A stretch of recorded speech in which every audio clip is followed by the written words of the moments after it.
Art in Needlework. By Louis F. Day. Embroidery begins with the needle, and the needle, thorn, fishbone, or whatever it may have been, came into use so soon as ever savages had the wit to sew skins and things together to keep themselves warm. Modesty, we may take it, was an afterthought, and if the stitches made any sort of pattern, as coarse stitching naturally would, that was embroidery. The term is often vaguely used to denote all kinds of ornamental needlework, and some with which the needle has nothing to do. That is misleading, though it is true that embroidery does touch, on the one side, tapestry, which may be described as a kind of embroidery with the shuttle, and on the other, lace, which is needlework pure and simple, construction. In the air, as the Italian name has it. The term is used in common parlance to express any kind of superficial or superfluous ornamentation. A poet is said to embroider the truth. But such metaphorical use of the word hints at the real nature of the work, embellishment, enrichment, added. If added, there must first of all be something it is added to, the material, that is to say, on which the needlework is done. In weaving, even tapestry weaving, the pattern is got by the interthreading of warp and weft. In lace, too, it is got out of the threads which make the stuff. In embroidery it is got by threads worked on a fabric first of all woven on the loom, or, it might be, netted. There is inevitably a certain amount of overlapping of the crafts. For instance, take a form of embroidery common in all countries, Eastern, Hungarian, or nearer home, in which certain of the weft threads of the linen are drawn out, and the needlework is executed upon the warp threads thus revealed. This is, strictly speaking, a sort of tapestry with the needle, just as, it was explained, tapestry itself may be described as a sort of embroidery with the shuttle.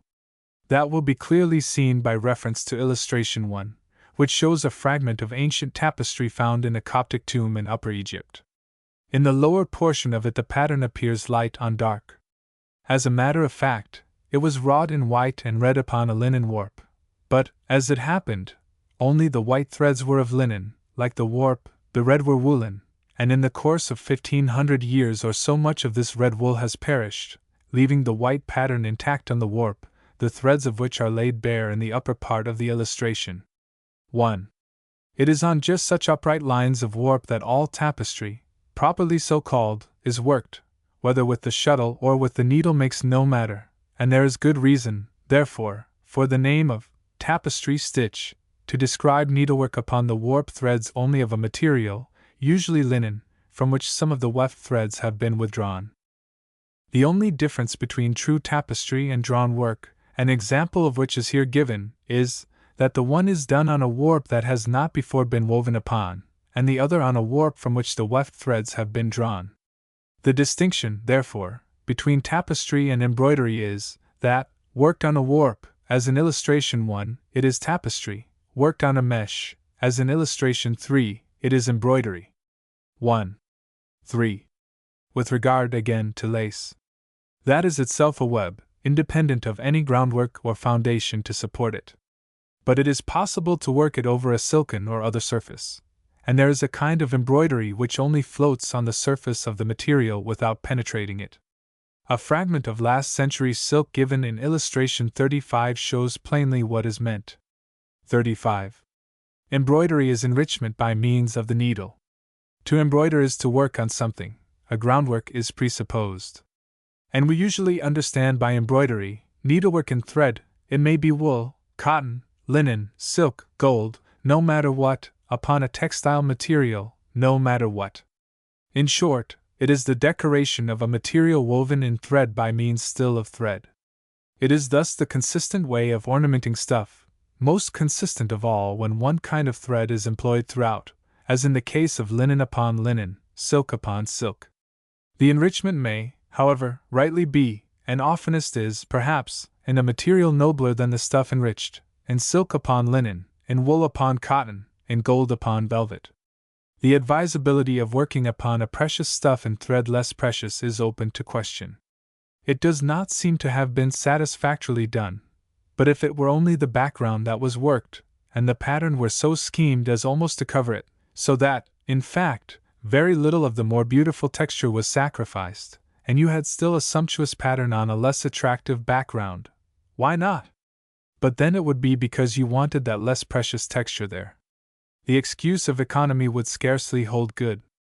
In the case of a material in itself unsightly, the one course is to cover it entirely with stitching, as did the Persian and other untirable people of the East. But not they only. The famous Sion cope is so covered. Much of the work so done, all over work that is to say, competes in effect with tapestry or other weaving, and its purpose was similar. It is a sort of amateur way of working your own stuff. But in character it is no more nearly related to the work of the loom than other needlework. It is still work on stuff. For all over embroidery one chooses, naturally, a coarse canvas ground to work on, but it more often happens that one chooses canvas because one means to cover it, than that one works all over a ground because it is unpresentable. Embroidery is merely an affair of stitching, and the first thing needful alike to the worker in it, and the designer for it is, a thorough acquaintance with the stitches, not, of course, with every modification of a stitch which individual ingenuity may have devised. It would need the space of an encyclopedia to chronicle them all, but with the broadly marked varieties of stitch which have been employed to best purpose in ornament. They are derived, naturally, from the stitches first used for quite practical and prosaic purposes, buttonhole stitch, for example, to keep the edges of the stuff from fraying, herringbone, to strengthen and disguise a seam, darning, to make good a worn surface, and so on. The difficulty of discussing them is greatly increased by the haphazard way in which they are commonly named. A stitch is called Greek, Spanish, Mexican, or what not, according to the country whence came the work in which someone first found it. Each names it after his or her individual discovery, or calls it, perhaps, vaguely Oriental, and so we have any number of names for the same stitch, names which to different people stand often for quite different stitches. When this confusion is complicated by the invention of a new name for every conceivable combination of thread strokes, or for each slightest variation upon an old stitch, and even for a stitch worked from left to right instead of from right to left, or for a stitch worked rather longer than usual, the task of reducing them to order seems almost hopeless. Nor do the quasi-learned descriptions of old stitches help us much. One reads about opus this and opus that, until one begins to wonder where, amidst all this parade of science, art comes in. But you have not far to go in the study of the authorities to discover that, though they may concur in using certain high-sounding Latin terms, they are not of the same mind as to their meaning. In one thing they all agree, foreign writers as well as English, and that is, as to the difficulty of identifying the stitch referred to by ancient writers, themselves probably not acquainted with the technique of stitching, and as likely as not to call it by a wrong name. It is easier, for example, to talk of opus Anglicanum than to say precisely what it was, further than that it described work done in England, and for that we have the simple word, English. There is nothing to show that medieval English work contained stitches not used elsewhere. The stitches probably all come from the East. Nomenclature, then, is a snare. Why not drop titles, and call stitches by the plainest and least mistakable names? It will be seen, if we reduce them to their native simplicity, that they fall into fairly marked groups, or families, which can be discussed each under its own head. Stitches may be grouped in all manner of arbitrary ways, according to their provenance, according to their effect, according to their use, and so on. The most natural way of grouping them is according to their structure, not with regard to whence they came, or what they do, but according to what they are, the way they are worked. This, at all events, is no arbitrary classification, and this is the plan it is proposed here to adopt. The use of such classification hardly needs pointing out. A survey of the stitches is the necessary preliminary, either to the design or to the execution of needlework. How else suit the design to the stitch to the design? In order to do the one, the artist must be quite at home among the stitches. In order to do the other, the embroideress must have sympathy enough with the design to choose the stitch or stitches which will best render it. An artist who thinks the working out of his sketch none of his business is no practical designer. The worker who thinks design a thing apart from her is only a worker. This is not the moment to urge upon the needlewoman the study of design, but to urge upon the designer the study of stitches. Nothing is more impractical than to make a design without realizing the labor involved in its execution. Anyone not in sympathy with stitching may possibly design a beautiful piece of needlework, but no one will get all that is to be got out of the needle without knowing all about it. One must understand the ways in which work can be done in order to determine the way it shall in any particular case be done. Certain stitches answer certain purposes, and strictly only those. The designer must know which stitch answers which purpose, or he will in the first place waste the labor of the embroideress, and in the second miss his effect, which is to waste his own pains too. The effective worker, designer or embroiderer, is the one who works with judgment, and you cannot judge unless you know.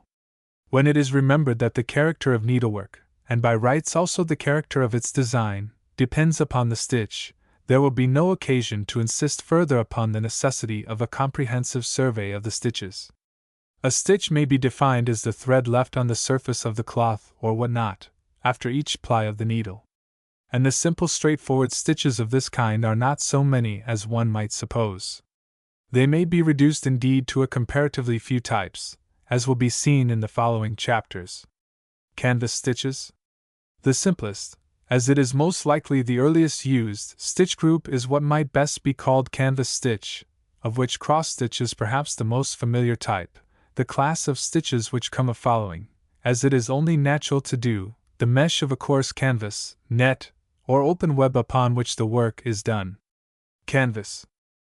A stitch bears always, or should bear, some relation to the material on which it is worked, but canvas or very coarse linen almost compels a stitch based upon the cross lines of its woof, and indeed suggests designs of equally rigid construction. That is so in embroidery no matter where. In ancient Byzantine or Coptic work, in modern Cretan work, and in peasant embroidery all the world over, pattern work on coarse linen has run persistently into angular lines, in which, because of that very angularity, the plain outcome of a way of working, we find artistic character. Artistic design is always expressive of its mode of workmanship. Work of this kind is not too lightly to be dismissed. There is art in the rendering of form by means of angular outlines, art in the choice of forms which can be expressed by such lines. It is not uncharitable to surmise that one reason why such work, once so universal and now quite out of fashion, is not popular with needlewomen may be the demand it makes upon the designer's draughtsmanship. It is much easier, for example, to draw a stag than to render the creature satisfactorily within jagged lines determined by a linen mesh. The piquancy about natural or other forms thus reduced to angularity argues, of course, no affectation of quaintness on the part of the worker, but was the unavoidable outcome of her way of work.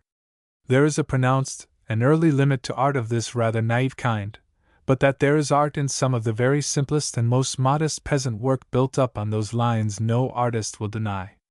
The art in it is usually in proportion to its modesty. Nothing is more futile than to put it to anything like pictorial purpose. The wonderfully raw pictures in tent stitch, for example, bequeathed to us by the 17th century, are painful object lessons in what not to do. The origin of the term cross stitch is not far to seek. The stitches worked upon the square mesh do cross. But falling naturally into the lines of the mesh which governs them, they present not so much the appearance of crosses as of squares, reminding one of the tesserae employed in mosaic. To explain the process of working cross stitch would be teaching one's grandmother indeed. It is simply, as its name implies, crossing one stitch by another, following always the lines of the canvas.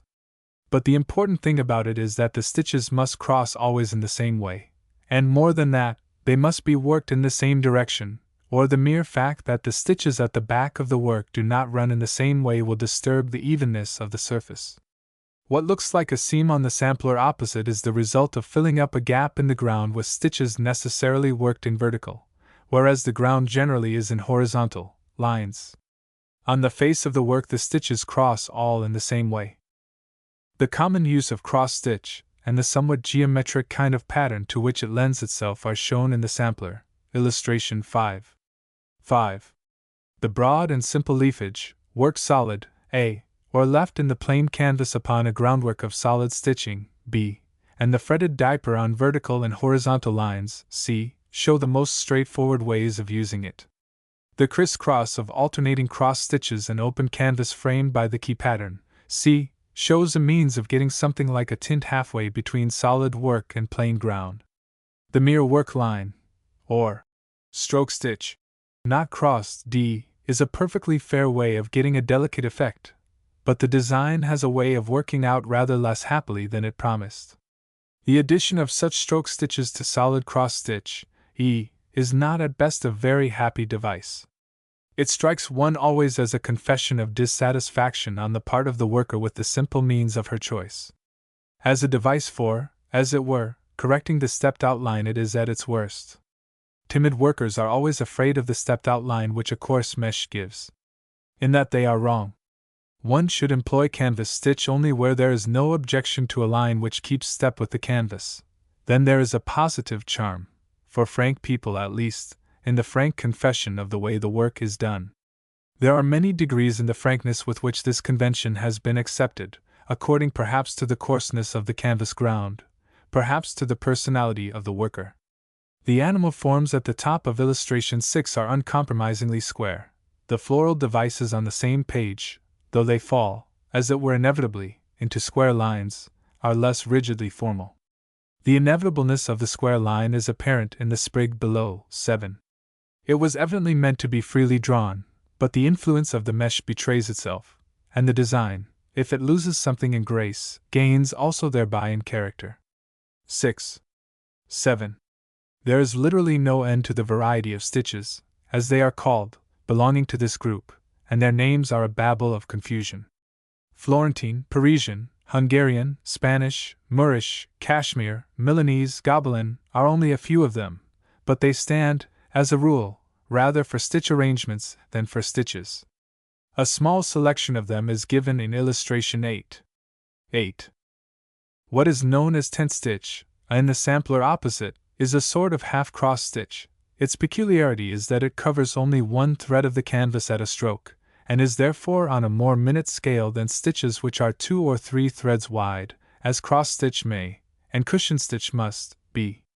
It derives its name from the old word tenture or tenter, tendera, to stretch, the frame on which the embroideress distended her canvas. The word has gone out of use, but we still speak of tenterhooks. The stitch is serviceable enough in its way, but is discredited by the monstrous abuse of it referred to already. A picture in tent stitch is even more foolish than a picture in mosaic. It cannot come anywhere near to pictorial effect. The tesserae will pronounce themselves, and spoil it. This kind of half-cross stitch worked on the larger scale of ordinary cross stitch would look meager. It is filled out, therefore, b, by horizontal lines of the thread laid across the canvas, and over these the stitch is worked.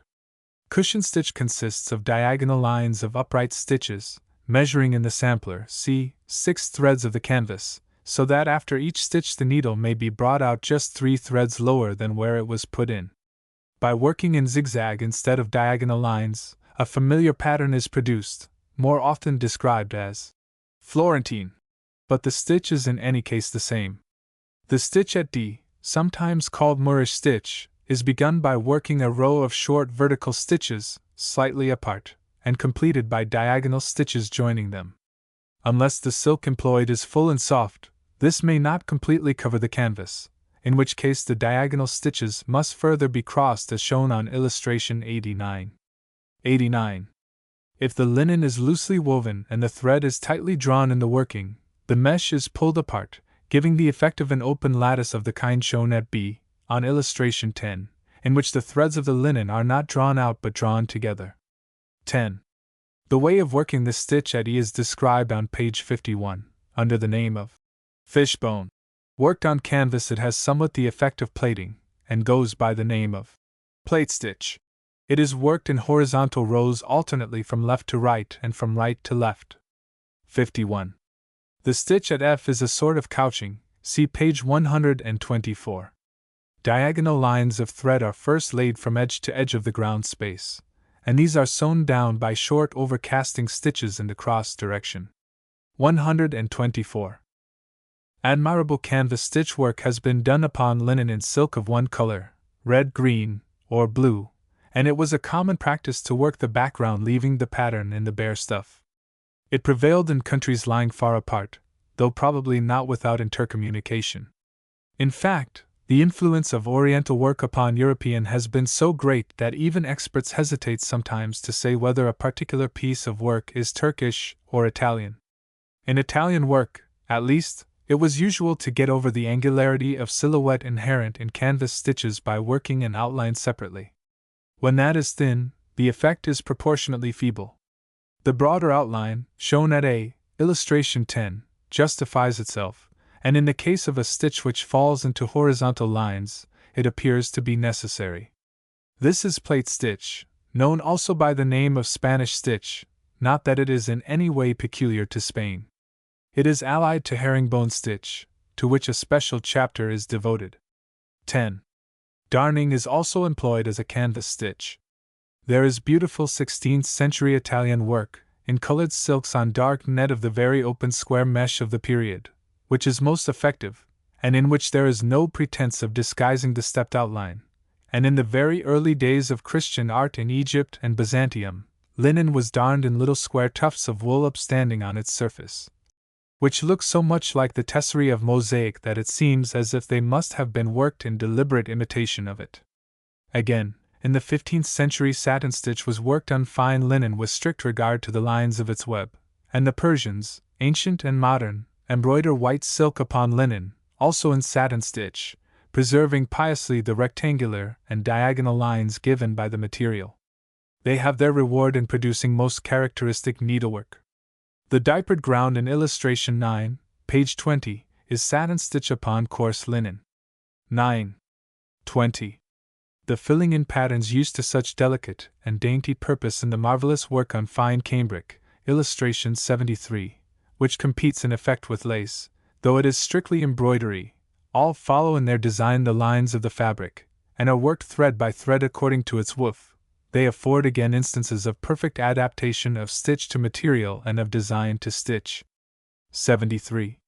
Satin and other stitches were worked by the old Italians, illustration 3, on square-meshed canvas, frankly on the square lines given by it, for the filling in of ornamental details, though the outline might be much less formal. That is to say, the surface of freely drawn leaves, and c, instead of being work solid, was diapered over with more or less open pattern work constructed on the lines of the weaving. 3. A cunning use of the square mesh of canvas has sometimes been made to guide the worker upon other fabrics, such as velvet. This was first faced with net. The design was then worked, over that, onto and into the velvet, and the threads of the canvas were then drawn out. That is a device which may serve on occasion. The design may even be traced upon the net. Crewel stitch. For work in the hand, crewel stitch is perhaps, on the whole, the easiest and most useful of stitches, whence it comes that people sometimes vaguely call all embroidery crewel work, though, as a matter of fact, the stitch properly so called was never very commonly employed, even when the work was done in crewel, the double thread of twisted wool from which it takes its name. Crewel stitch. Crewel stitch proper is shown at A on the sampler opposite, where it is used for line work. It is worked as follows: having made a start in the usual way, keep your thread downwards under your left thumb and below your needle, that is, to the right. Then take up with the needle, say 1/8th of an inch of the stuff, and bring it out through the hole made in starting the stitch, taking care not to pierce the thread. This gives the first half stitch. If you proceed in the same way, your next stitch will be full length. The test of good workmanship is that at the back it should look like back stitch, illustration 12, described on page 30. Crewel stitch. 12. 30. Outline stitch, B on sampler, differs from crewel stitch only in that the thread is always kept upwards above the needle, that is, to the left. In so doing, the thread is apt to untwist itself, and wants constantly retwisting. The stitch is useful for single lines and for outlining solid work. The muddled effect of much crewel work is due to the confusion of this stitch with crewel stitch proper. Outline stitch. Thick crewel stitch, see on sampler, is only a little wider than ordinary crewel stitch, but gives a heavier line, in higher relief. In effect it resembles rope stitch, but it is more simply worked.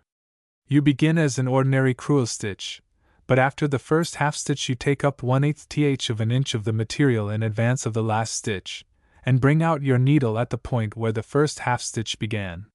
You proceed, always putting your needle in 1/8th of an inch in front of, and bringing it out 1/8th of an inch behind, the last stitch, so as to have always 1/4th of an inch of the stuff on your needle. Thick crewel stitch. Thick outline stitch, D on sampler, is like thick crewel stitch with the exception that, as in ordinary outline stitch, B, you keep your thread always above the needle to the left. Thick outline stitch. In back stitch, E, instead of first bringing the needle out at the point where the embroidery is to begin, you bring it out 1/8th of an inch in advance of it. Then, putting your needle back, you take up this 1/8th together with another 1/8th in advance. For the next stitch you put your needle into the hole made by the last stitch, and so on, taking care not to split the last thread in so doing. Backstitch. To work the spots, F, on sampler, having made a backstitch, bring your needle out through the same hole as before, and make another backstitch above it, so that you have, in what appears to be one stitch, two thicknesses of thread. Then bring your needle out some distance in advance of the last stitch, and proceed as before. The distance between the stitches is determined by the effect you desire to produce. The thread should not be drawn too tight. Spots. You begin stem stitch, G, with the usual half stitch. Then, holding the thread downwards, instead of proceeding as in crewel stitch, A, you slant your needle so as to bring it out a thread or two higher up than the half stitch, but precisely above it. You next put the needle in 1/8th of an inch in advance of the last stitch, and, as before, bring it out again in a slanting direction a thread or two higher. At the back of the work, illustration 12, the stitches lie in a slanting direction. Stem stitch. 12. To work wider stem stitch, H. After the first two stitches, bring your needle out precisely above and in a line with them, and put it in again 1/8th of an inch in advance of the last stitch, producing a longer stroke, which gives the measure of those following. The slanting stitches at the back, illustration 12, are only 2/3 of the length of those on the face. Stem stitch. 12. Crewel and outline stitches worked, J, side by side give somewhat the effect of a braid. The importance of not confusing them, already referred to, is here apparent. Crewel and outline stitches. Crewel stitch is worked solid in the heart shape in the center of the sampler. On the left side the rows of stitching follow the outline of the heart, on the right they are more upright, merely conforming a little to the shape to be filled. This is the better method. Crewel stitch. The way to work solid crewel stitch will be best explained by an instance. Suppose a leaf to be worked. You begin by outlining it. If it is a wide leaf, you further work a center line where the main rib would be, and then work row within row of stitches until the space is filled. If on arriving at the point of your leaf, instead of going round the edge you work back by the side of the first row of stitching, there results a streakiness of texture, apparent in the stem on illustration 13. What you get is, in effect, a combination of crewel and outline stitches, as at J, which in the other case only occurs in the center of the shape where the files of stitches meet. 13. To represent shading in crewel stitch, to which it is admirably suited, A, illustration 41, it is well to work from the darkest shadows to the highest lights. And it is expedient to map out on the stuff the outline of the space to be covered by each shade of thread. There is no difficulty then in working round that shape, as above explained. 41. In solid crewel the stitches should quite cover the ground without pressing too closely one against the other. It does not seem that English women of the 17th century were ever very faithful to the stitch we know by the name of crewel. Old examples of work done entirely in crewel stitch, as distinguished from what is called crewel work, are seldom if ever to be met with. The stitch occurs in most of the old English embroidery in wool, but it is astonishing, when one comes to examine the quilts and curtains of a couple of 100 years or so ago, how very little of the wool work on them is in crewel stitch. The detail on illustration 13 was chosen because it contained more of it than any other equal portion of a handsome and typical English hanging, but it is only in the main stem, and in some of the outlines, that the stitch is used. And that appears to have been the prevailing practice, to use crewel stitch for stems and outlines, and for little else but the very simplest forms. The filling in of the leafage, the diapering within the leaf shapes, and the smaller and more elaborate details generally were done in long and short stitch, or whatever came handiest. In fact, the thing to be represented, fruit, berry, flower, or what not, seems to have suggested the stitch, which it must be confessed was sometimes only a sort of scramble to get an effect. 13. Of course, the artist always chooses her stitch, and she is free to alter it as occasion may demand. But a good workwoman, and the embroideress is a needlewoman first and an artist afterwards, perhaps, adopts in every case a method, and departs from it only for very good reason. It looks as if our ancestors had set to work without system or guiding principle at all. No doubt they got a bold and striking effect in their bed hangings and the like, but there is in their work a lack of that conscious aim which goes to make art. Theirs is art of the rather artless sort which is just now so popular. Happily it was kept in the way it should go by a strict adherence to traditional pattern, which for the time being seems to have gone completely out of fashion. Quite in the traditional manner is illustration 14. One would fancy at first sight that the work was almost entirely in crewel stitch. As a matter of fact, there is little which answers to the name, as an examination of the back of the work shows plainly enough. What the stitches are it is not easy to say. The mystery of many a stitch is to be unraveled only by literally picking out the threads, which one is not always at liberty to do, although, in the art of research, a keen embroideress will do it, not without remorse in the case of beautiful work, but relentlessly all the same. 14. The only piece of embroidery entirely in crewel stitch which I could find for illustration, 15, is worked, as it happens, in silk, nor was the worker aware that in so working she was doing anything out of the common. Another instance of crewel stitch is given in the divided skirt, let us call it, of the personage in illustration 72. 15. 72. Beautiful backstitching occurs in the Italian work on illustration 89, and the stitch is used for sewing down the applique in illustration 94. 89. 94. Chain stitch. Chain and tambour stitch are in effect practically the same, and present the same rather granular surface. The difference between them is that chain stitch is done in the hand with an ordinary needle, and tambour stitch in a frame with a hook sharper at the turning point than an ordinary crochet hook. One takes it rather for granted that work which was presumably done in the hand, a large quilt, for example, is chain stitch, and that what seems to have been done in a frame is tambour work, though it is possible, but not advisable of course, to work chain stitch in a frame. Chain. Tambour stitch. Chain stitch is not to be confounded with split stitch, see page 105, which somewhat resembles it. 105. To work chain stitch, on the sampler, illustration 17, bring the needle out, hold the thread down with the left thumb, put the needle in again at the hole through which you brought it out, take up 1/4 of an inch of stuff, and draw the thread through. That gives you the first link of the chain. The back of the work, 18, looks like backstitch. In fact, in the quilted coverlet, illustration 69, as in much similar work of the period, the outline pattern, which you might take for backstitching, proves to have been worked from the back in chain stitch. The same thing occurs in the case of the Persian quilt in illustration 70. 17. 18. 69. 70. A playful variation upon chain stitch, be on the sampler, illustration 17, is effected by the use of 2 threads of different color. Take in your needle a dark and a light thread, say the dark one to the left, and bring them out at the point at which your work begins. Hold the dark thread under your thumb, and keeping the light one to the right, well out of the way, draw both threads through. This makes a dark link, the light thread disappears, and comes out again to the left of the dark one, ready to be held under the thumb while you make a light link. This magic stitch, as it has been called, is no new invention. It is to be found in Persian, Indian, and Italian Renaissance work. An instance of it occurs in illustration 64. 17. 64.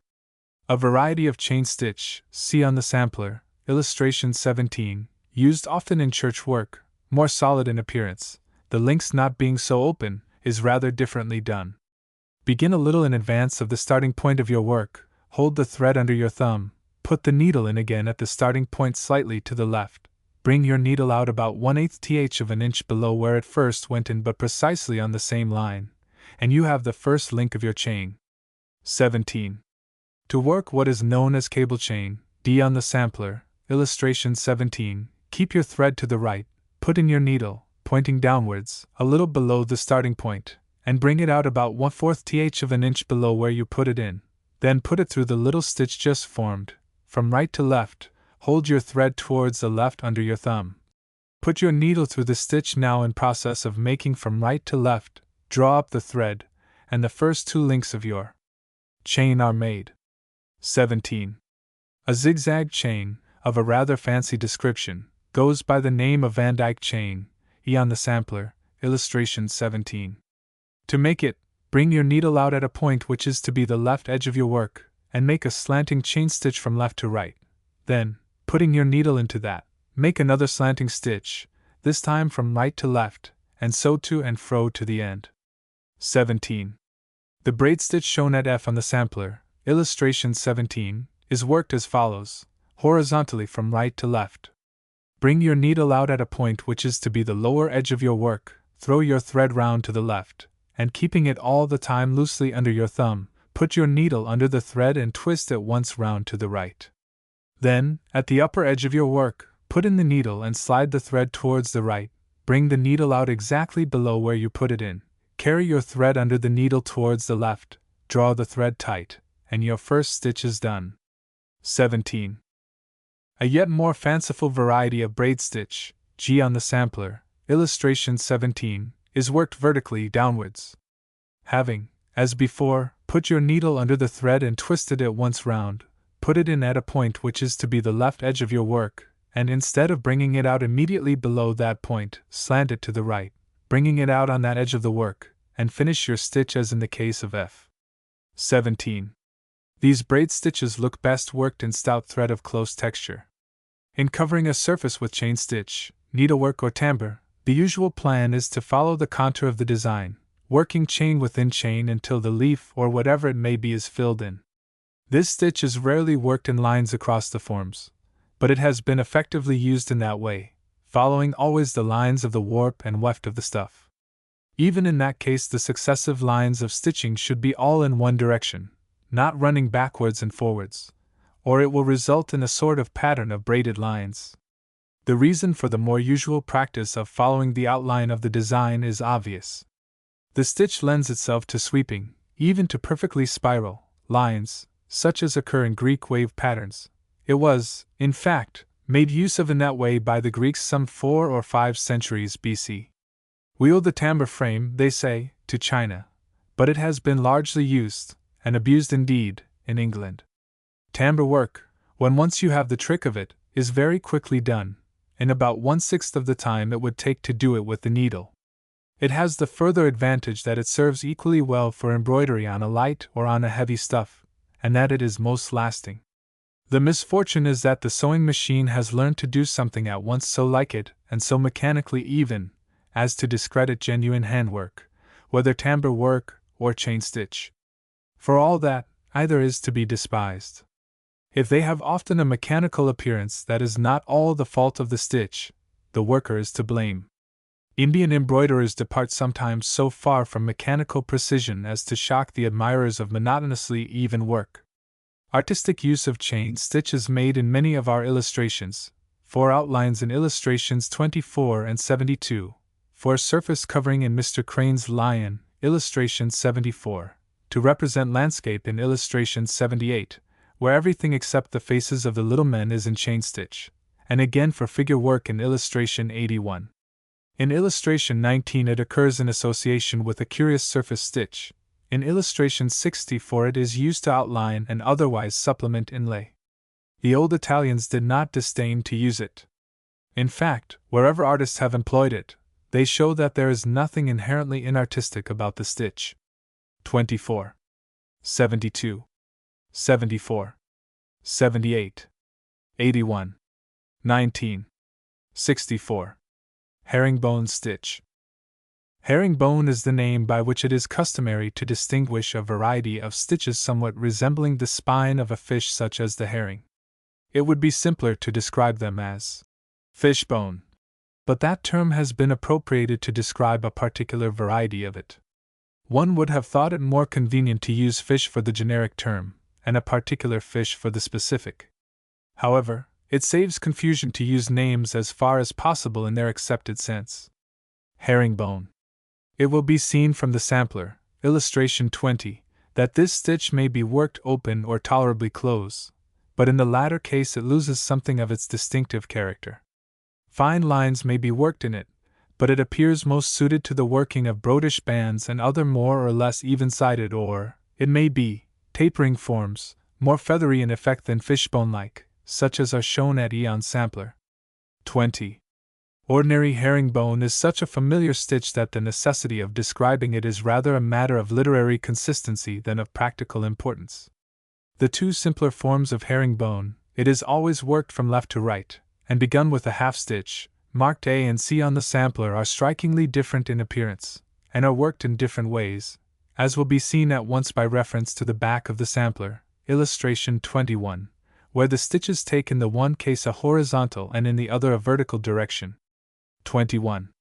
To work A, bring your needle out about the center of the line to be worked. Put it into the lower edge of the line about 1/8 of an inch further on. Take up this much of the stuff, and keeping the thread to the right, above the needle, draw it through. Then, with the thread below it, to the right, put your needle into the upper edge of the line 1/4 of an inch further on, and turning it backwards, take up again 1/8 of an inch of stuff, bringing it out immediately above where it went in on the lower edge. What is called Indian herringbone B is merely stitch A worked in longer and more slanting stitches, so that there is room between them for a second row in another color, the two colors being, of course, properly interlaced. To work C, bring your needle out as for A, and putting it in at the upper edge of the line to be worked and pointing it downwards, whilst your thread lies to the right, take up ever so small a piece of the stuff. Then, slightly in advance of the last stitch, the thread still to the right, your needle now pointing upwards, take another similar stitch from the lower edge. The variety at D is merely a combination of A and C, as may be seen by reference to the back of the sampler, opposite, though the short horizontal stitches there seen meet, instead of being wide apart as in the case of A. What is known as fishbone is illustrated in the three feathery shapes on the sampler, E, two of which are worked rather open. It is characteristic of this stitch that it has a sort of spine up the center where the threads cross. Suppose the stitch to be worked horizontally. Bring your needle out on the under edge of the spine about 1/4 of an inch from the starting point of the work, and put it in on the upper edge of the work at the starting point, bringing it out immediately below that on the lower edge of the work. Put it in again on the upper edge of the spine, rather in advance of where it came out on the lower edge of it before, and bring it out on the lower edge of this spine immediately below where it entered. In close herringbone, F on the sampler, illustration 20, you have always a long stitch from left to right, crossed by a shorter stitch which goes from right to left. Having made a half stitch, bring the needle out at the beginning of the line to be worked, at the lower edge, and put it in 1/8 of an inch from the beginning of the upper edge. Bring it out again at the beginning of this edge and put it in at the lower edge 1/4 of an inch from the beginning, bringing it out on the same edge 1/8 of an inch from the beginning. Put the needle in again on the upper edge 1/8 of an inch in front of the last stitch on that edge, and bring it out again, without splitting the thread, on the same edge as the hole where the last stitch went in. 20. If you wish to cover a surface with herringbone stitch, you work it, of course, close, so that each successive stitch touches its foregoer at the point where the needle enters the stuff, F on the sampler, illustration 20. It will be seen that at the back, 21, this looks like a double row of back stitching. Worked straight across a wide leaf, as in the lower half of sampler, it is naturally very loose. A better method of working is shown in the side leaves, which are worked in two halves, beginning at the base of a leaf on one side and working down to it on the other. There is here just a suggestion of a midrib between the two rows. 20. 21. The stitch at G on sampler, having the effect of higher relief than ordinary close herringbone, F, is sometimes misleadingly described as tapestry stitch. It is worked, as the back of the sampler, 21, clearly shows, in quite a different way. you get the parallel rows of double stitches. Having made a half stitch entering the material at the upper edge of the work, bring the needle out on the lower edge of it immediately opposite. Then, going back, put it in at the beginning of the upper edge, and bring it out at the beginning of the lower one. Thence take a long slanting stitch upwards from left to right, bring the needle out on the lower edge immediately opposite, cross it by a rather shorter stitch from right to left, entering the stuff at the point where the first half stitch ended, bring this out on the lower edge, opposite, and the stitch is done. 21. The artistic use of herringbone stitch is shown in the leaves of the tulip, 84, and a closer variety of it in the pink, or whatever the flower may be, in the hand of the little figure on illustration 72. 84. 72. Buttonhole stitch. Buttonhole is more useful in ornament than one might expect a stitch with such a very utilitarian name to be. It is, as its common use would lead one to suppose, preeminently a one-edged stitch, a stitch with which to mark emphatically the outside edge of a form. There is, however, a two-edged variety known as ladder stitch, shown in the two horn shapes on the sampler, illustration 22. Buttonhole. 22.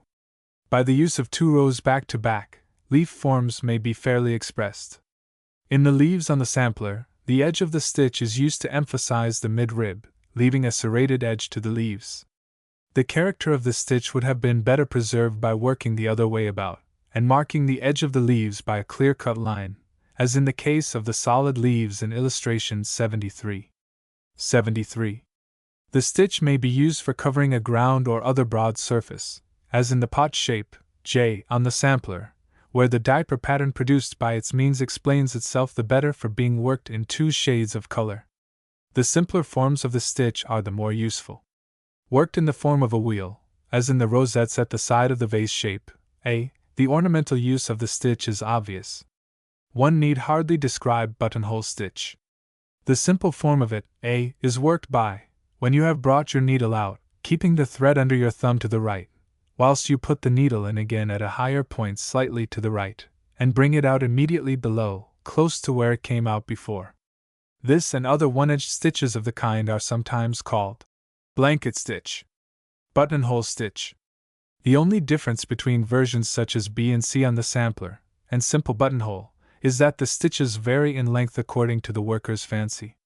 The cross buttonhole stitch at E is worked by first making a stitch sloping to the right, and then a smaller buttonhole stitch across this from the left. Cross buttonhole stitch. The border marked D in sampler consists merely of two rows of slanting buttonhole stitch worked one into the other. Needlewomen have willful ways of making what should be upright stitches slant awkwardly in all manner of ways, with the result that they look as if they had been pulled out of the straight. The border at F, known as tailor's buttonhole, is worked with the firm edge from you, instead of towards you, as you work ordinary buttonhole. Bringing the thread out at the upper edge of the work to the left, and letting it lie on that side, you put your needle in again still on the same edge, and bring it out, immediately below, on the lower one. You then, before drawing the thread quite through, put your needle into the loop from behind, and tighten it upwards. Tailor's buttonhole. In order to make your ladder stitch, G, square at the end, you begin by making a bar of the width the stitch is to be. Then, holding the thread under your thumb to the right, you put the needle in at the top of the bar and, slanting it towards the right, bring it out on a level with the other end of the bar somewhat to the right. This makes a triangle. With the point of your needle, pull the slanting thread out at the top, to form a square. Insert the needle, slant it again to the right, draw it out as before, and you have your second triangle. The difference between the working of the lattice-like band at H and ladder stitch G is that, having completed your first triangle, you make, by buttonholing a stitch, a second triangle pointing the other way, which completes a rectangular shape. In the solid work shown at J, you make 5 buttonhole stitches, gathering them to a point at the base, then another 5, and so on. Repeat the process, this time point upwards, and you have the first band of the pot shape. Characteristic and most beautiful use is made of buttonhole stitch in the piece of Indian work in illustration 24, where it is outlined with chain stitch, which goes most perfectly with it. 24. Cut work, such as that on illustration 65, is strengthened by outlining it in buttonhole stitch. 65. Ladder stitch occurs in the cusped shapes framing certain flowers in illustration 72, embroidered all in blue silk on linen. It is not infrequent in Oriental work, and in fact goes sometimes by the name of Cretan stitch on that account. 72. Feather and Oriental stitches. Feather stitch is simply buttonholing in a slanting direction, first to the right side and then to the left, keeping the needle strokes in the center closer together or farther apart according to the effect to be produced. Feather stitch. It owes its name, of course, to the more or less feathery effect resulting from its rather open character. Like buttonhole, it may be worked solid, as in the leaf and petal forms on the sampler, illustration 25, but it is better suited to cover narrow than broad surfaces. The jagged outline which it gives makes it useful in embroidering plumage, but it is not to be confounded with what is called plumage stitch, which is not feather stitch at all, but a version of satin stitch. 25. The feathery stem A on the sampler is simply a buttonholing worked alternately from right to left and left to right. The border line at B requires rather more explanation. Presume it to be worked vertically. Bring your needle out at the left edge of the band, put it in at the right edge immediately opposite, keeping your thread under the needle to the right. Bring it out again still on the right edge a little lower down, and then, keeping your thread to the left, put the needle in on the left edge, opposite to where you last brought it out, and bring it out again on the same edge a little lower down. The border at C is merely an elaboration of the above, with 3 slanting stitches on each edge instead of a single one in the direction of the band. Bands D, E, F, G are variations of ordinary feather stitch, requiring no further explanation than the back view of the work, 26, affords. On the face of the sampler it will be noticed that lines have been drawn for the guidance of the worker. These are always 4 in number, indicating at once that the stitch is made with 4 strokes of the needle, and the points at which it is put in and out of the stuff. 26. In working GG, suppose 4 guiding lines to have been drawn as above, numbered 1, 2, 3, 4 from left to right. Bring your needle out at the top of line 1. Make a chain stitch slanting downwards from line 1 to line 2. Put your needle into line 3 about 1/8 of an inch lower down, and slanting it upwards, bring it out on line 4 level with the point where you last brought it out. Make a chain stitch slanting downwards this time from right to left, and bring your needle out on line 3. Lastly, put your needle into line 2, 1/8 of an inch below the last stitch, and slanting it upwards, bring it out on line 1. Feather stitch is not adapted to covering broad surfaces solidly, but may be used for narrow ones. Oriental stitch is the name given to a close kind of feather stitch much used in Eastern work.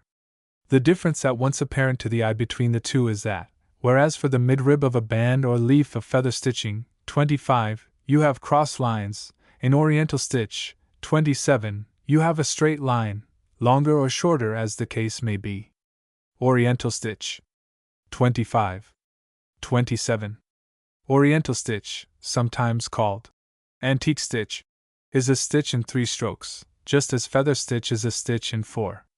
It is usually worked horizontally, though shown upright on the sampler, illustration 27.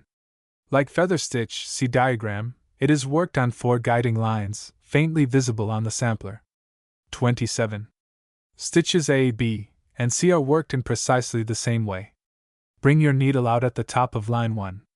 Keep the thread under your thumb to the right and put your needle in at the top of line 4, bringing it out into line 3 on the same level. Then put it in again at line 2, just on the other side of the thread, and bring it out on line 1 ready to begin the next stitch. It will be seen that the length of the central part, or midrib, as it was called above, makes the whole difference between the 3 varieties of stitch.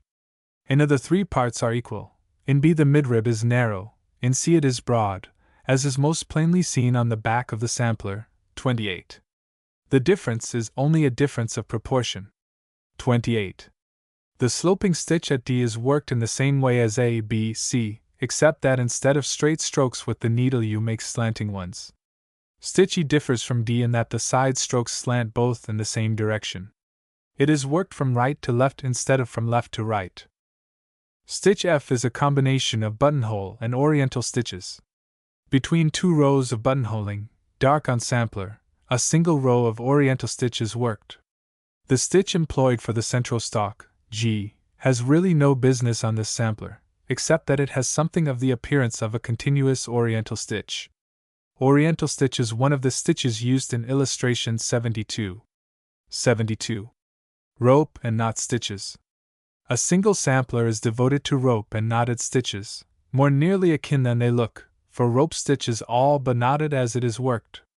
Rope. Knotted stitches. Rope stitch is so called because of its appearance. It takes a large amount of silk or wool to work it, but the effect is correspondingly rich. It is worked from right to left, and is easier to work in curved lines than in straight. Rope stitch. Lines on the sampler, illustration 29, represent the ordinary appearance of the stitch. Its construction is more apparent in the central stalk B, which is a less usual form of the same stitch, worked wider apart. 29. Having brought out your needle at the right end of the work, hold part of the thread towards the left, under the thumb, the rest of it falling to the right. Put your needle in above where it came out, slant it towards you, and bring it out again a little in advance of where it came out before, and just below the thread held under your thumb. Draw the thread through, and there results a stitch which looks rather like a distorted chain stitch, B. The next step is to make another similar stitch so close to the foregoing one that it overlaps it partly. It is this overlapping which gives the stitch the raised and rope-like appearance seen at A. A knotted line, see in the sampler, illustration 29, is produced by what is known as German knot stitch, effective only in thick soft silk or wool. Begin as in rope stitch, keeping your thread in the same position. Then put your needle into the stuff just above the thread stretched under your thumb, and bring it out just below and in a line with where it went in. Lastly, keep the needle above the loose end of the thread, draw it through, tightening the thread upwards, and you have the first of your knots. The rest follow at intervals determined by your wants. 29. German knot stitch. The more open stitch at D is practically the same thing, except that in crossing the running thread you take up more of the stuff on each side of it. What is known by the name of Old English knot stitch, E, is a much more complicated stitch. Keeping your thread well out of the way to the right, put your needle into the left, and take up vertically a piece of the stuff the width of the line to be worked at its widest, and draw the thread through. Then, keeping it under the thumb to the left, put your needle, eye first, downwards through the slanting stitch just made, draw the thread not too tight, and keeping it as before under the thumb, put your needle, eye first, this time through the upper half only of the slanting stitch, making a kind of buttonhole stitch round the last, and draw out your thread. Old English knot stitch. These knotted rope stitches, call them what you will, are rather ragged and fussy, not much more than fancy stitches, of no great importance. Knots used separately are of much more artistic account. Knots. Bullion or roll stitch is shown in its simplest form in the petals of the flowers F on the sampler, illustration 29. To work one such petal, begin by attaching the thread very firmly. Bring your needle out at the base of the petal, put it in at the tip, and bring it out once more at the base, only drawing it partly through. With your right hand wind the thread, say 7 times, round the projecting point of the needle from left to right. Then, holding the coils under your left thumb, your thread to the right, draw your needle and thread through, and dropping the needle, and catching the thread round your little finger, take hold of the thread with your thumb and first finger and draw the coiled stitch to the right, tightening it gently until quite firm. Lastly, put the needle through at the tip of the petal, and the stitch is complete and ready to be fastened off. Bullion. Roll stitch. 29. The leaves of these flowers consist simply of 2 bullion stitches. The bullion knots at the side of the central stalk are curled by taking up in the first instance only the smallest piece of the stuff. To work French knots, G, having brought out your needle at the point where the knot is to be, hold the thread under your thumb, and letting it lie to the right, put your needle under the stretched part of it. Turn the needle so as to twist the thread once round it. That done, put the needle in again about where it came out, draw it through from the back, and bring it out where the next knot is to be. French knots. For large knots use 2 or more threads of silk, and do not twist them more than once. With a single thread you may twist twice, but the result of twisting 3 or 4 times is never happy. The use of knots is shown to perfection in illustration 24. Work there in white silk floss upon a dark purple ground. They are quite pearly in appearance, whether in rows between the border lines, or scattered over the ground. They are most useful in holding the design together, giving it mass, and go admirably with chain stitching, to which, when close together, they have at first sight some likeness. A single line of knots may almost be mistaken for chain stitch, but of themselves they do not make a good outline, lacking firmness. A happier use of them is to fringe an outline, as for example in the peacock's tail on page 38, but this kind of thing must be used with reticence, or it results in a rather rococo effect. Good use is sometimes made of knots to purl the inner edge of a pattern worked in outline, or to pattern the ornament, instead of the ground, all over. Differencing of this kind may be an afterthought, and a happy one, affording as it does a ready means of qualifying the color or texture of ground, or pattern, or part of either, which may not have worked out quite to the embroiderer's liking. 24. 38. The obvious fitness of knots to represent the stamens of flowers is exemplified in illustration 93. Worked close together, they represent admirably the eyes of composite flowers, as on the sampler. They give, again, valuable variety of texture to the crest of the stork in illustration 85. 93. 85. The effect of knotting in the mass is shown in illustration 31, embroidered entirely in knots, contradicting, it might seem, what was said above about its unfitness for outline work. The lines, even the voided ones, are here as sharp as could be, but then, it is not many of us who work, knot by knot, with the marvelous precision of a Chinaman. His knotted texture is not, however, always what it seems. He has a way of producing a knotted line by first knotting his thread. It may be done with a netting needle, and then stitching it down onto the surface of the material, which gives a purled or beaded line not readily distinguishable from knot stitch. 31. The Japanese embroiderer, instead of knotting his own thread, employed very often a crinkled braid.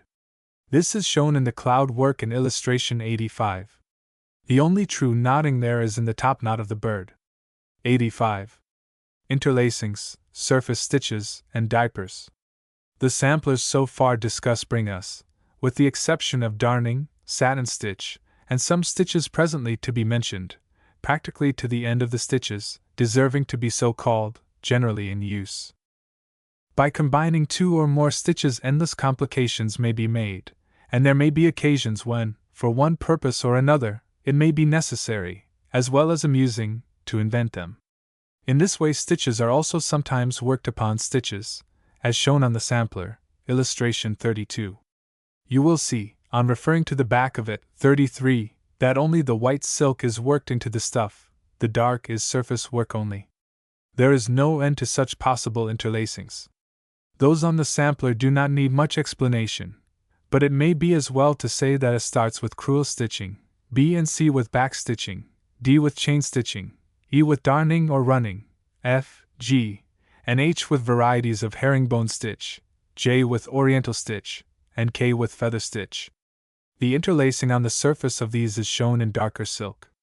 C and G undergo a second course of interlacing. 32. 33. The danger of splitting the first stitches and working the interlacing ones is avoided by passing the needle eye first through them. Other surface work, sometimes called lace stitch, is illustrated in the sampler, illustration 34. There is really no limit to patterns of this kind. Some are better worked in a frame, but that is very much a matter of personal practice. 34. In the surface darning at H, 34, long threads are first carried from edge to edge of the square, there only piercing the stuff, and then darned across by other stitches, again only piercing it at the edges. 34. An oblique version of this is given at C, 34. 34. The lace buttonholing at B, 34, is worked as follows. Buttonhole 3 stitches into the stuff from left to right, not quite close together, and further on 3 more. Then, working from right to left, make 3 buttonhole stitches into the thread connecting the stitch groups, but do not stitch into the stuff except at the ends of the rows. The last row must, of course, be worked into the stuff again. 34.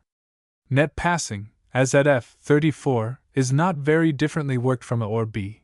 It is much more open, and the first row of horizontal stitches is crossed by two opposite rows of oblique stitches, which are made to interlace. 34. The square at G is worked by first making rows of short upright stitches worked into the stuff, and then threading loose stitches through them.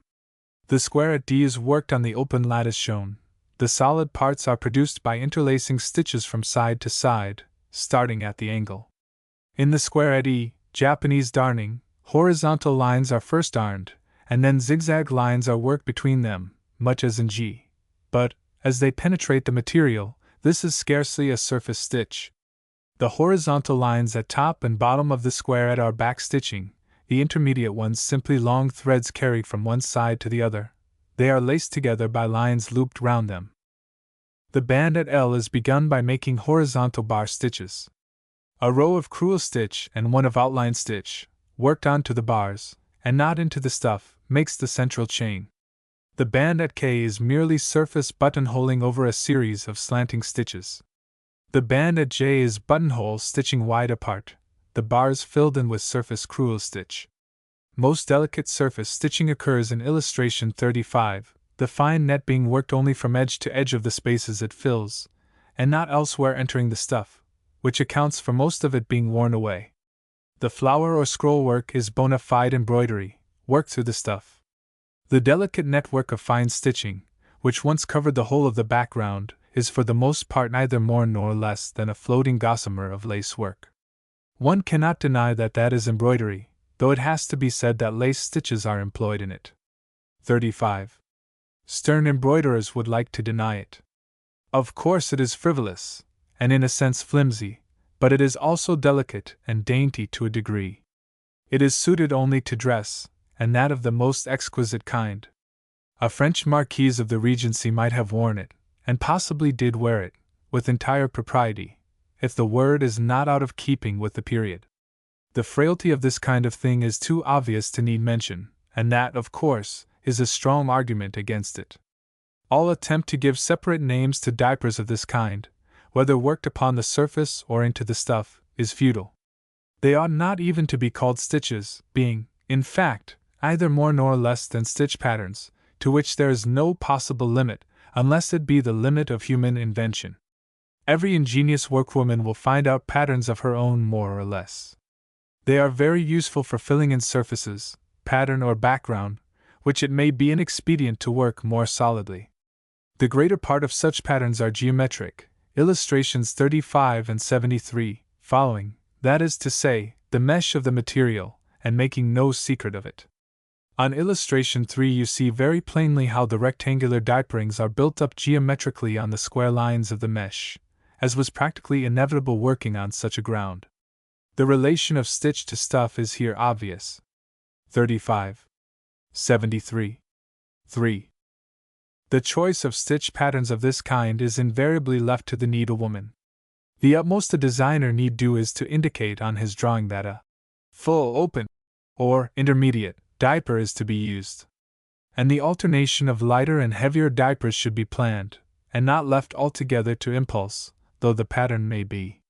Moreover, there is room for the exercise of considerable taste in the choice of simpler, or more elaborate patterns, freer or more geometric.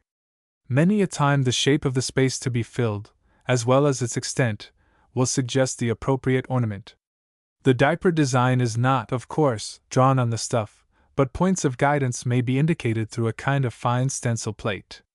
The patterns used for background diapering need not, as a rule, be intrinsically so interesting as those which diaper the design itself, nor are they usually so full. They take more often the form of spot or sprig patterns, not continuous, in which the geometric construction is not so obvious, nor even necessary.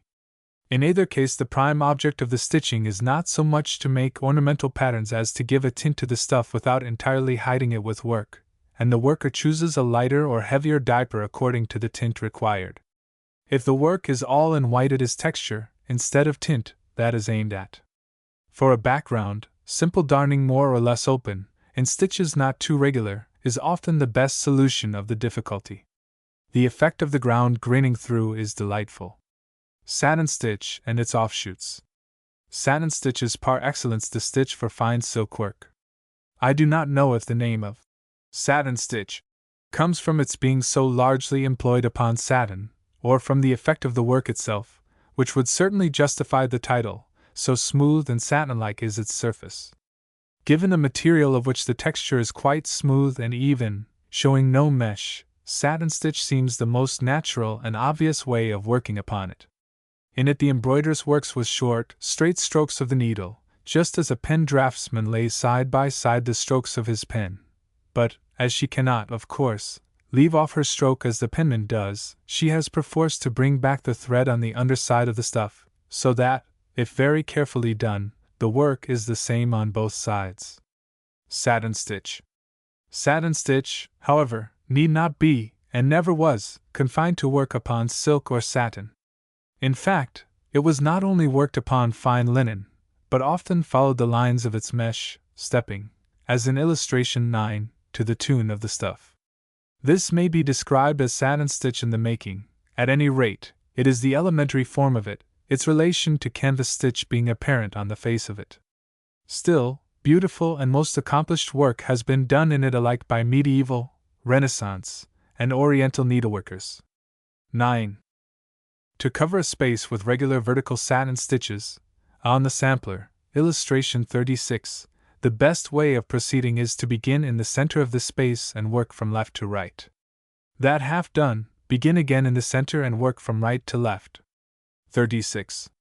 In order to make sure of a crisp and even edge to your forms, always let the needle enter the stuff there, as it is not easy to find the point you want from the back. In working a second row of stitches, proceed as before, only planting your needle between the stitches already done. Fasten off with a few tiny surface stitches and cut off the silk on the right side of the stuff, it will be worked over. To cover a space with horizontal satin stitches, be on sampler, begin at the top, and work from left to right. The longer stretches there are not, of course, crossed at one stitch, they take several stitches, dovetailed, as it were, so as not to give lines. The easiest, most satisfactory, and generally most effective way of working flat satin stitches in oblique or radiating lines C, D, E, working in those instances, as in the case of A, from the center, first from left to right and then from right to left. Stems, narrow leaflets, and the like, are best worked always in stitches which run diagonally and not straight across the form. In the case of stems or other lines curved and worked obliquely, the stitches must be very much closer on the inner side of the curve than on the outside. Occasionally a half stitch may be necessary to keep the direction of the lines right, in which case the inside end of the half stitch must be quite covered by the stitch next following. Satin stitch is seen at its best when worked in floss. Coarse or twisted silk looks coarse in this stitch, as may be seen by comparing the petal D in the sampler, illustration 36, with the petal and twisted silk here given, 38. Marvelously skillful as are the needleworkers of India, illustration 39, they get rather broken lines when they work in thick twisted silk. The precision of line a skilled worker can get in floss is wonderful. An Oriental will get sweeping lines as clean and firm as if they had been drawn with a pen, and this not merely in the case of an outline, but in voided lines of which each side has to be drawn with the needle. The voided outline, by the way, as on illustrations 39-40, is not only the frankest way of defining form, but seems peculiarly proper to satin stitch, and it is a test of skill and workmanship. It is so easy to disguise uneven stitching by an outline in some other stitch. The voiding in the wings of the birds in illustration 40 is perfect, and the softening of the voided line, at the start of the wing in one case and the tail in the other, by cross-stitching in threads comparatively wide apart, is quite the right thing to do. It would have been more in keeping to void the veins of the lotus leaves than to plant them on in cord. 36. 38. 39. 39. 40. 40. Satin stitch must not be too long, and it is often a serious consideration with the designer how to break up the surfaces to be covered so that only shortish stitches need be used. You might follow the veining of a leaf, for example, and work from vein to vein. But all leaves are not naturally veined in the most accommodating manner. Treatment is accordingly necessary, and so we arrive at a convention appropriate to embroidery of this kind. It takes a draftsman properly to express form by stitch distribution. The Chinese convention in the lotus flowers, illustration 40, is admirable. 40. It is the rule of the game to lay satin stitch very evenly. Worked in floss, the mere surface of satin stitch is beautiful. A further charm lies in the way it lends itself to gradation of color. Beautiful results may be obtained by the use of perfectly flat tints of color, as in illustration 40, but the subtlest as well as the most deliberate gradation of tint may be most perfectly rendered in satin stitch. 40. Surface satin stitch, not the same on both sides, though it looks very much like ordinary satin stitch, is worked in another way. The needle, that is to say, after each stitch is brought immediately up again, and the silk is carried back on the upper instead of the underside of the stuff. Considerable economy of silk is effected by thus keeping the thread as much as possible on the surface, but the effect is apt to be proportionately poorer. Moreover, the work is not so lasting as when it is solid. The satin stitch on illustration 58 is all surface work. It looks loose, which it is always apt to do, unless it is kept stretched on the frame, on which, of course, satin stitch is for the most part worked. Very effective Indian work is done of this kind, loose and flimsy, but serving a distinct artistic purpose. It is to embroidery of more serious kind what scene painting is to mural decoration. Surface satin stitch. 58. Embroidery is often described as being in long and short stitch, a term properly descriptive not of a stitch, but of its dimensions. Whether you use stitches of equal or of unequal length is a question merely of the adaptation of the stitch to its use in any given instance. There is nothing gained by calling an arrangement of alternating stitches long and short, or by calling them plumage stitch, or, which is more misleading, feather stitch, when they radiate so as to follow the form, say, of a bird's breast. The bodies of the birds in illustrations 40 and 85 are in plumage stitch so called. This adaptation of stitch to bird or other forms gives the effect of fine feathering perfectly. But why apply the term satin stitch exclusively to parallel lines of stitches all of a length? 40. 85. Long and short stitch, then, is a sort of satin stitch, only instead of the stitches being all of equal length, they are worked one into the others or between them, as in the faces in illustrations 79 and 80. 79. 80. A little further removed from satin stitch is what is known as split stitch, in which the needle is brought up through the foregoing stitch, and splits it. The way of working this stitch is more fully given on page 105. 105. The worker adapts, as a matter of course, the length of the stitch to the work to be done, directing it also according to the form to be expressed, and so arrives, almost before he is aware of it, by way of satin stitch, at what is called plumage stitch. The distinction between the stitches so far described is plain enough, and an all-round embroideress learns to work them, but workers end in working their own way, modifying the stitch according to the work it is put to do, and produce results which it would be difficult to describe and pedantic to find fault with. Even short, however, of such individual treatment, the mere adaptation of the stitch to the lines of the design removes it from the normal. It makes a difference, too, whether it is worked in a frame or in the hand. In the one case you see more likeness to one stitch, in the other to another. The flower at B, for example, and the leaf at D, on the sampler, illustration 41, are both worked in what is commonly called plumage, or embroidery, stitch, though the term dovetail, sometimes used, seems to describe it better. Instance B, however, is worked in the hand, and D in a frame, from which very fact it follows that the worker is naturally disposed to regard B as akin to crewel stitch, and D to satin stitch, between which two stitches, dovetail, may be regarded as the connecting link. 41. The petals at B are worked in the method illustrated in the diagram over leaf. The first step is to edge the shape with satin stitches in threes, successively long, shorter, and quite short. This done, starting at the base again, you put your needle in on the upper or right side of the first short stitch, and bring it out through the long stitch, as shown in the diagram. You then make a short stitch by putting your needle downwards through the material, and taking up a small piece of it. You have finally only to draw the needle through, and it is in position to make another long stitch. As the concentric rings of stitching become smaller, you make, of course, shorter stitches, and you need no longer pierce the thread of the long stitch. The working of the scroll at D on the sampler, illustration 41, needs no detailed explanation. Anyone who is acquainted with the way satin stitch is worked, it has already been sufficiently explained, and has read the above account of the working of B, will understand at once how that is worked in the frame. 41. It will be seen that there is a slight difference in effect between the two, arising from the fact that work done in the hand is necessarily more loosely and not quite so evenly done as that on a frame. Split stitch, see on the sampler, again, resembles either crewel stitch or satin stitch, according as it is worked in the hand or on a frame.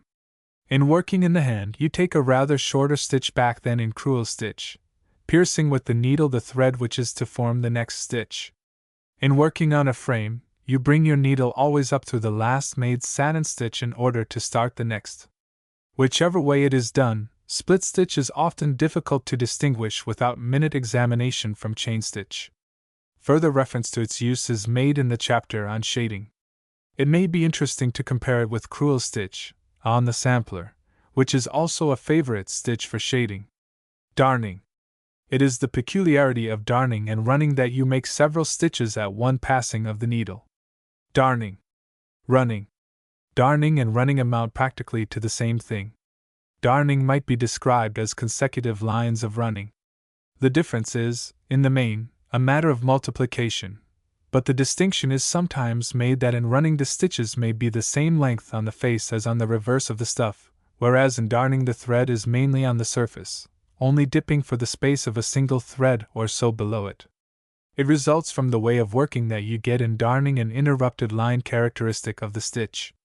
What is called double darning, by which the breaks in the single darning are made good, has in effect no character of darning whatever. Darning has a homely sound, but it is useful for more than mending. In embroidery you no longer use it to replace threads worn away, but build up upon the scaffolding of a merely serviceable material what may be a gorgeous design in silk. Darning is worked, of course, in rows backwards and forwards, but if the stitches are long and in the direction of the weft, it is as well not to run the returning row next to the one just done, but to leave space for a second course of darning afterwards between the open rows. The darning of the sampler, illustration 43, is very simple. The flower is darned in stitches of fairly equal length, taking up one thread of the material, and covering a space of almost 1/4 of an inch before taking up the next thread.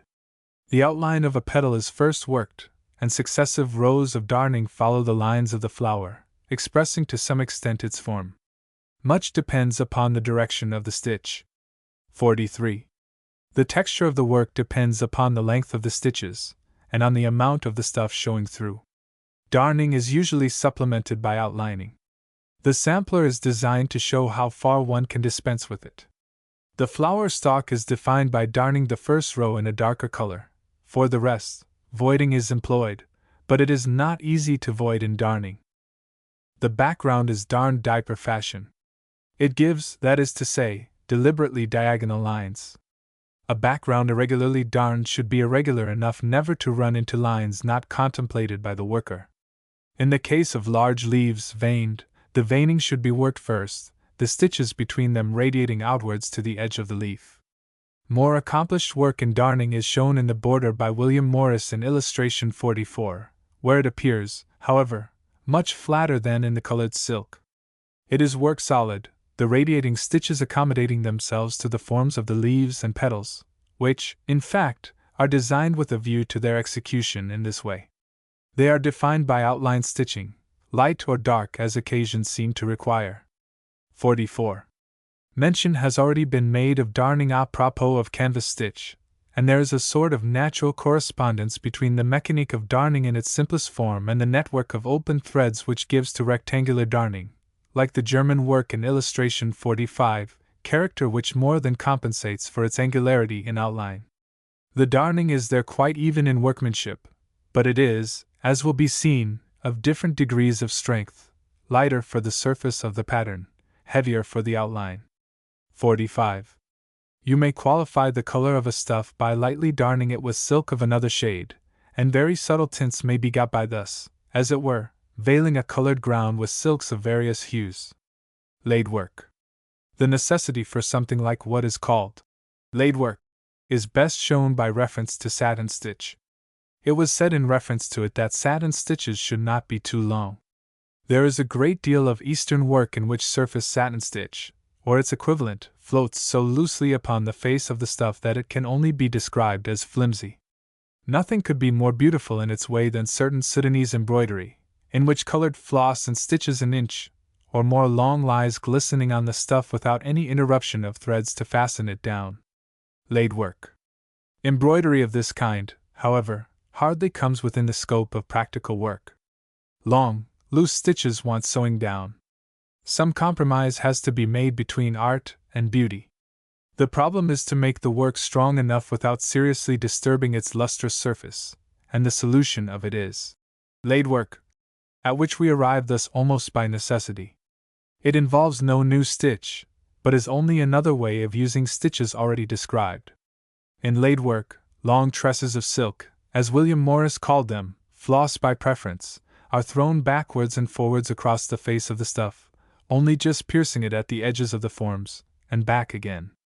These silken tresses are then caught down and kept, I will not say close to the ground, but in their place upon it, by lines of stitching in the cross direction. Laid work is not, at the best, a very strong or lasting kind of embroidery. It needs to be carefully covered up even as it is worked, but by no other means is the silky beauty of colored floss so perfectly set forth. It is hardly worth doing in anything but floss. Laid work lends itself also to gradation of color within certain limits. The limits, that is to say, of the straight parallel lines in which the silk is laid, the direction of these is determined often by the lines of sewing which are to cross them. In any case, the direction of the threads is here more than ever important. The sewing down must take lines and may form patterns. The sampler, illustration 46, wants little or no explanation. It illustrates the various ways of laying. In the leaf, the floss is sewn down with split stitch, which forms the veining. Elsewhere, it is kept in place by couching, a process presently to be described. For the outlines, split stitch and couching are employed. The last row of laid work in the grounding is purposely pulled out of the straight by the couching in order to give a waved edge. The diaper which represents the seating of the flower is not, properly speaking, laid work. Single threads of white purse silk are there couched down with dark. 46. For the transverse stitching, for which also it is best to use floss, either split stitch may be used, as in the leaf in the sampler, illustration 46, or a thread may be laid across and sewn down, couched, as it is called, as in the flower. The closer the cross lines, the stronger the work, but the less lustrous the effect. 46. Laid floss may be employed to glorify the entire surface of a linen material, as in the sampler, or for the pattern only upon a ground worth showing, as in illustrations 47, 48, 49. 47. 48. 49. Laid work will not give anything like modeling, and it is not best suited to figure design except where it is quite flatly treated. An instance of its use in figure work occurs on illustration 79. It is effective when quite naively and simply used in cross lines which do not appear to take any account of the forms crossed, as, for example, in illustration 47, where the stitching does not pretend to express more than a flat surface. The floss, however, is there carefully laid at a different angle of inclination in each petal, so as to give variety of color. The lines of sewing vary according to the lines of the laid floss, but do not cross them at right angles. The important thing is, of course, that they should catch the laid tresses at intervals not too far apart. If the lines which sew down the floss have also to express drawing, as in the case of the bird's wings in illustration 48, the underlying floss must be laid in lines which they will cross. In the case of the leaves in the same piece of work, the floss is laid in the direction in which the leaf grows, and the stitching across, which sews it down, is slightly curved so as to suggest roundness in them. 79. 47. 48. A more finished piece of work is shown in illustration 49, where the laid floss crosses the forms, and the sewing down takes very much the place of veining in the flower, and of ribs in the scroll, expressing about as much modeling as can be expressed this way, and more, perhaps, than it is advisable often to attempt. 49. The sewing down asserts itself most, of course, when it is in a color contrasting with the laid floss, as it does in the leaves and the smaller sampler overleaf. The stitching down makes usually a pattern more or less conspicuous. On this same sampler it does so very deliberately in the case of the broad stalk. The rather sudden variation of the color shown there in the leaves is harmless enough in bold work, to which the process is best suited. One may be too careful in gradating the tints. Timidity in this respect prevails too much among modern needlewomen. An artist in floss should not want her work to look like a gradated wash of color. The Italians of the 16th and 17th centuries, see illustration 49, were not afraid of rather abrupt transition in the shades of color they used for laid work. 49. When laid floss is kept in place by threads themselves sewn down across it, such threads are called couched, and the work itself may be described as laid and couched. Hence arises some confusion between the two methods of work, laying and couching. It saves confusion to make a sharp distinction between the two, using the term laid only for stitches, floss first loosely laid upon the surface of the stuff and then sewn down by cross lines of stitching of whatever kind, and couched for the sewing down of cords, and silk or gold, thread by thread or in pairs. Laid floss is sewn down en masse, couched silk in single or double threads, and accordingly laid answers best for surface covering, couched for outlining, except in the case of gold, which even for surface covering is always couched. Couching. Couching is the sewing down of one thread by another, as in the outline of the flower on the laid sampler, illustration 46. The stitches with which it is sewn down, thread by thread, or, in the case of gold, 2 threads at a time, are best worked from right to left, or, in outlining, from outside the forms inwards, and a waxed thread is often used for the purpose. Naturally, the cord to be sewn down should be held fairly tightly in place to keep the line even. Couching. 46. It is usual in couching to sew down the silk or cord with stitches crossing it at right angles, except in the case of a twisted cord, which should be sewn down with stitches in the direction of the twist. Couching is best done in a frame, but it may be done in the hand by means of buttonhole stitch. When a surface is covered with couching, as in the seating of the flower in the sampler, illustration 46, the sewing down stitches make a pattern, all the plainer there, because the stitching is in a contrasting shade of color. It is quite permissible to call attention to the stitching if it suits your artistic purpose. To disguise it by sewing through the cord is not a workmanlike practice.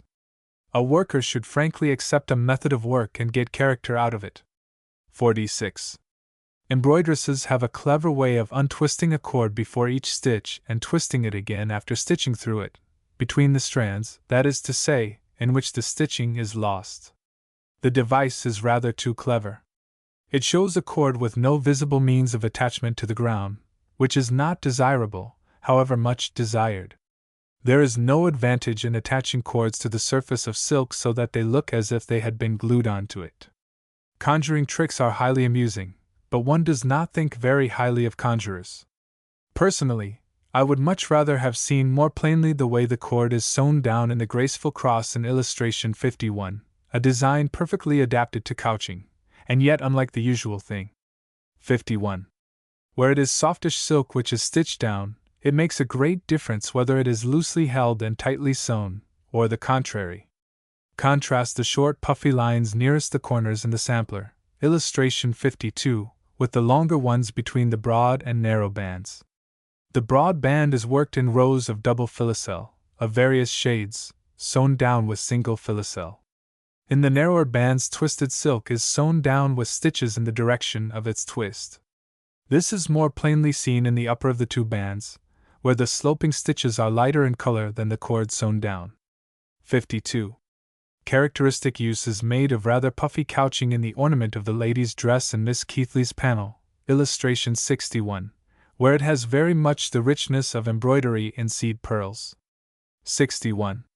It was a common practice in Germany in the 16th century to work in solid couching upon cloth, employing a twisted thread and sewing it with stitches in the direction of the twist, so that at first sight one does not recognize it as couching.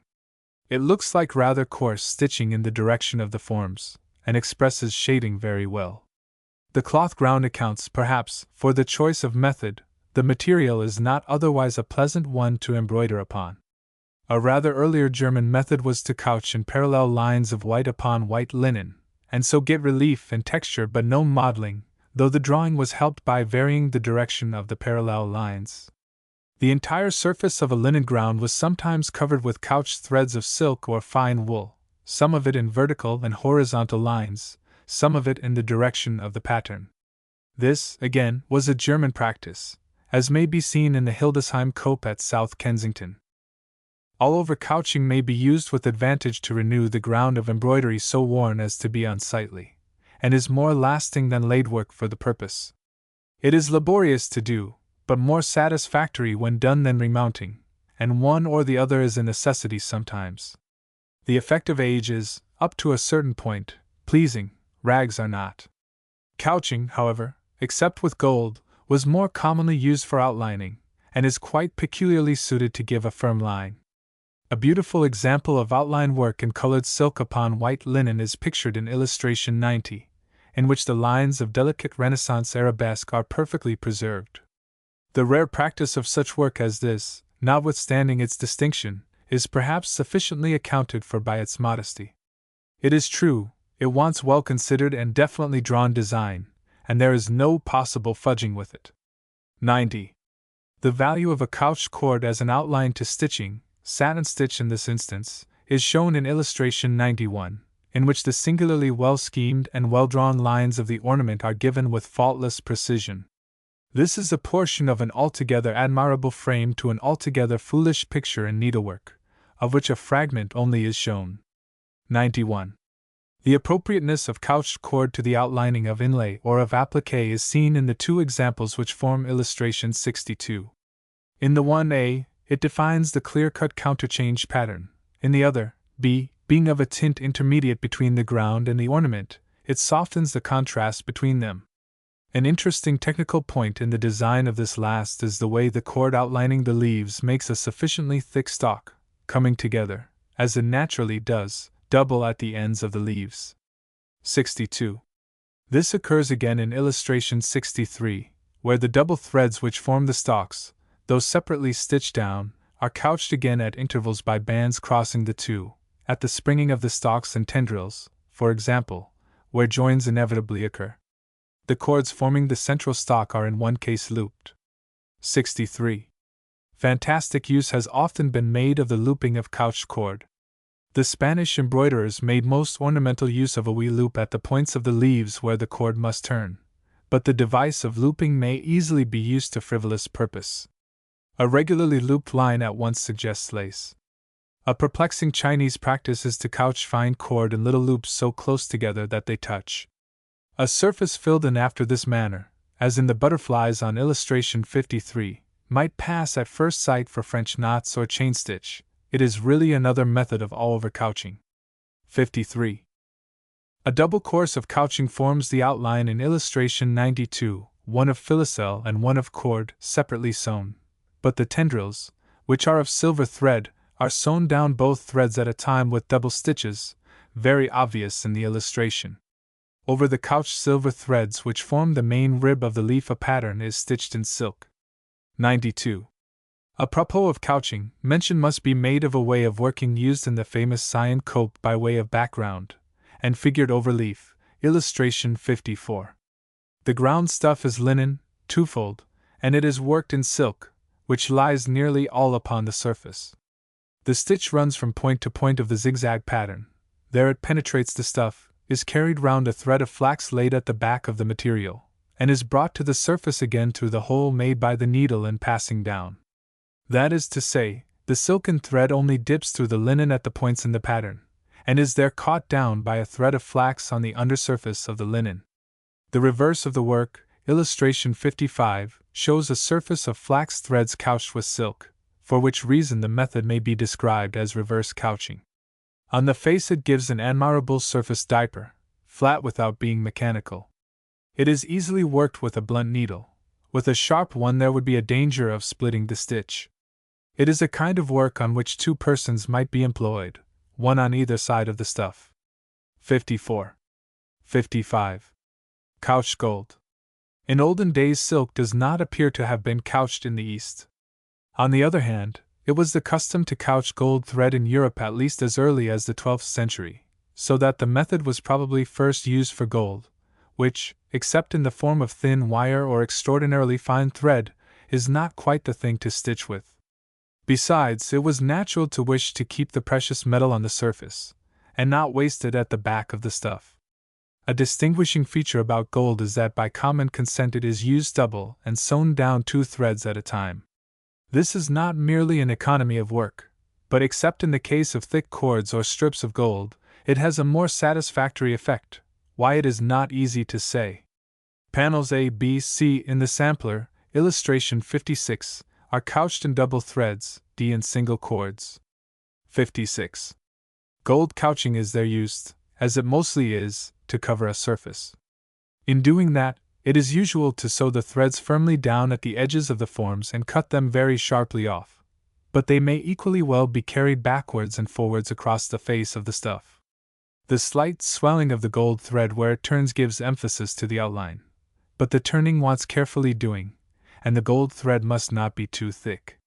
If you use a large needle, to clear the way for the thread, the turning of the gold may take place on the back instead of on the face of the material, but only in the case of very fine thread. Gold threads often want stroking into position. This may be done with what is called a pierce, but a good stiletto, or even a very large needle, will answer the purpose. Sharply pointed scissors are indispensable. In solid couching the stitches run almost inevitably into pattern, and it is customary, therefore, to start with the assumption that they will, and deliberately to make them into pattern, to work them, that is to say, in vertical, diagonal, or cross lines as at A, in zigzags as at B, or in some more complicated diaper pattern as at C, where the stitching is purposely in pronounced color, that the pattern may be quite clearly seen. At D it has more its proper value, that the effect of it may be better appreciated. The pattern may, of course, be helped by the color of the stitching, and there is some art in making the necessary stitches into appropriate pattern. In fact, the ornamentist, being an ornamentist, naturally takes advantage of the necessity of stitching to pattern his metallic surfaces with diaper, using often, as in the scroll in illustration 57, a diversity of patterns, which gives at once varied texture and fanciful interest to the surface. There is quite an epitome of little diapers in that fragment of needlework, and one can hardly doubt that the embroiderer found it great fun to contrive them. The flat strips of metal emphasizing the backs of the curves are sometimes twisted as they are sewn. 57. The other diapers on the sampler, F, G, H, J, 56, are emphasized by the relief given to them by underlying cords, purposely left bare in parts to show the structure. These underlying cords must be firmly sewn on to the linen ground, and if the stitching follows the direction of the twist in them, the round surface is not so likely to be roughened by it. By rights, the cords should be laid farther apart than in the sampler, where the attempt to force the effect, for purposes of explanation, has not proved very successful. An infinity of basket patterns, as these may be called, basket stitches they are not, may be devised by varying the intervals at which the gold threads are sewn down, and the number of cords they cross at a time. 56. The central panel of the sampler, E, shows a combination of flat and raised gold. The outline of the heart is corded. The center of it is raised by stitching, first with crewel wool and then with gold-colored floss across that. It is difficult to prevent white stuffing from showing through gold. This gives only a hint of what may be done in the way of raised ornament upon a flat gold ground, and was done in medieval work. A single cord may be sewn down to make a pattern in relief, leafage, scrollwork, or what not, which, when the surface is all worked over with gold, has very much the effect of gilt gesso. If, for any reason, heavy work of this kind is to be done on silk or satin, that must first be backed with strong linen. In medieval and church work, generally the double threads are usually laid close together, forming, as in the diapers on sampler, a solid surface of gold, and that was largely done in Oriental embroidery too, in Chinese, for example, where, however, the threads, instead of being couched in straight lines, follow the outlines of the design, and are worked ring within ring until the space is filled, as in the dragon's face, A. Illustration 58. There is here, as in the working of his body, a certain economy of gold.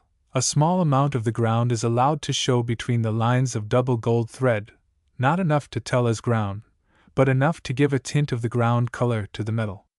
Further, in this more open couching, the direction of the lines of couching goes for more than in solid work.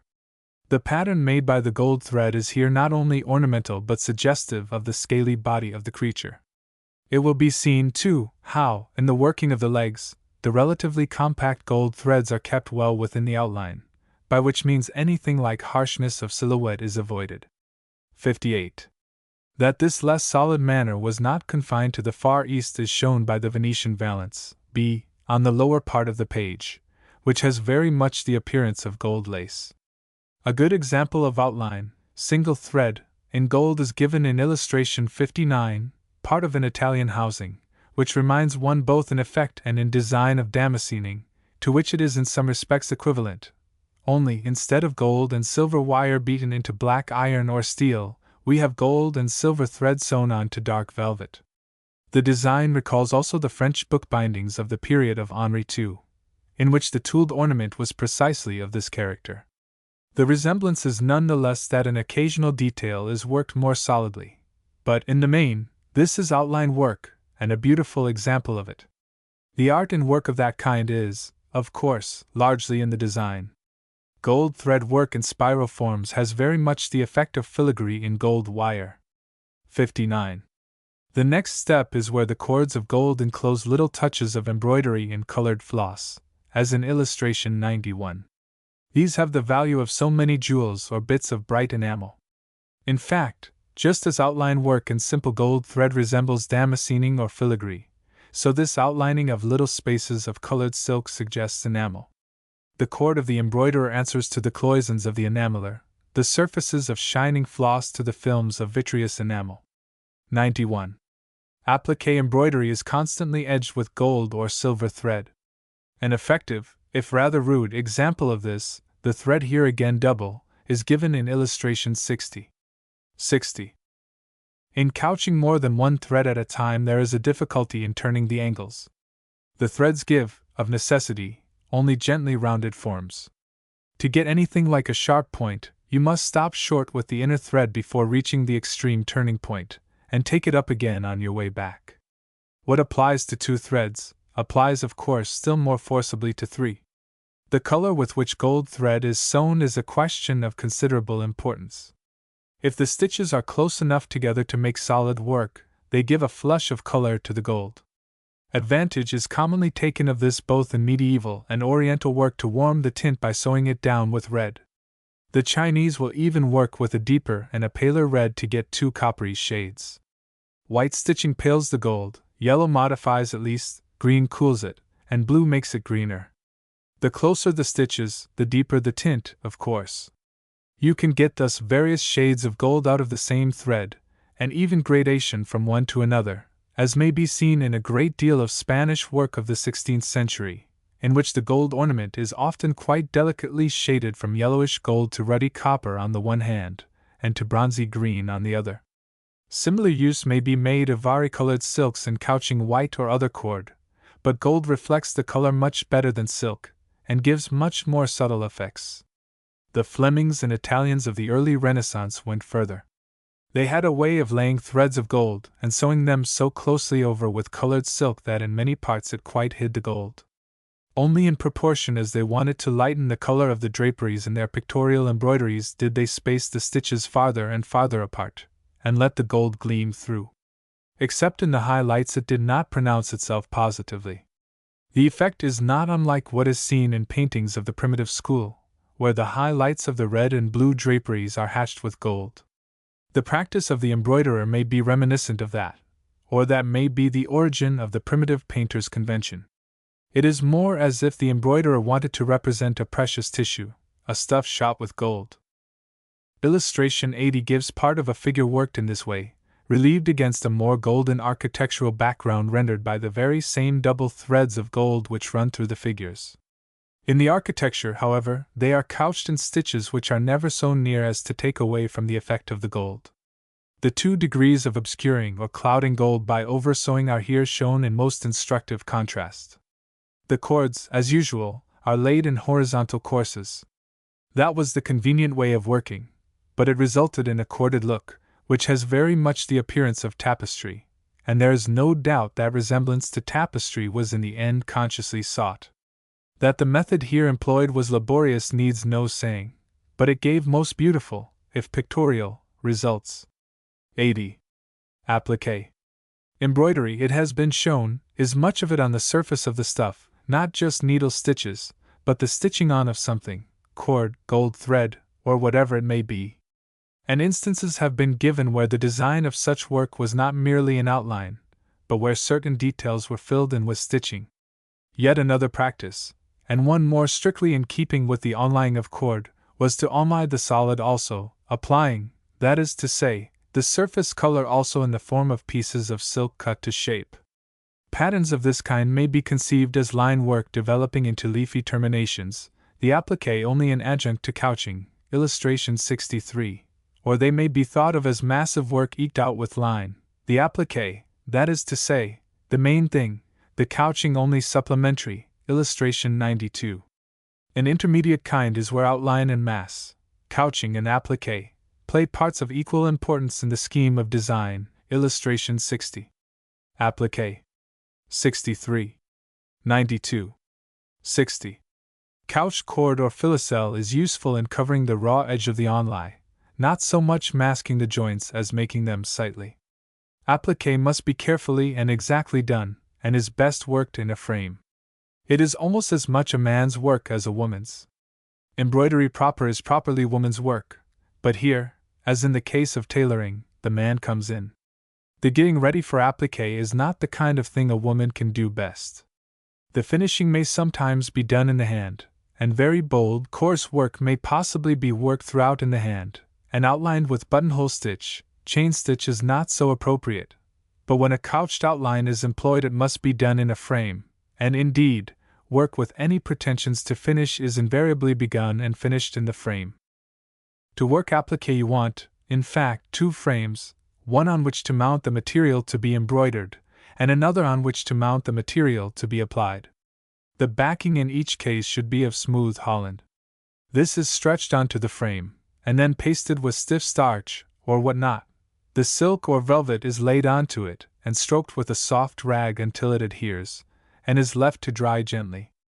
When dry, the outlines of the complete design are traced upon the one, and those of the details to be applied upon the other. You may paste, of course, silks of 2 or 3 colors upon one backing for this. The stuff to be applied is then loosened from its frame, the details are cleanly cut out with scissors, or, better still, a knife, in either case sharp, and transferred to their place in the design on the other frame. There they are kept in position by short steel pins planted upright into the stuff until you are sure they fit, and then tacked firmly down, with care that the stitches are such as will be quite covered by the final couching, chain stitch, or whatever is to be your outline. In the case of silk or other delicate material, peculiar care must be taken that the paste is not moist enough to penetrate the stuff, but an experienced worker has no fear of that. A firm outline is a condition of appliqué, and couched cord fulfills it most perfectly. Much depends upon a tasteful and tactful choice of color for it. You fatten your pattern by outlining it with a color which goes with it, illustration 62b. You thin it by one which goes into the ground. Very subtle use may be made of a double outline or of a corded line upon couched floss. There is a double outline to the ornament in illustration 92. The inner one next to the yellow satin appliqué is of gold, the outer one next the crimson velvet ground is of white sewn with pale blue. This gives emphasis to the bold forms of the leafage. The midrib there is of silver couching, the minor veinings are stitched in silk, and are rather insignificant. 62. 92. The less there is of extra stitching on appliqué, the better as a rule. It disturbs the breadth, which is so valuable a characteristic of onlay. In no case is much mixing of methods to be desired, but if appliqué is to be supplemented, it had best be with couching, which is not so much stitching as stitch down, itself another form of applied work. Appliqué of itself is not, of course, adapted to pictorial work, but that in association with judicious stitching and couching it may be used to admirable decorative purpose in figure design is shown by Miss Mabel Keithley's panel, illustration 61. What an artist may do depends upon the artist. Miss Keithley's panel indicates the use that may be made of texture in the stuff onlaid. 61. Appliqué is especially appropriate to bold church work, fulfilling perfectly that condition of legibility so desirable and work necessarily seen oftenest from afar. Broadly designed, it may be as fine in its way as a piece of medieval stained glass, and it gives to silk and velvet their true worth. The pattern may be readable as far off as you can distinguish color. Appliqué work is thought by some to be an inferior kind of embroidery, which it is not. It is not a lower but another kind of needlework, in which more is made of the stuff than of the stitching. In it the craft of the needleworker is not carried to its limit, but, on the other hand, it makes great demands upon design. You cannot begin by just throwing about sprays of natural flowers. It calls peremptorily for treatment, by which test the decorative artist stands or falls. Effective it must be, coarse it may be, vulgar it should not be, trivial it can hardly be, mere prettiness is beyond its scope, but it lends itself to dignity of design and nobility of treatment. Of course, it is not popular. A usual form of appliqué is in satin upon velvet. Velvet on satin, b. illustration 62, is comparatively rare, but it may be very beautiful, though there is a danger that it may look like weaving. 62. Silk upon silk, figured damask, is shown in illustration 63, designed to be seen from a nearer point of view, and less pronounced in pattern accordingly. The strap work, applied in ribbon, is broken by cross stitches in couples, which take away from the severity of the lines. The great bunches are onlaid, each in one piece of silk, the forms of the separate grapes expressed by couching. The French knots in the center of the grapes add greatly to the richness of the surface. The leaves are in one piece. It would have been possible to use 2 or 3, joining them at the veins. 63. The application of leather to velvet, as in illustration 94, allows modification in the way of execution, and of design adapted to it. Leather does not fray, and needs, therefore, no sewing over at the edge, but only sewing down, which may be done, as in this case, well within the edge of the material, giving the effect of a double outline. The Chinese do small work in linen, making similar use of the stitching within the outline, but turning the cut edge of the stuff under. It would not do to leave it raw. On a bolder scale, but in precisely the same manner, is embroidered the wonderful tent of Francois, taken at the Battle of Pavia, and now in the armory at Madrid, obviously Arab work. Something of the kind was done also in Morocco, which points to leather work as the possible origin of this method. 94. Another ingenious Chinese notion is to sew down little 5-petaled flowers, turned under at the edges, with long stamen stitches radiating from a central eye of knots. Inlay mosaic cut work. A step beyond the process of onlaying is inlay, where one material is not laid onto the other, but into it, both being perhaps backed by a common material. The process is, in fact, precisely analogous to that inlay of brass and tortoiseshell which goes by the name of its inventor, Boule. The work is difficult, but thorough. It does not recommend itself to those who want to get effect cheaply. The process is suited only to close-textured stuffs, such as cloth, which do not fray. Inlay. The materials are not pasted onto linen, as in the case of appliqué. The cloth to be inlaid is placed upon the other, and both are cut through with one action of the knife, so that the parts cannot but fit. The coherent piece of material, the ground, say, of the pattern, is then laid upon a piece of strong linen already in a frame. The vacant spaces in it are filled up by pieces of the other stuff, and all is tacked down in place. That done, the work is taken out of the frame, and the edges sewn together. The backing can then, if necessary, be removed, and in Oriental work it generally was. Inlay lends itself most invitingly to counterchange in design, as seen in the stole at A, illustration 62. Light and dark, ground and pattern, are there identical? You cannot say there is ground, each forms the ground to the other. And from the mere fact of the counterchanging you gather that it is inlaid, and not onlaid. Counterchange. 62. Prior to inlaying in materials which are at all likely to fray, you first back them with paper, thin but tough, firmly pasted. Then, having tacked the two together, and pinned them with drawing pins onto a board, you slip between it and the stuff a sheet of glass, and with a very sharp knife, kept sharp by an oilstone at hand, cut out the pattern. What was cut out of one material has only to be fitted into the other, and sewn together as before, and you have two pieces of inlaid work, what is the ground in one forming the pattern in the other, and vice versa. By this ingenious means there is absolutely no waste of stuff. You get, moreover, almost invariably a broad and dignified effect. The process does not lend itself to triviality. It was used by the Italians, and more especially by the Spaniards of the Renaissance, who borrowed the idea, of course, from the Arabs. In India they still inlay in cloth most marvelously, not only counterchanging the pattern, but inlaying the inlays with smaller pattern work, thus combining great simplicity of effect with wonderful minuteness of detail. They mask the joins with chain stitch, the color of it artfully chosen with regard to the two colors of the cloth it divides or joins. Further, they often patch together pieces of this kind of inlay. Inlay itself is a sort of patchwork. You cut pieces out of your cloth, and patch it with pieces of another color, covering the joins perhaps, as on illustration 64, with chain stitch, which gives it some resemblance to cloisonné enamel, the cloisons being of chain stitch. Patchwork. 64.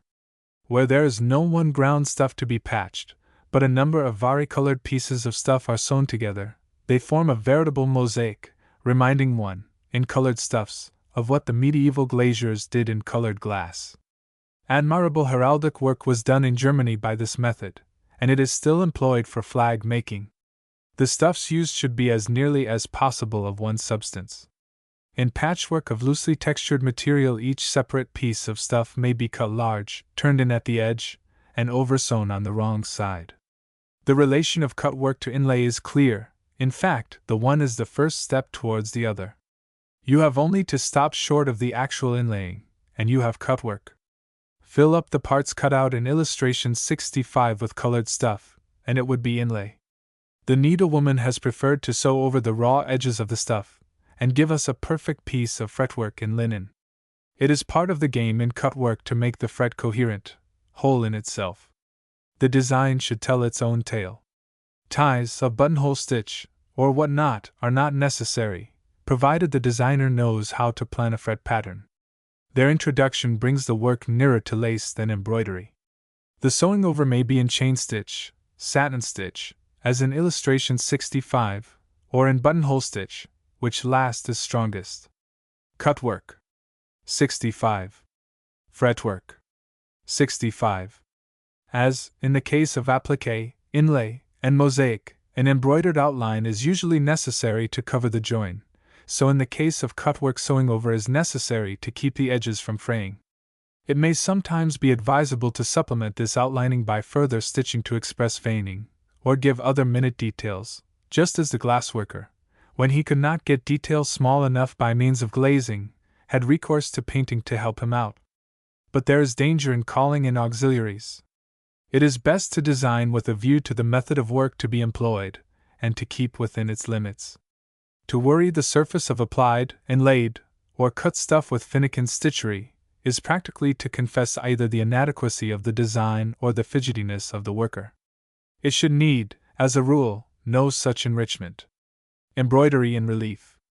Embroidery being work upon a stuff, it is inevitably raised, however imperceptibly, above the surface of it.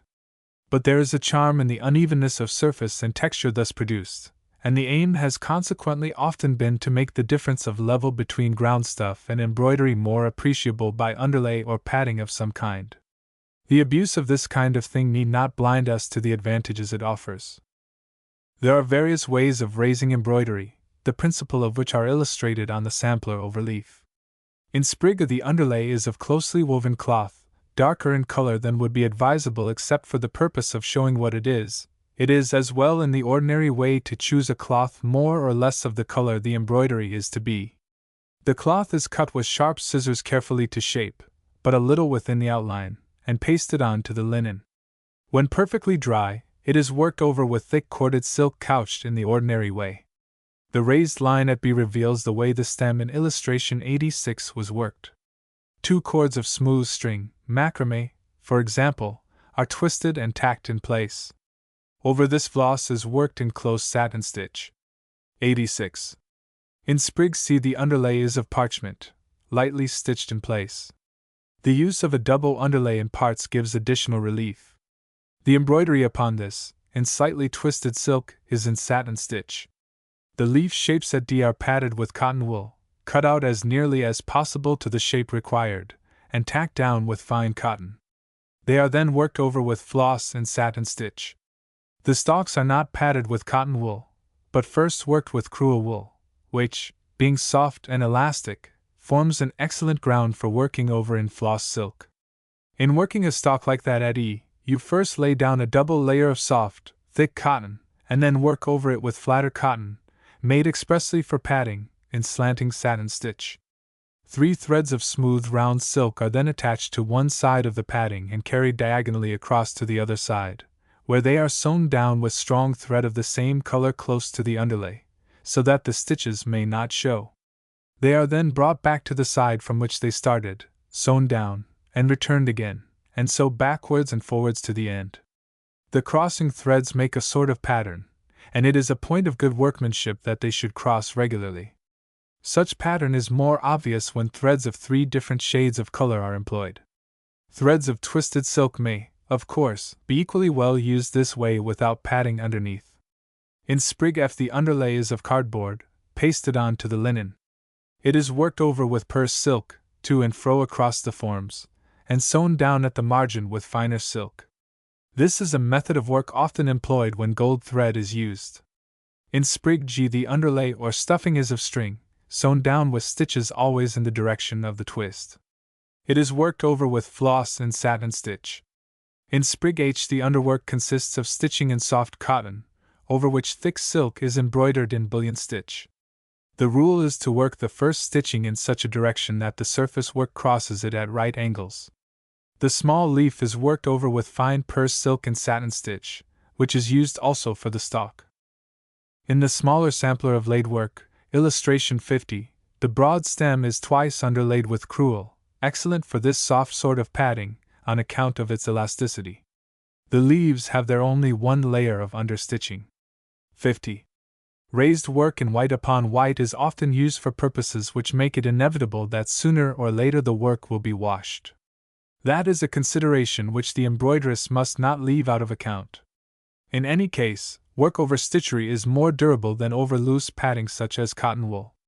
The 15th century work reproduced in illustration 67 is in flax thread on linen, and the underlay, laid bare in the topmost flower, is of stiff linen, sewn down, not at the margins as in the case of the parchment on the sampler, illustration 66, but by a row of stitching up the center of each petal. The veins of the leaves in illustration 88 are padded with embroidery cotton and worked over with phyllo floss.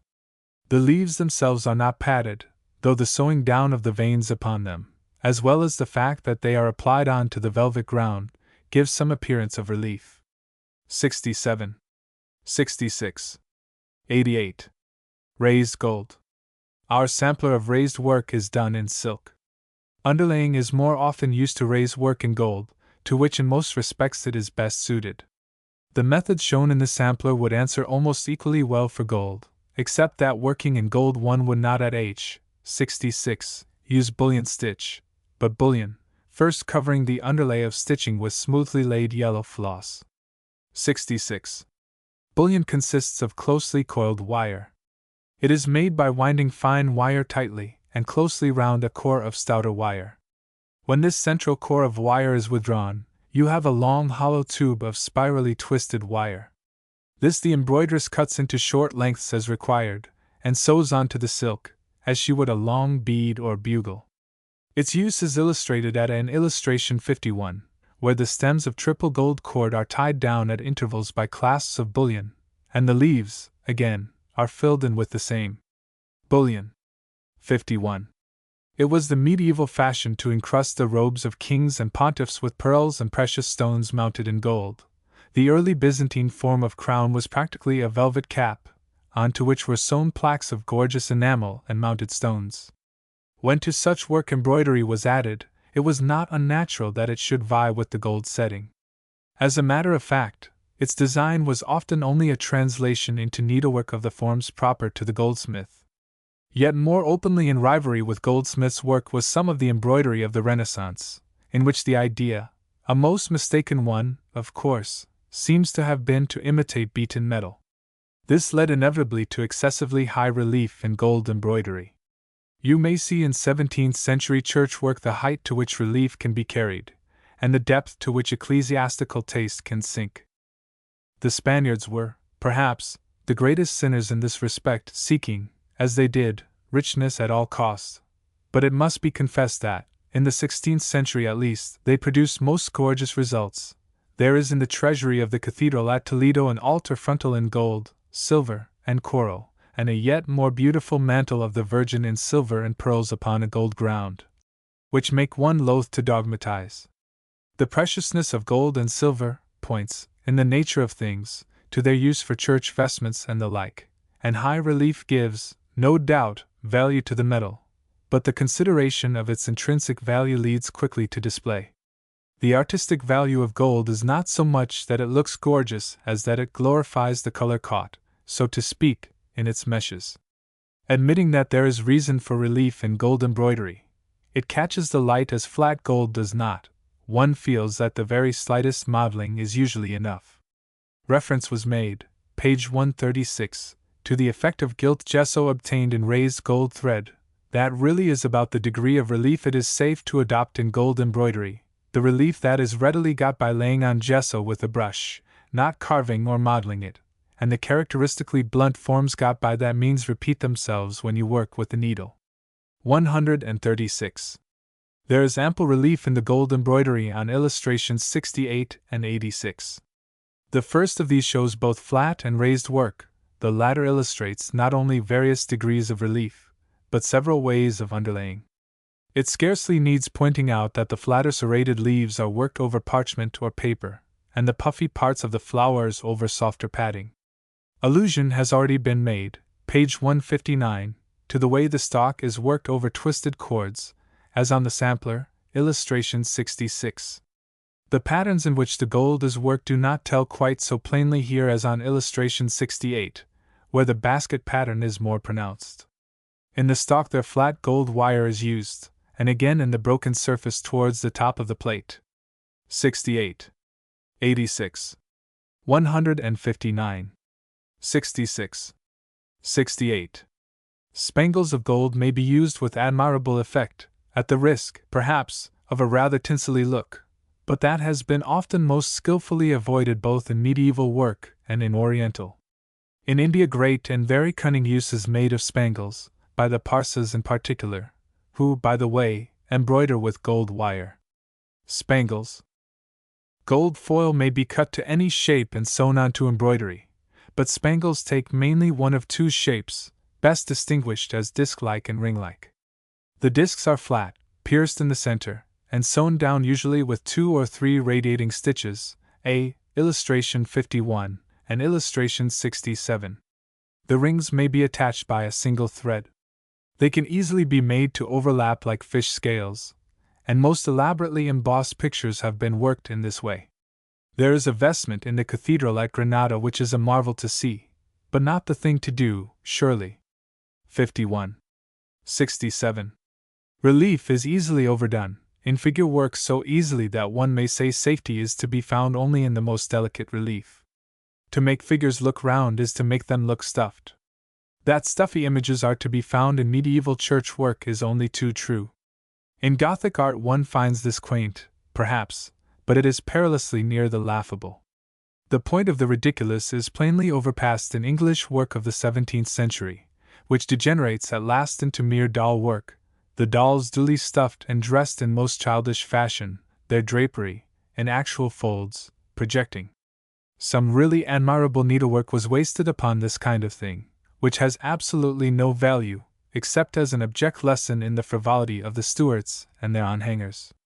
Quilting. A most legitimate use of padding is in the form of quilting, where it serves a useful as well as an ornamental purpose.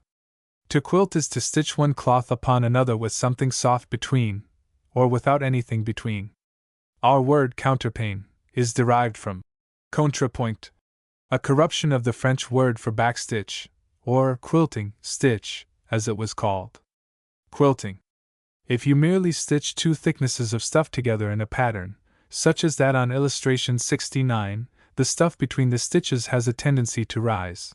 The two layers of stuff do not lie close except where they are held together by the stitching, and a very pleasantly uneven surface results. This effect is enhanced if between the two stuffs there is a layer of something soft. If, now, you keep down the groundwork of your design by comparatively frequent stitches diapering it, you get a pattern in relief, more or less, according to the substance of your padding. 69.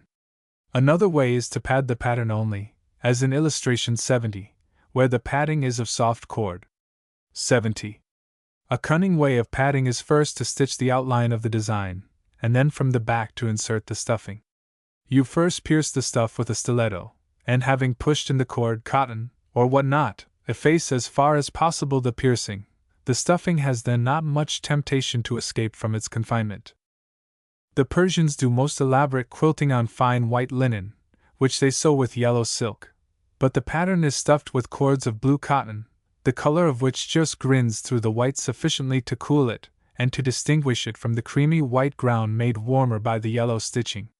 Quilting is most often done in white upon color, or in one color upon white. Yellow silk on white linen, as in the case of illustration 69, was a favorite combination, and is always a delicate one. But there is no reason why a variety of colors should not be used in a counterpane. When you stitch down the ground with colored silk, you give it, of course, color as well as flatness. 69. Stitch groups. There are all sorts of ways in which stitches might be grouped, according to the order of time in which historically they came into use, according as they are worked through and through the stuff or lie mostly on its surface, according as they are conveniently worked in the hand or necessitate the use of a frame, and in other ways too many to mention. It is not difficult, for example, to imagine a classification according to which the satin stitch in illustration 71 would figure as a canvas stitch. 71. In the samplers they are grouped according to their construction, that seeming to us the most practical for purposes of description. They might for other purposes more conveniently be classed some other way. At all events, it is helpful to group them. Designer and worker alike will go straighter to the point if once they get clearly into their minds the stitches and their use, and the range of each, what it can do, what it can best do, what it can ill do, what it cannot do at all. Anyone, having mastered the stitches and grasped their scope, can group them for herself, say, into stitches suited, 1. to line work, 2. to all-over work, 3. to shading, and so on. These she might again subdivide. Of line stitches, for example, some are best suited for straight lines, others for curved, some for broad lines, others for narrow, some for even lines, others for unequal, some for outlining, others for veining. And further, of all-over stitches some give a plain surface, others a patterned one, some do best for flat surfaces, others for mottled, some look best in big patches, some answer only for small spaces. With regard to shading stitches, there are various ways, see the chapter on shading, of giving gradation of color, and of indicating relief or modeling. Some stitches, of course, are adapted to various uses, as crewel, chain, and satin stitches, naturally the most in use. Workers generally end in adopting certain stitches as their own. That is all right, so long as they do not forget that there are other stitches which might on occasion serve their purpose. Anyway, they should begin by knowing what stitches there are. Until they know, and know too what each can do, they are hardly in a position to determine which of them will best do what they want. Our samplers show the use to which the stitches on them may be put. By way of resume, It may be added that for line work, more or less fine, crewel, chain, back and rope stitches, and couched cord are most suitable, crewel for long lines especially, and rope stitch for both curved and straight lines. For a boundary line, buttonhole is most emphatic. For broader lines, herringbone, feather, and oriental stitches answer better. Ladder stitch has the advantage of a firm edge on both sides of it. Satin and chain stitches, couching and laying, and basket work make good bands, but are not peculiarly adapted to that purpose. For covering broad surfaces, crewel, chain, and satin stitches, including, of course, what are called long and short and plumage stitches, serve admirably, as does also darning and laid work, and for gold thread couching. French knots do best for small surfaces only. The stitches most useful for purposes of shading are mentioned later on. No sort of classification is possible until the number of stitches has been reduced to the necessary few, and all fancy stitches struck out of the list. Inquiries should also be made into the title of each stitch to the name by which it is known, and the names themselves should be brought down to a minimum. Reduce them to the fewest any needlewoman will allow, and they are still, if not too many, more than are logically required. Some of them, too, describe not stitches, but ways of using a stitch.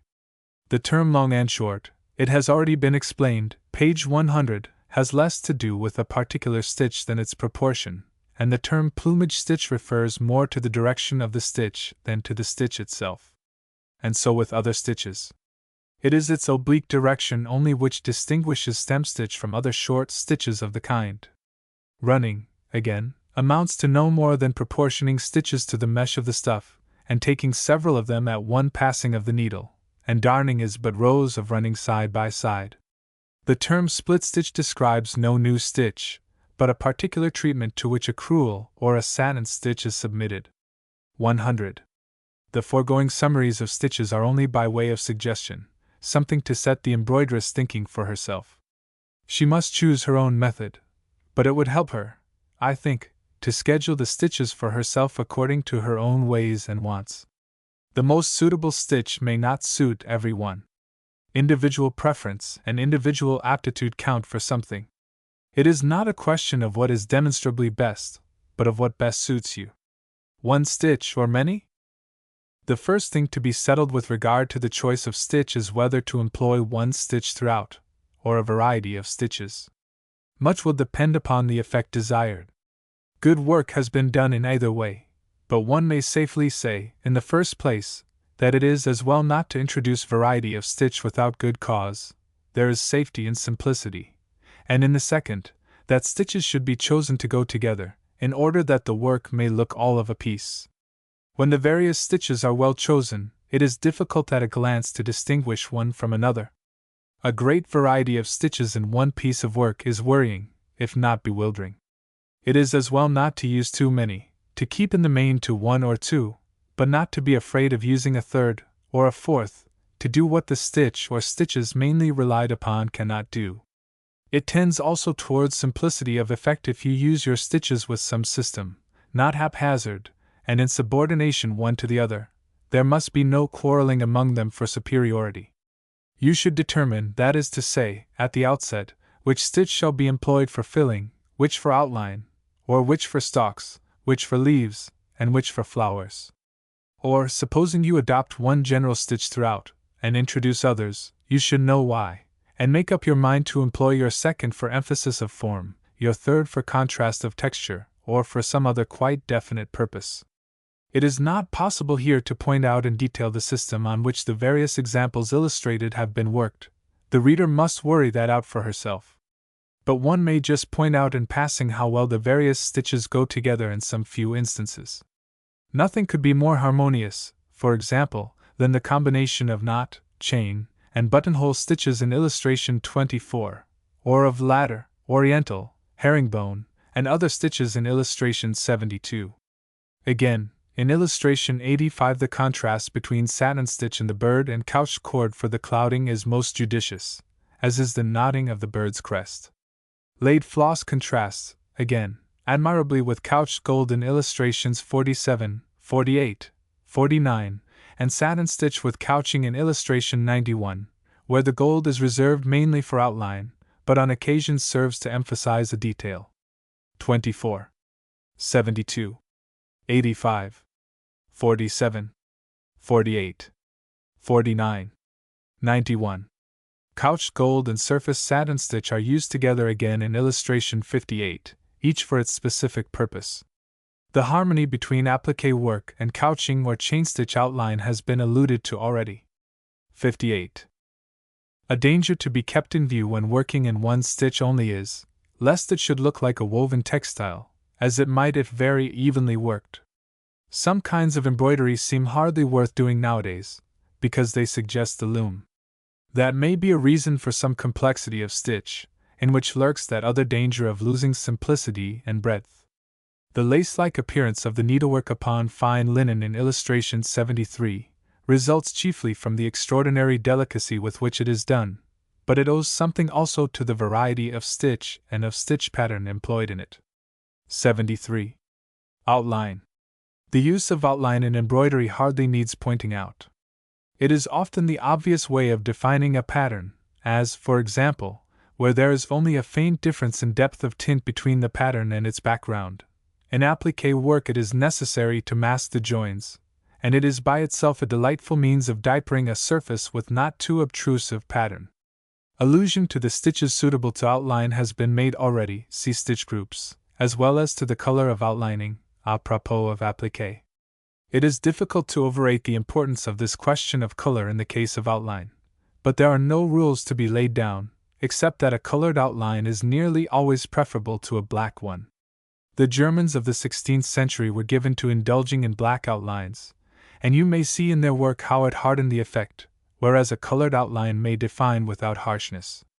The Spaniards, on the other hand, realized the value of color, and would, for example, outline gold and silver upon a dark green ground in red, with admirable effect. A double outline, for which there is often opportunity in bold work, may be turned to good account. Among the successful combinations which come to mind is an applique pattern in yellow and white upon dark green, outlined first with gold cord, and then, next the green, with a paler and brighter green. Another is a pattern chiefly in yellow upon purple, outlined first with yellow couched with gold, and next the ground with silver. In the case of couched cord or gold, the color of the stitching counts also. Stitches from the edge of a leaf or what not, inwards, alternately long and short, though they form an edge to the leaf, are not properly outlining. This is rather a stopping short of solid work than outlining, though it often goes by that name. The first condition of a good outline stitch is that it should be, as it were, supple, so as to follow the flow of the form. At the same time it should be firm. Fancy stitches look fussy, and a spiky outline is worse than none at all. There is absolutely no substantial ground for the theory that outlines should be worked in a stitch not used elsewhere in the work. On the contrary, it is a good rule not to introduce extra stitches into the work unless they give something which the stitches already employed will not give. The simplest way is always safest. An outline affords a ready means of clearing up edges, but it should not be looked upon merely as a device for the disguise of slovenliness. Unless the color scheme should necessitate an outline, an embroideress, sure of her skill, will often prefer not to outline her work, and to get even the drawing lines within the pattern by avoiding. She will leave, that is to say, a line of ground stuff clear between the petals of her flowers, or what not, which line, by the way, should be narrower than it is meant to appear, as it looks always broader than it is. It is more difficult, it must be owned, thus to work along two sides of a line of ground stuff than to work a single line of stitching, but it is within the compass of any skilled worker, and skilled workers have delighted in voiding even when their work was on a small scale necessitating fine lines of voiding, illustrations 39 and 40. 39. 40. In work on a bold scale there is no difficulty about it, and it would be remarkable that it is so seldom used, were it not that the uncertain worker likes to have a chance of clearing up ragged edges, and that voiding implies a broader and more dignified treatment of design than it is the fashion to effect. Shading. One arrives inevitably at gradation of color in embroidery. The question is how best to get it. But before mentioning the ways in which it may be got, it seems necessary to protest that shading is not a matter of course. Perfectly beautiful work may be done, and ought more often to be done, in merely flat needlework. The gloss of the silk and its varying color as it catches the light according to the direction of the stitching are quite enough to prevent a monotonously flat effect. Still, embroidery affords such scope for gradation of color, not, practically, to be got by any process of weaving, that a colorist may well revel in the delights of color which silks of various dyes allow. And so long as color is the end in view, there is not much danger that a colorist will go wrong. The use of shading in embroidery is rather to get gradation of color than relief of form. As to the stitch to be employed, that is partly a personal matter, partly a question of what is to be done. The stitch must be adapted to the kind of shading, or the shading must be designed to suit the stitch. It makes all the difference in the world, whether your shading is deliberately done, or whether one shade is meant to merge into another. In the best work it is always done with decision. There is nothing vague or casual, for example, about the shading of Mr. Crane's animals on illustration 74. Everywhere the shading is drawn, either in lines or as a sharply defined mass. Given a drawing in which the shadows are properly planned and crisply drawn like that, and you may use what stitch you please. 74. The more natural way of shading is to let the stitches follow the lines of the drawing, and so make use of them to express form, as with the strokes of the pen or pencil upon paper. Thus, in medieval figurework prior to the 15th century, the faces were usually done in split stitch, worked concentrically from the middle of the cheek outward, and so suggesting the roundness of the face, illustration 87. But just as there is a system of shading according to which the draftsman makes all his strokes in one direction, slanting usually, so the embroideress may, if she prefer, take her stitches all one way. And in the 15th and 16th centuries the fashion was to work flesh in short satin stitches always in the vertical direction, illustration 79. The term, long and short stitch, is frequently used by way of describing the stitch. It does not, as I have said, help us much. The stitches are in the first place only satin stitches worked not in even rows, as in illustration 40, but so that there is no line of demarcation between one row and another. And this, in the case of gradated color, makes the shading softer. The words long and short apply strictly only to the outer row of stitches. You begin, that is to say, with alternately long and short stitches. If you work after that with stitches of equal length, they necessarily alternate, or dovetail.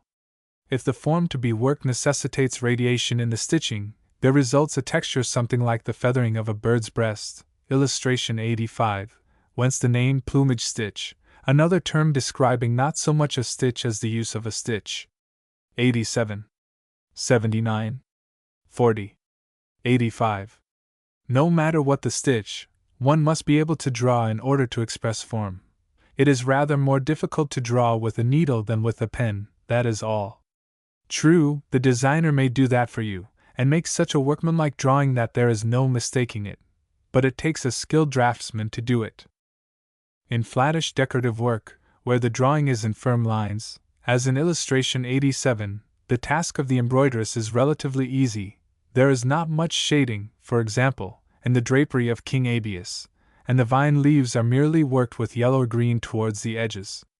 Even where there is strong shading, a draftsman who knows his business may make shading easy by drawing his shadows with firm outlines. The taste of the artist who designed the roses in illustration 75 is too pictorial to win the heart of anyone with a leaning towards severity of design. Too much relief is sought, but the way he has got it shows the master workman. He has deliberately laid in flat washes of color, each with its precise outline, which the worker had only to follow faithfully with flat tambour work. A design like that, given the working drawing, asks little of the worker beyond patient care. Of the designer it asks considerable knowledge. 87. 75. A yet more pictorial effect is produced in much the same way, this time in satin stitch, in illustration 76.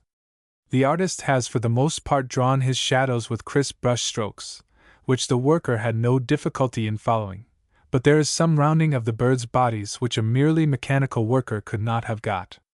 In fact, There are indications that this is the work more of a painter than of an embroideress, who would have acknowledged by her stitches the feathering of the birds' necks as well as their roundness. 76. You can embroider, of course, without knowing much about drawing, but you cannot go far in the direction of shading, not drawn for you, or only vaguely drawn, without the appreciation of form which comes only of knowing and understanding. There is evidence of such knowledge and understanding in the working of the lion in illustration 77. That is not a triumph of even stitching, but it is a triumph of drawing with the needle. The short satin and split stitches are not placed with the regularity so dear to the human machine, but they express the design perfectly. The embroiderer of that lion was an artist, perhaps the artist who designed it. It might be a man's work, was the verdict of an embroideress. At all events, it is the work of someone who could draw, and only a draftsman or draftswoman could have worked it. 77. This is not said wholly in praise of shading. Embroidery ought, for the most part, to do very well without it. The point to insist upon is that, if shading is employed at all, it should mean something, and not be mere fumbling after form. The charm of shading in embroidery is not the roundness of form which you get, but the gradation of color which it gives. This may be very delicately and subtly got by split stitch, which renders that stitch so valuable in the rendering of flesh tints. But the blending of color into color which is universally admired is not quite so admirable as people think. One may easily employ too many shades of color, easily merge them too imperceptibly one into the other, getting only unmeaning softness. An artist prefers to see few shades employed, and those chosen with judgment and placed with deliberate intention. If they mean something, there is no harm in letting it be seen where they meet. Broad masses give breadth, vagueness generally means ignorance. That is, perhaps, why one dislikes it, and why it is so common. Figure embroidery. To an accomplished needlewoman, embroidery offers every scope for art, short of the pictorial, and the artist is not only justified in lavishing work upon it, but often bound to do so, more especially when it comes to working with materials in themselves rich and costly. A beautiful material, if you are to better it, and if not, why work upon it at all, must be beautifully worked. Costly material is worth precious work, and there should be by rights a preciousness about the needlework employed upon it, preciousness of design and of execution. To put the value into the material is mere vulgarity. It seems to an artist almost to go without saying that the labor on work claiming to be art should be in excess of the value of the stuff which goes to make it. What we really prize is the hand work and the brain work of the artist, and the more precious the stuff he employs, the more strictly he is bound to make artistic use of it. I do not mean by that pictorial use. You can get, no doubt, with the needle effects more or less pictorial, most often less, but when got, they are usually at the best rather inferior to the picture of which they are a copy. Work done should be better always than the design for it, which was a project only, a promise. The fulfillment should be something more. A design of which the promise is not likely to be fulfilled in the working out is, for its purpose, ill-designed. To say that you would rather have the drawing from which it was done, and that is what you feel about needle pictures, is most severely to condemn either the designer or the worker, or perhaps both. Only a competent figure painter, for example, can be trusted to render flesh with the needle. Her success is in proportion to her skill with the implement, but in any case less than what might be achieved in painting, then why choose the needle? Admitting that a painter who by choice or chance takes to the needle may paint with it satisfactorily enough, that does not go to prove the needle a likely tool to paint with. It is anything but that. There was never a greater mistake than to suppose, as some do who should know better, that, to raise embroidery to the rank of art, figure work is necessary. The truth is that only by rare exception does embroidered figure work rise to the rank of art. The rule is that it is degraded, the more surely as it aims at picture.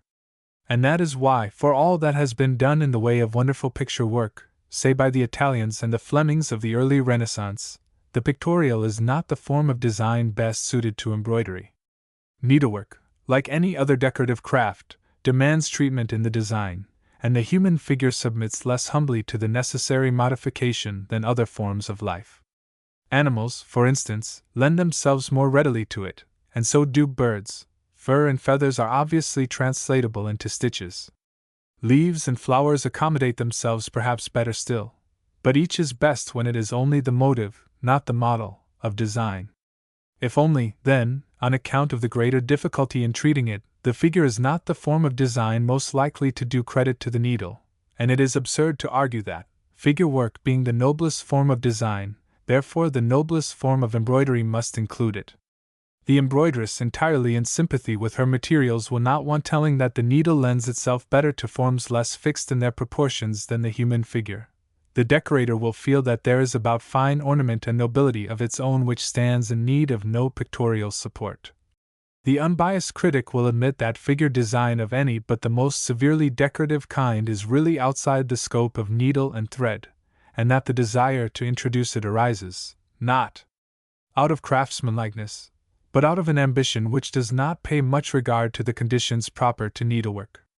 Those conditions should be a law to the needlewoman. What though she be a painter too? She is painting now with a needle. It is futile to attempt what could be better done with a brush. She should be content to work the way of the needle. Common sense asks that much at least of loyalty to the art she has chosen to adopt. Wonderful and almost incredibly pictorial effects have been obtained with the needle, but that does not mean to say it was a wise thing to attempt them. The result may be astonishing and yet not worth the pains. The pains of flesh painting with the needle, if not the impossibility of it for all practical purposes, is confessed by the habit which arose of actually painting the flesh and watercolor upon satin. Paint on satin if you like.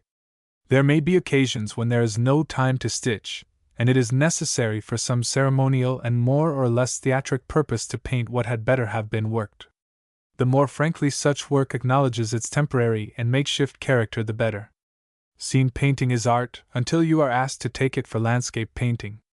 Anyway, the mixture of painting and embroidery is not to be endured, and it is a poor-spirited embroideress who will thus confess her weakness and call on painting to help her out. It does not even do that, it fails absolutely to produce the desired effect.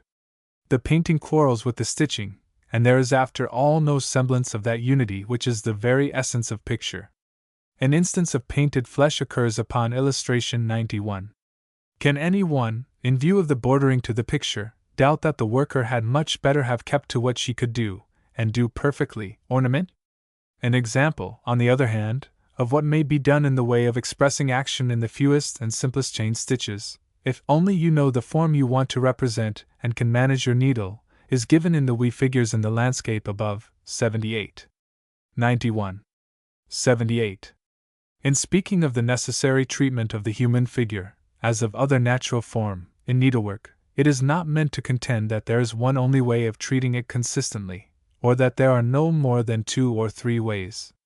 There are various ways, some no doubt yet to be devised, but they must be the ways of the needle. The flesh, of course, is the main difficulty. A Gothic practice, and not the least happy one, was to show the flesh in the naked linen of the ground, only just working the outlines of the features in black or brown. Another way was to work the face in split stitch, as already explained, and over that the markings of the features, the fine lines in short satin stitches, the broader in split stitch, as shown in the figure of King Abies in illustration 87. 87. The general treatment of the figure there is of course in the manner of the 14th century, better suited, from its severe simplicity, for rendering in needlework than later and more pictorial forms of composition. That needlework can, however, in capable hands, go farther than that is shown in illustration 79, a rather threadbare specimen of 15th century work, in which the character of the man's face is admirably expressed. It is first worked in short, straight stitches, all of white, and over that the drawing lines are worked in brown. The artist gets her effect in the simplest possible way, and apparently with the greatest ease. 79. More like painting is the head in illustration 80, worked in short stitches of various shades, which gives something of the color as well as the modeling of flesh. This is a triumph in its way. It goes about as far as the needle can go, and further than, except under rare conditions, it ought to go. But it may do that and yet be needlework. 80. Equally wonderful in their miniature way are the faces of the little people on illustration 81, about the size of your fingernail. They are worked in solid satin stitch, and the 2 layers of silk, back and front, give a substance fairly thick but at the same time yielding, so that when the stitches for the mouth and eyes are sewn tightly over it they sink in, and, as it were, push up the floss between and give relief. The nose is worked in extra satin stitch over the other, and the slight depression at the end of the stitch gives lines of drawing. This trenches upon modeling, but, on such a minute scale, does not amount to very pronounced departure from the flat. The method employed does not lend itself to larger work. 81. The last word on the question as to what one may do with the needle is, that you may do what you can. But it is best to seek by means of it what it can best do, and always to make much of the texture of silk, and of the quality of pure and lustrous color which it gives, in short, to work with your materials. The direction of the stitch. The effect of any stitch is vastly varied, according to the use made of it.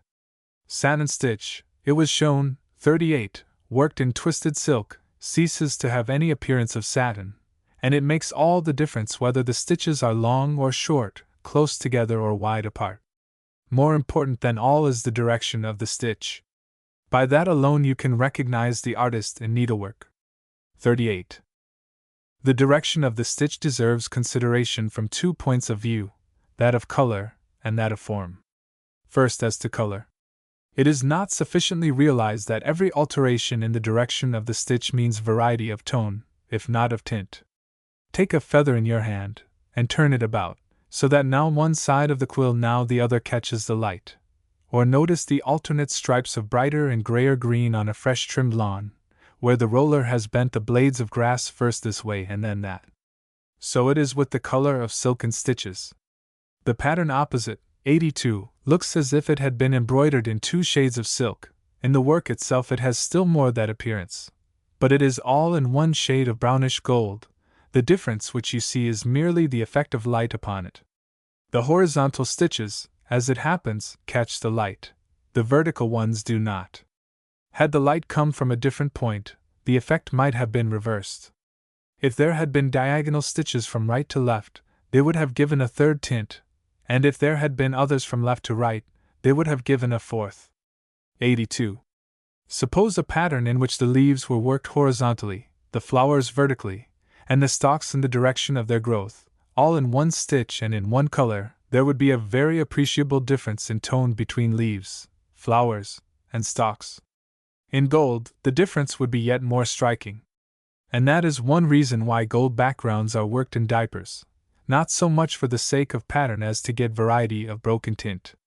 In the famous cyan cope the direction of the stitching is frankly independent of the design. That is to say, that, while the pattern radiates naturally from the neck, the stitches do not follow suit, but go all one way, the way of the stuff. This, though rather a brutal solution of the difficulty, saves all afterthought as to what direction the stitches shall take, but it has very much the effect of weaving. The embroiderer of the 13th century was not afraid of that, aimed at it, perhaps, and was, apparently, afraid of letting go the leading strings of warp and weft. When stitches follow the direction of the form embroidered, accommodating themselves to it, all manner of subtle change of tone results. You get, not only variety of color, but more than a suggestion of form. That is the second point to be considered. The direction taken by the stitch always helps to explain the drawing, or, if the needlewoman cannot draw, to show that she cannot, as, for example, in the tulip herewith, 83. A less intelligent management of the stitch it would be hard to find. The needlestrokes, far from helping in the very slightest degree to explain the folding over of the petals, directly contradict the drawing. The flower might almost have been designed to show how not to do it, but it is a piece of old work, quite seriously done, only without knowing. The embroideress is free, of course, to work her stitches in a direction which does not express form at all, so as to give a flat tint, in which is no hint of modeling, but the intention is here quite obviously naturalistic.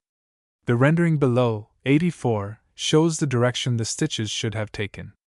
The turnover of the petals is even there not very clearly expressed, but that is the fault of the drawing, very much on a par with the workmanship, from which it would not have been fair to depart. 83. 84. A more clever fulfillment of the naturalistic intention is to be seen in illustration 76.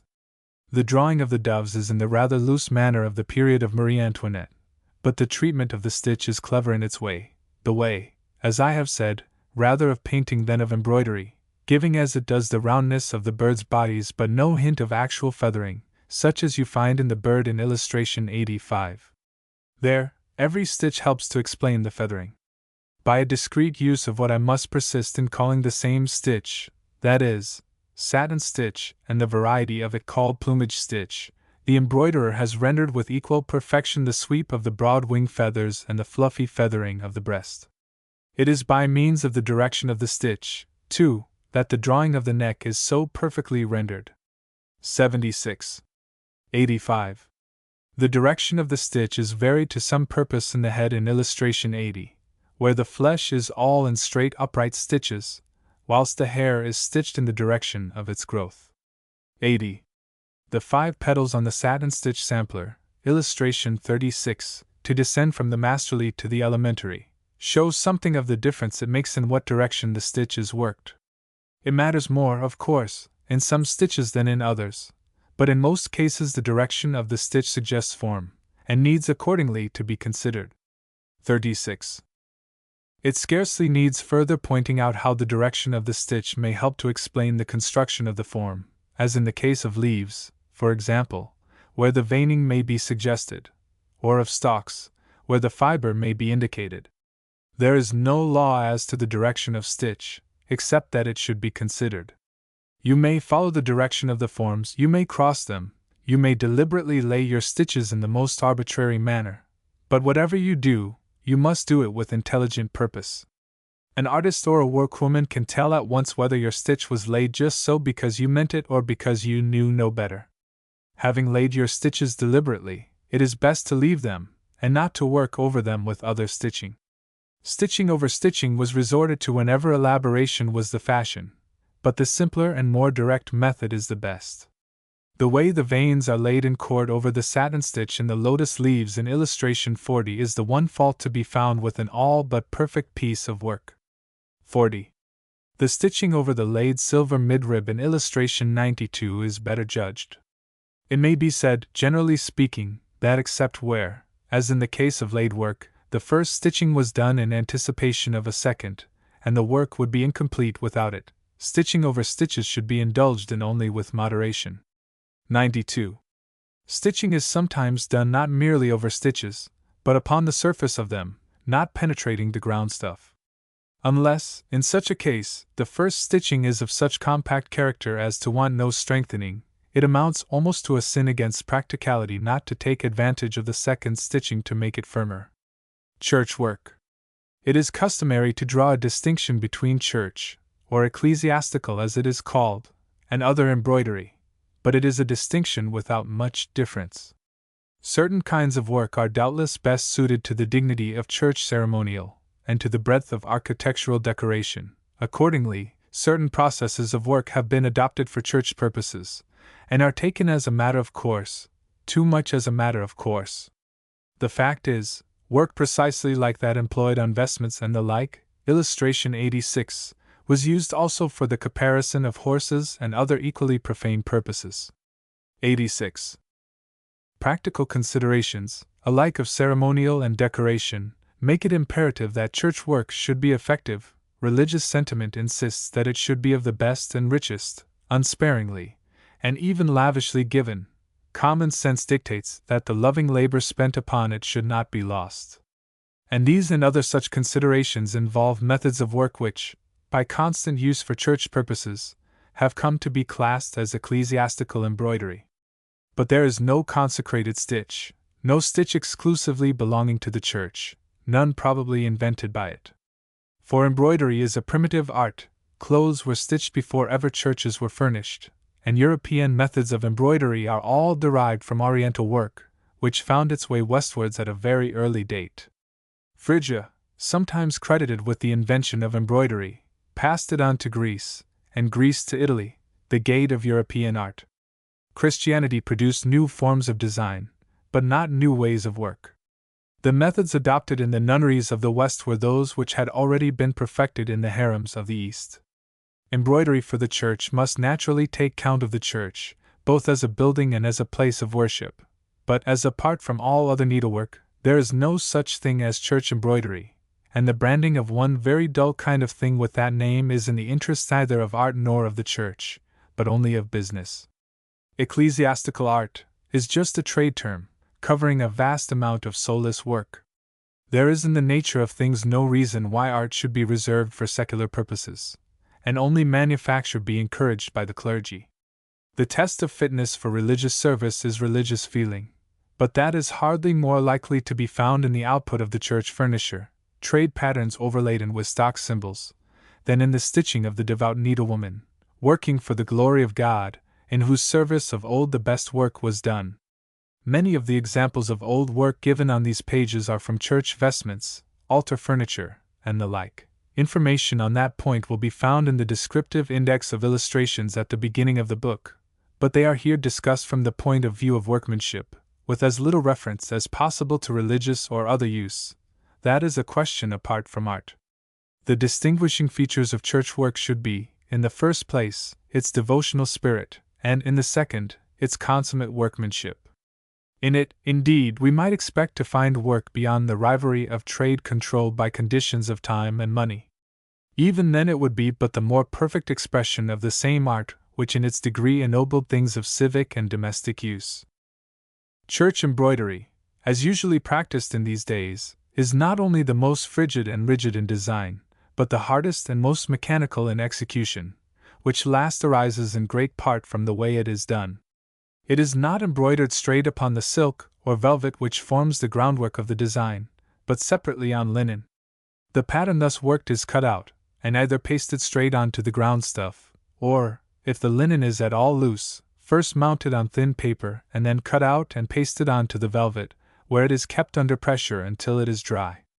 In either case the edges have eventually to be worked over. This habit of working on linen or canvas and applying the embroidery ready worked onto the richer stuff, though early used on occasion, does not seem to have been common until a period when manufacture generally usurped the place of art. The work in illustration 87 was done directly onto the silk. In the latter half of the 18th century there was a regular trade in embroidery ready to sew on, by which means purveyors could turn out in a day or two what would have taken months to embroider. 87. Even if it had been the invariable medieval practice to work sprays or what not upon canvas and apply them bodily to the velvet, that would not make it the more workmanlike, or straightforward way of working. If needle stitches are the ostensible means of getting an effect upon a stuff, it seems only right they should be stitched upon that stuff. To work the details apart, and then clap them onto it, stands to embroidery very much in the relation of hedge carpentering to joinery. Nor is it usually happy in result. Occasionally, as in the case of Miss C. P. Shrewsbury's vine-leaf pattern, illustration 88, it disarms criticism. More often it looks stuck on. A way of avoiding that look is to add judicious after stitching on the stuff itself, and this must not be confined to the sewing on or outlining merely, but allowed to wander playfully over the field, so as to draw your eye away from the margin of the applied patch, and lead you to infer that, some of the needlework being obviously done on the velvet, all of it is. But to disguise in this way the line of demarcation, even if you succeed in doing it, is at best the art of prevarication. 88. No doubt it is difficult to work upon velvet. The stuff is not very sympathetic, and the stitching has a way of sinking into the pile, and being, as it were, drowned in it. But the trailing spirals of split stitch which play about the applied spots in many a medieval altar cloth hold their own quite well enough to show that silk can be worked straight onto the velvet. That gold may be equally well worked straight onto velvet may be seen in any Indian saddle cloth. Heavy work of this kind may be rather man's work than woman's, but that is not the point. The question is how to get the best results, and the answer is by working on the stuff. It may be argued that in this way you cannot get very high relief, but the occasions for high relief are, at the best, rare.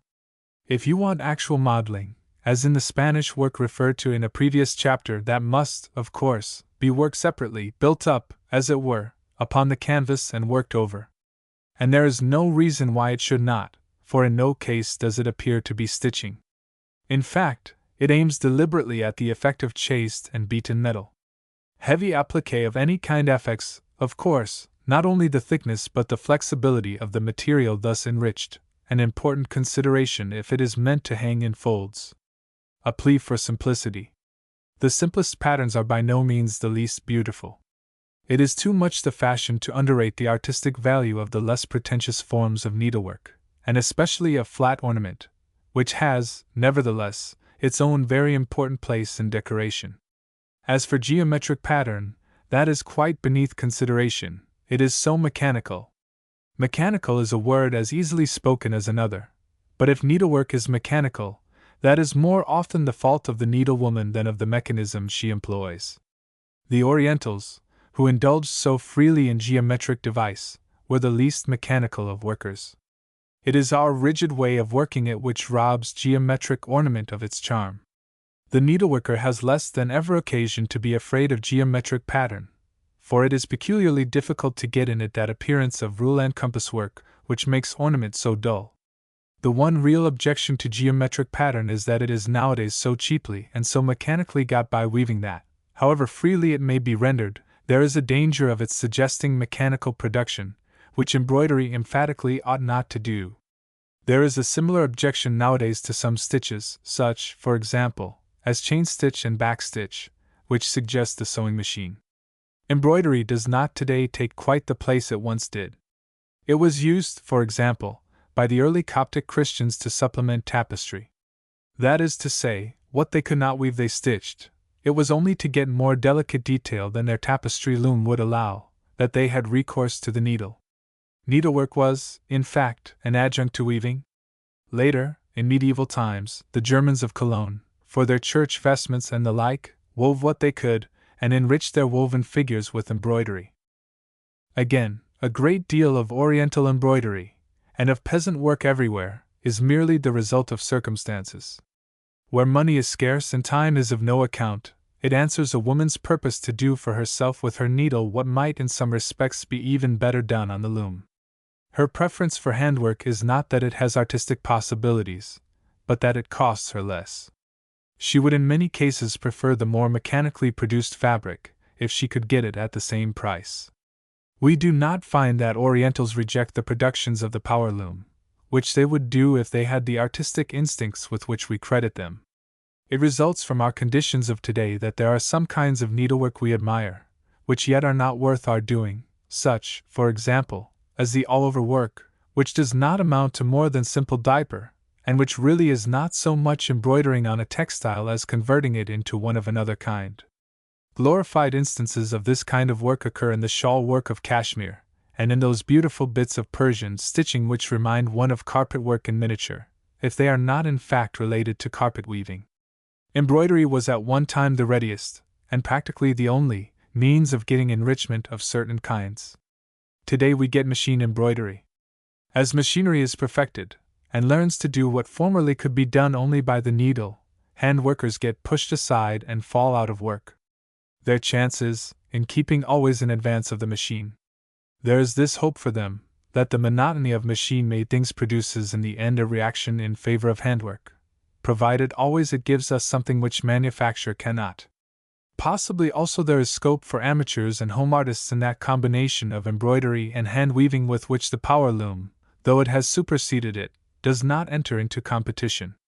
It is not so much for geometric ornament as for simple pattern that I here make my plea, for that reticent work of which so much was at one time done in this country, mere back-stitching, for example, or what looks like it, in yellow silk upon white linen, or the modest diaper, archaic, if you like, but inevitably characteristic, in which the naivete of the sampler seems always to linger, or again, the admirably simple work in illustration 89.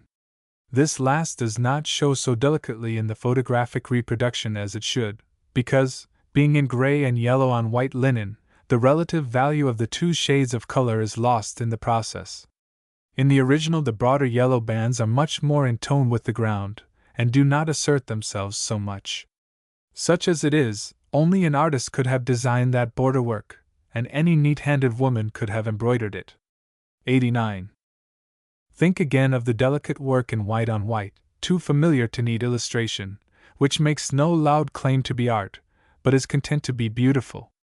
Is that to be a thing altogether of the past now that we have art needlework?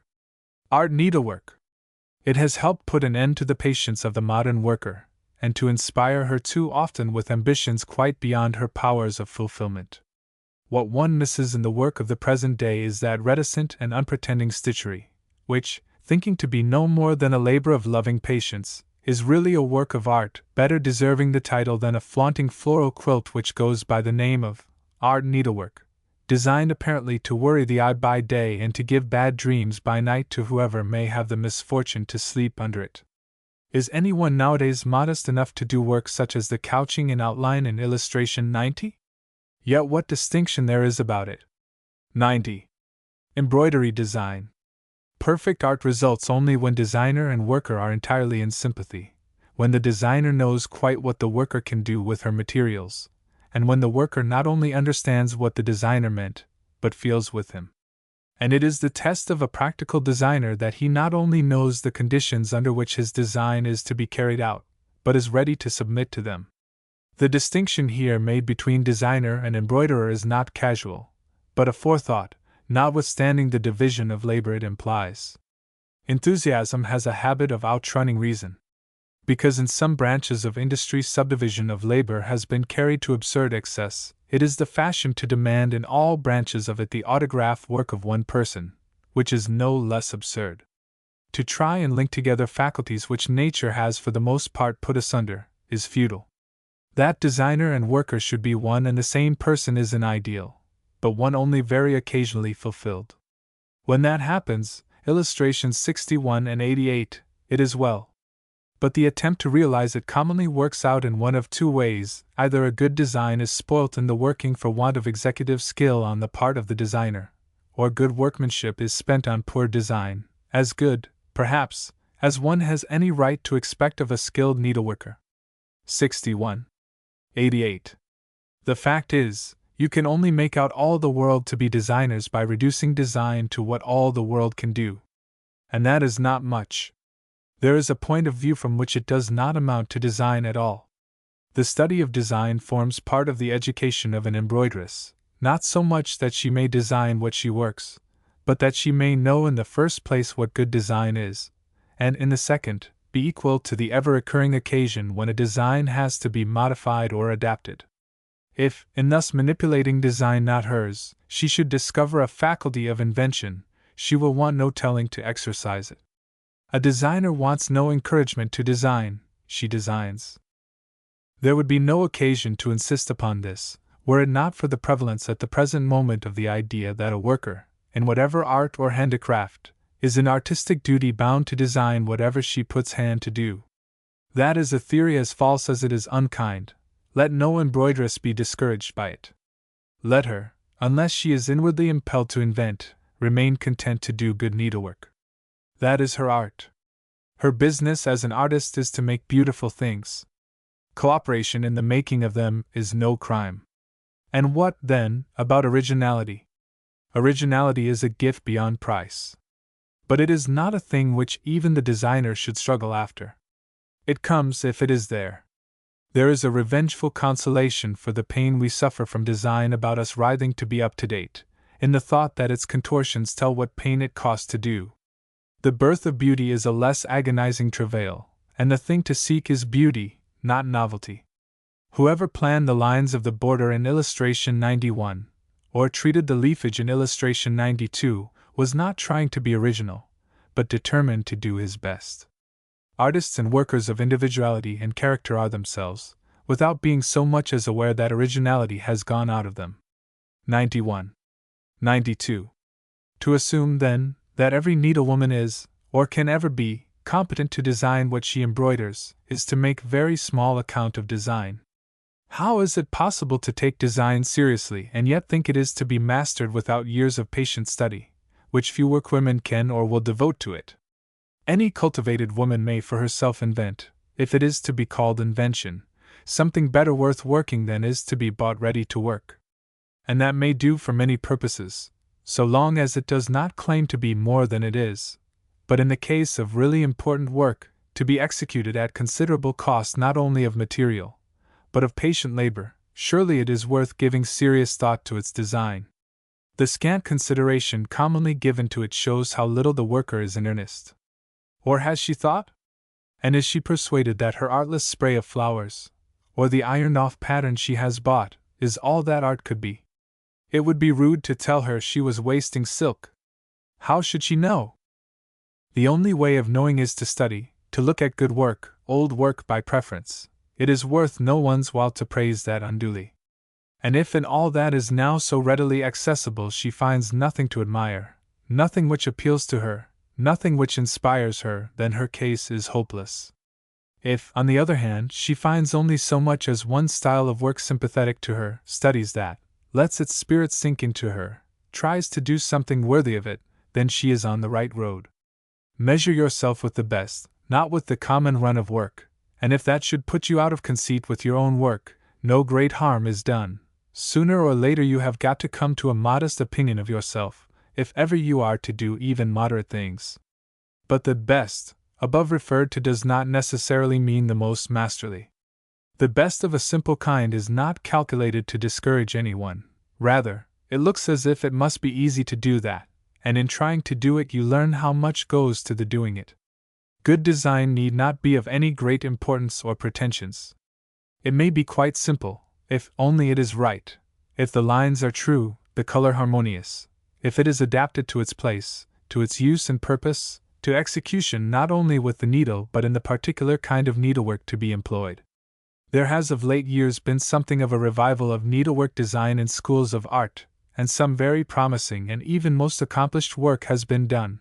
But in many instances, as it seems to me, it is rather design which has been translated into needlework, than design clearly made for execution with the needle. A really appropriate and practical design for embroidery should be schemed not merely with a view to its execution with the needle, but with a view to its execution in a particular stitch or stitches, and possibly by a particular embroideress. To be safe in designing work so minute as that on illustration 93, one must be sure of the needlewoman who is to execute it.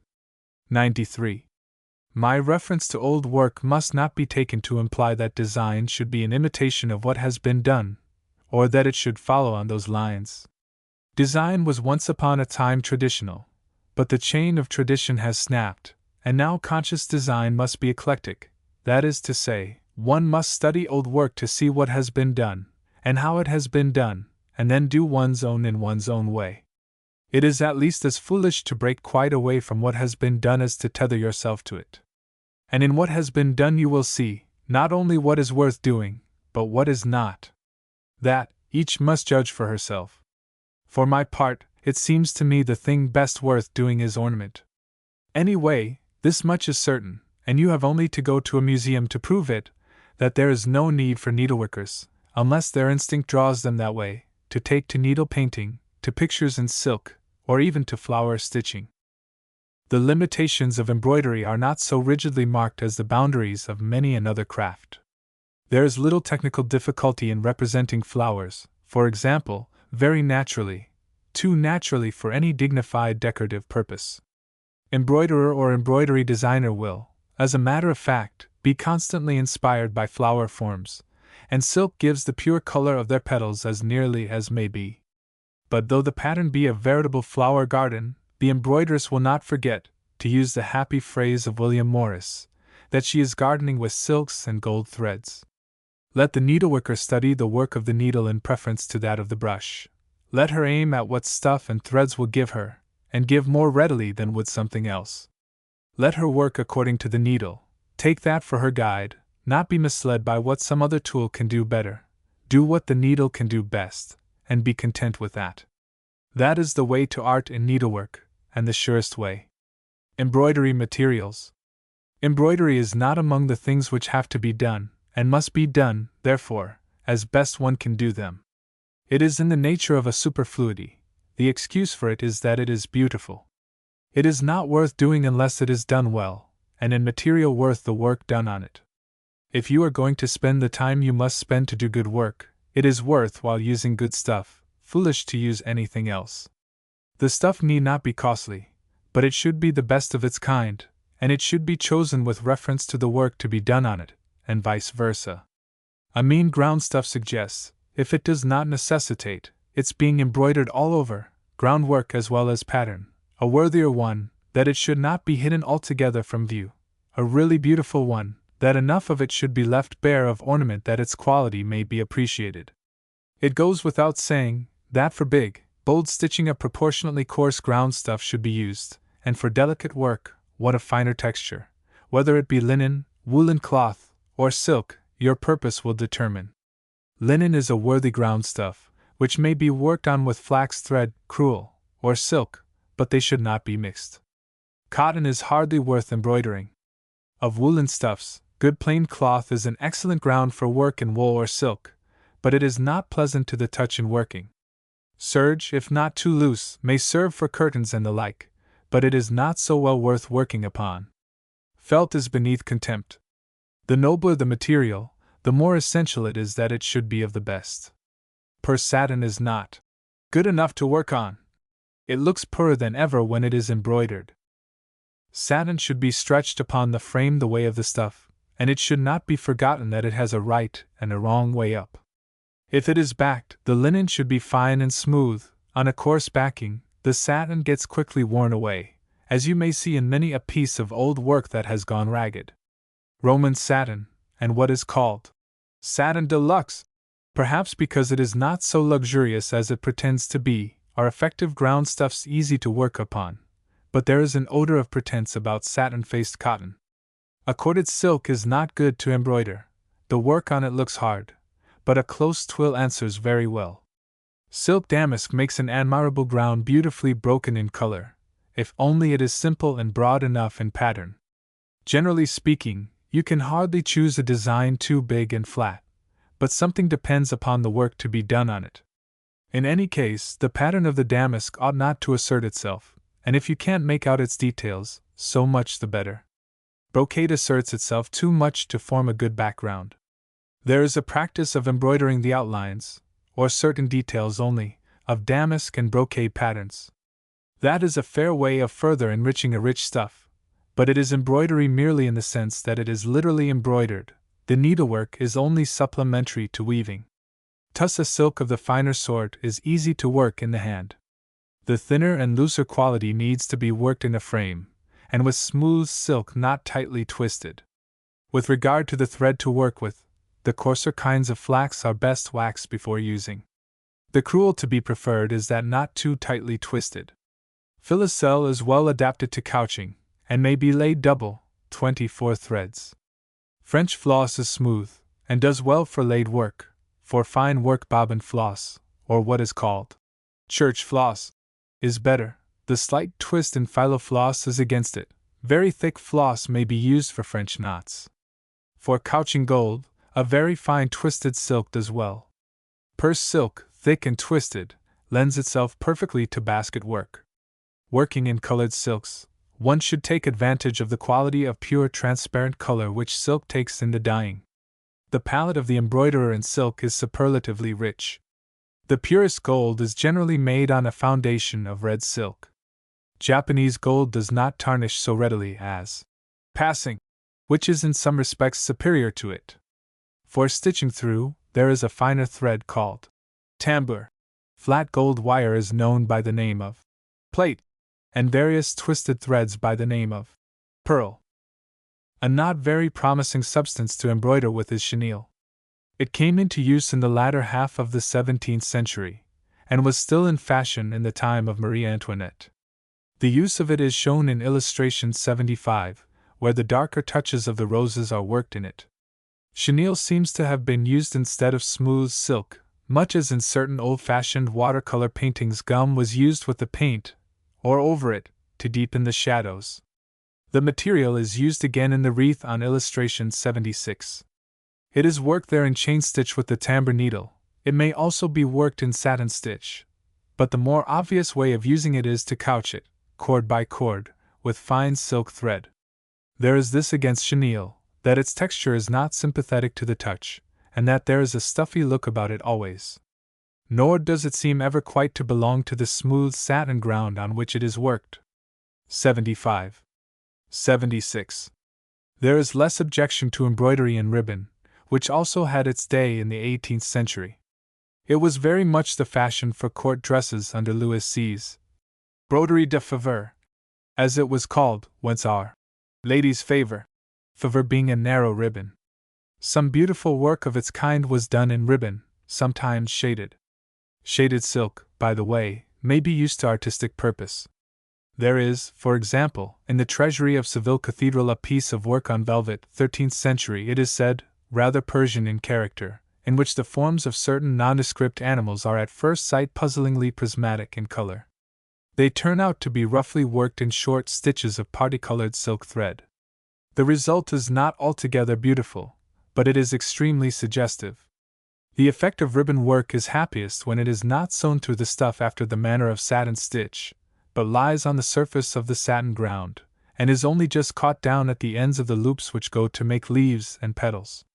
The twist of the ribbon where it turns gives interest to the surface of the embroidery, which is always more or less in relief upon the stuff, easy to crush, and of limited use therefore. An effective ribbon work, but of a harder kind, was produced by onlying narrow strips of card or parchment upon a silken ground, twisted about after the fashion of ribbon.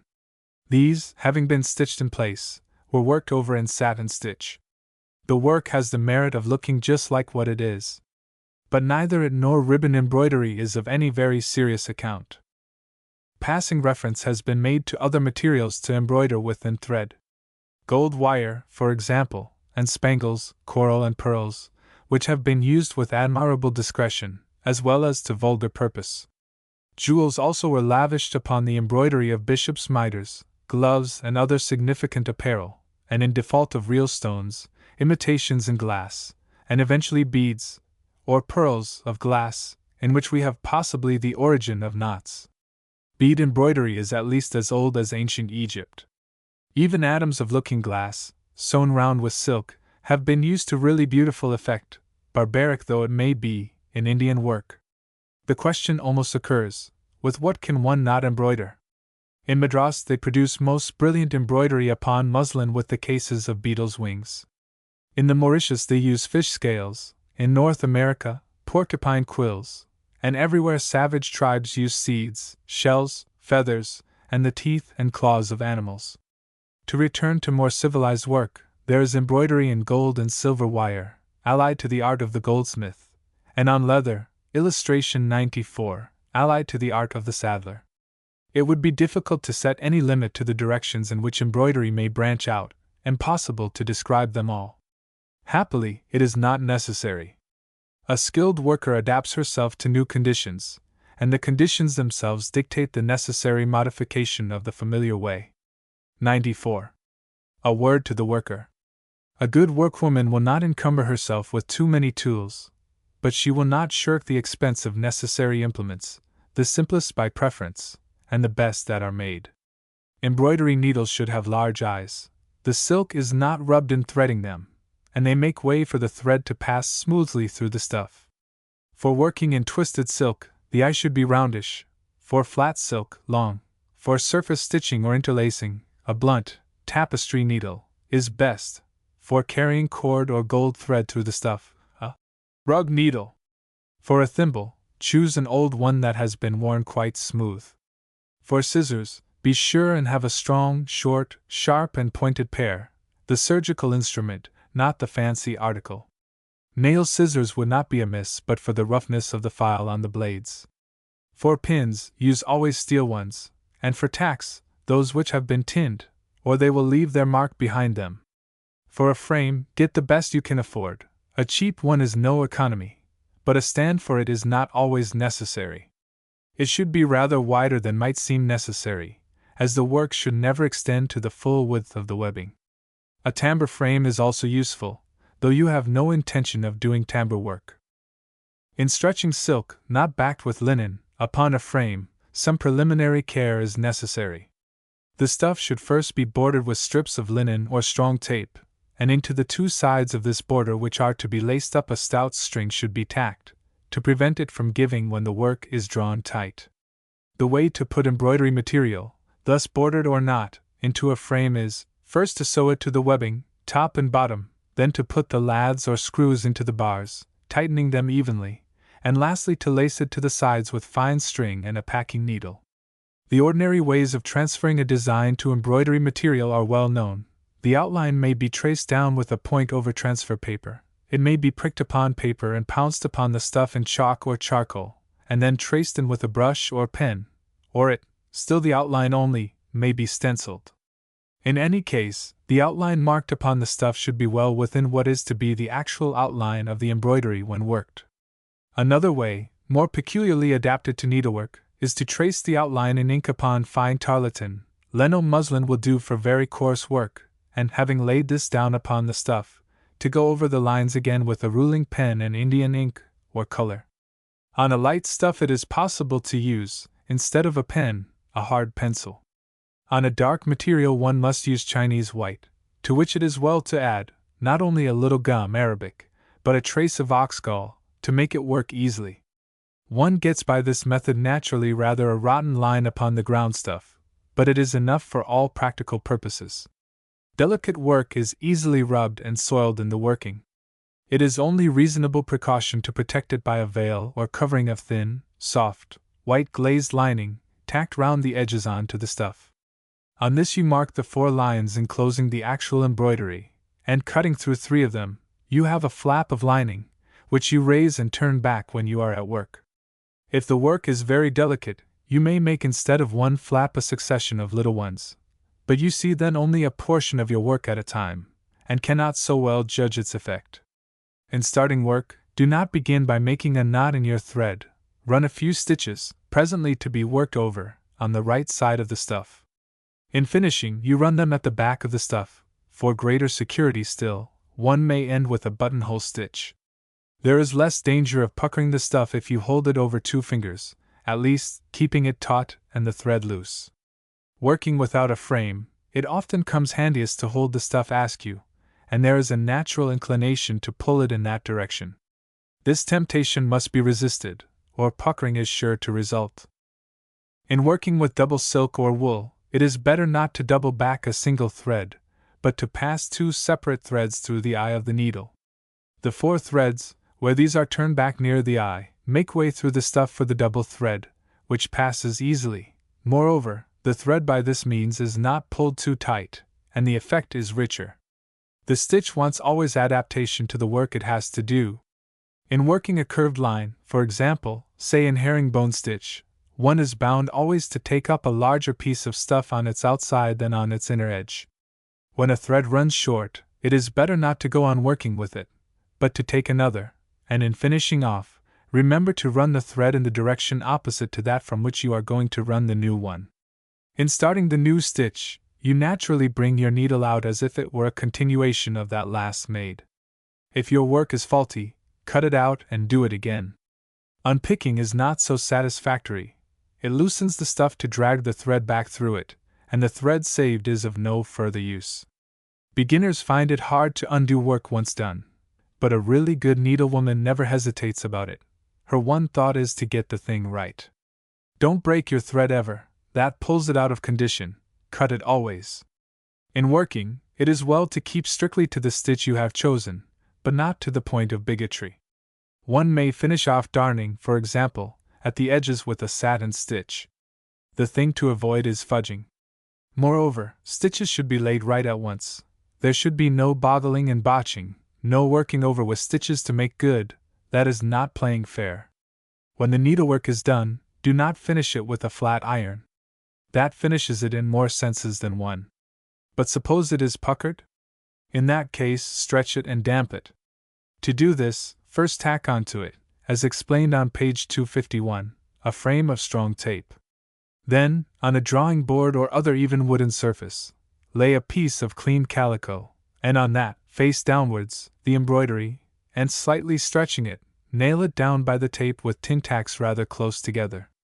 If now you lay upon it a damp cloth, the embroidery will absorb the moisture from it, and when that is removed, should dry as flat as it is possible to get it. 251. A rather more daring plan is to damp the back of the stuff with a wet sponge. The work, instead of being nailed onto a board, may just as well be laced to a frame by the tape. In the case of raised embroidery, there must be between it and the wood, not a cloth merely, but a layer of wadding. The damping above described may take the form of a thin paste or stiffening, but upon silk or other such material this wants tenderly doing. One last word as to thoroughness in needlework. Those who have really not time to do much should be satisfied with simple work. The desire to make a great show with little work is a snare. Ladies make protest always.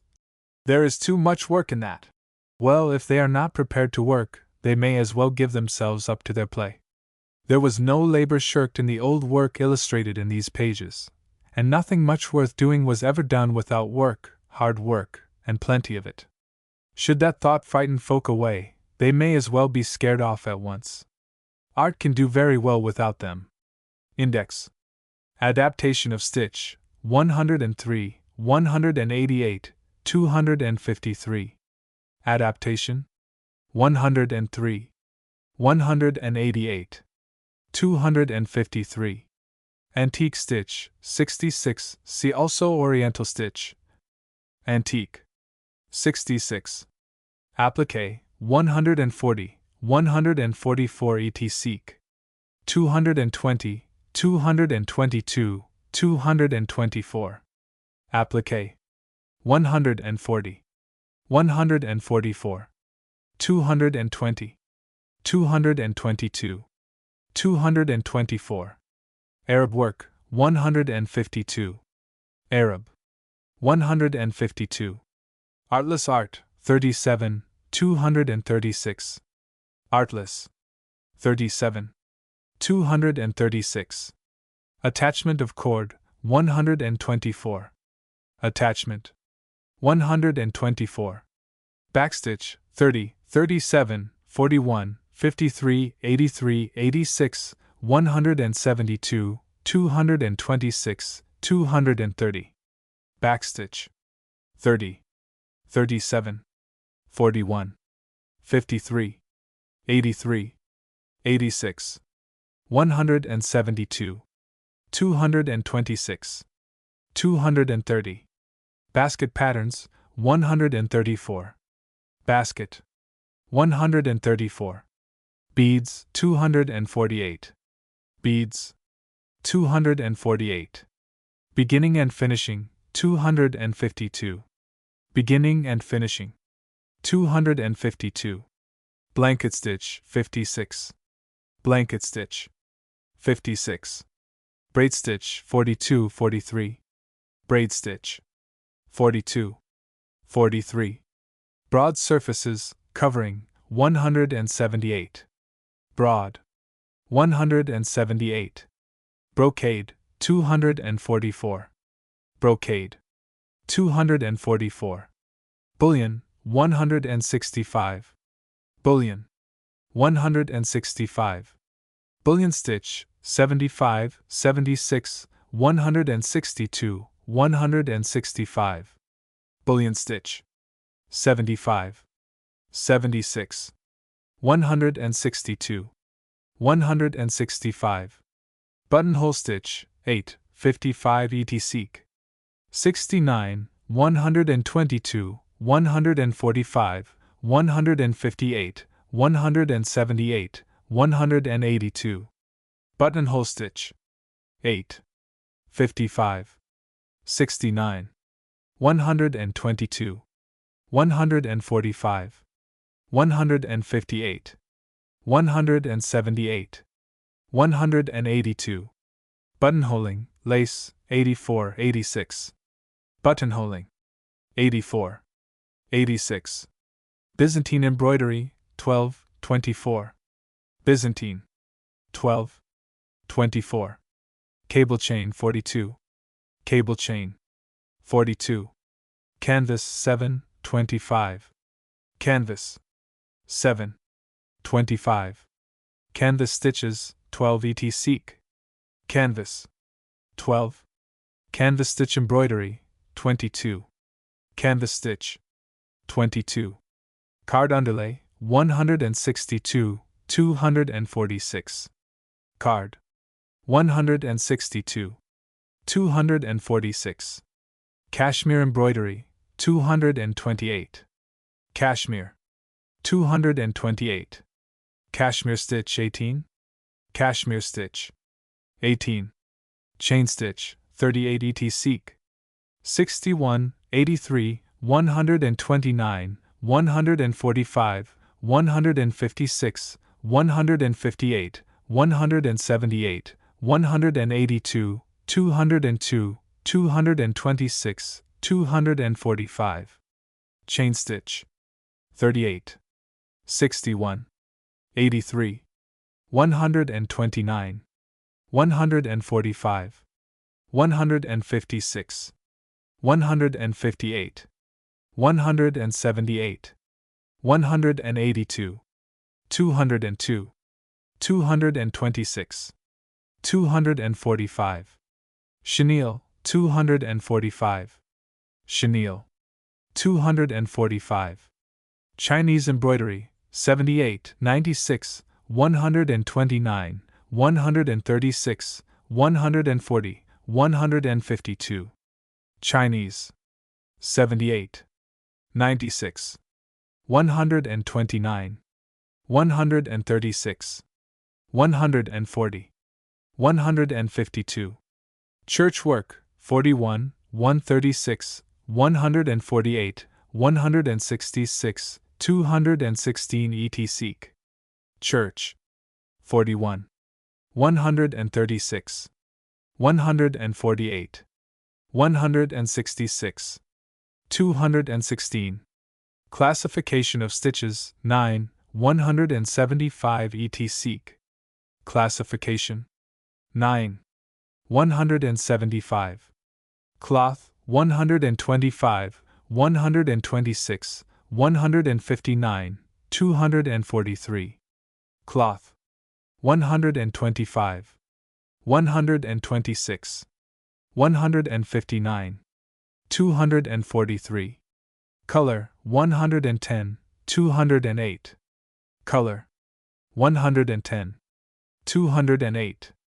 Color gradation, 98, 114, 118. Color, 98, 114, 118.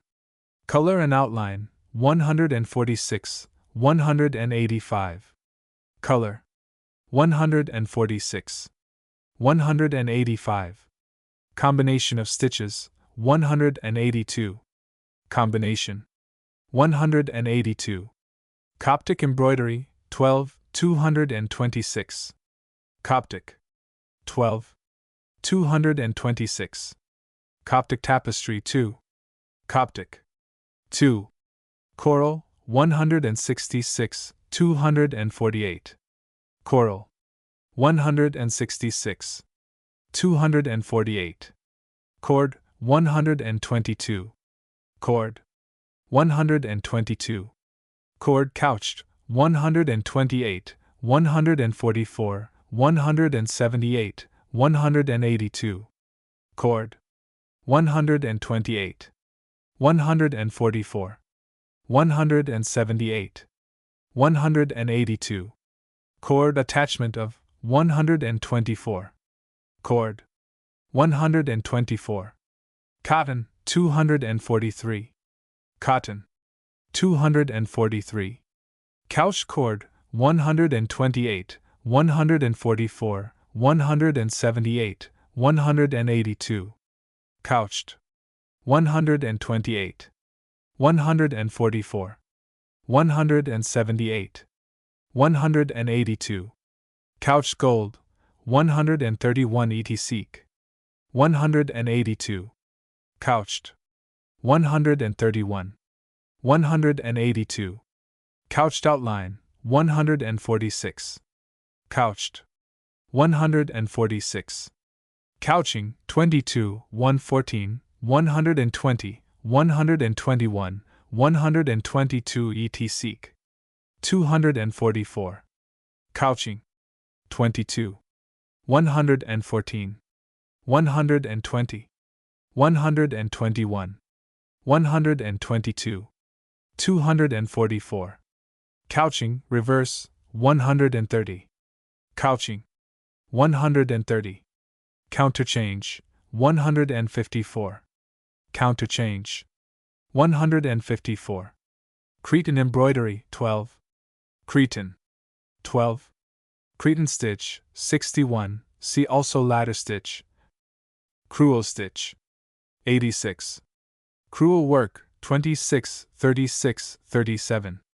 Crewel, 26, 36, 37. Cross stitch, 12, 14, 16.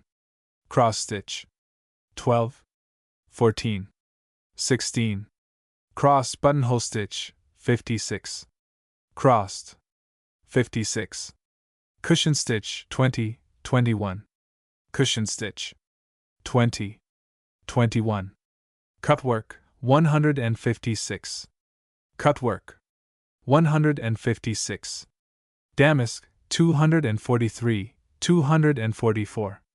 Damask, 243, 244. Damping, 254, 255. Damping, 254, 255. Darning, 8, 22, 83, 90, 106 etc.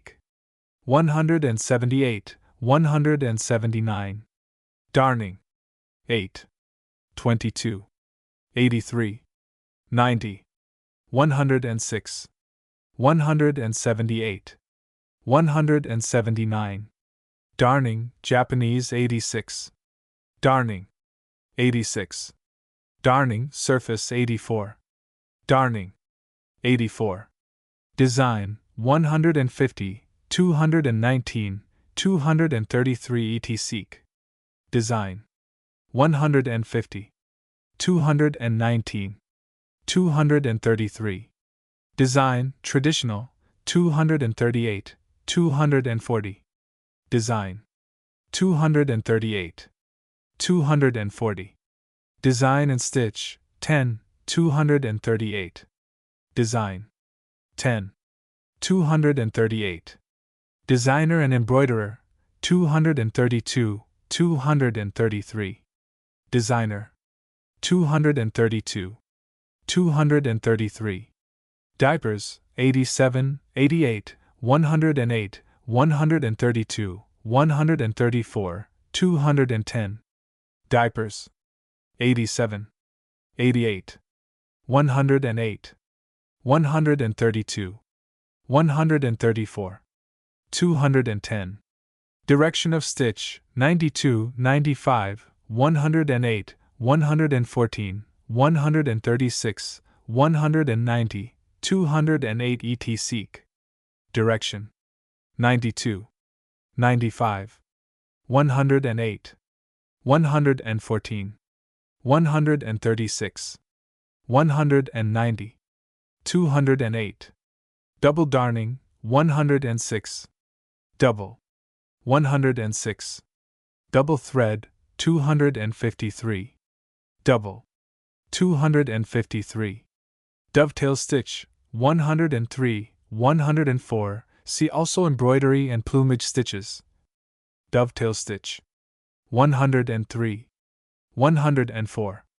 Drawing with the needle, 192, 194, 196, 199, 211. Drawing, 192, 194, 196, 199, 211. Drawn work 2 4. Drawn 2 4. Eastern embroidery. See Oriental. Eastern. Effect and stitch, 36, 78. Effect, 36, 78. 18th century embroidery, 220, 246. 18th, 220, 246. Embroidery and painting, 201, 202. Embroidery, 201, 202. Embroidery stitch, 103, see also plumage stitch. Embroidery stitch, 103. English embroidery, 34, 36, 169. English, 34, 36, 169. Feather stitch, 62 etc. 83, 100, 178. Feather stitch, 62, 83, 100, 178.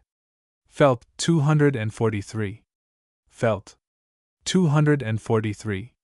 15th century embroidery, 24, 164. 15th, 24, 164. Figure work, 116, 169, 190, 198 etc. Figure, 116, 169, 190, 198. Filling in patterns, 24. Filling in, 24. Phylofloss, 164, 244.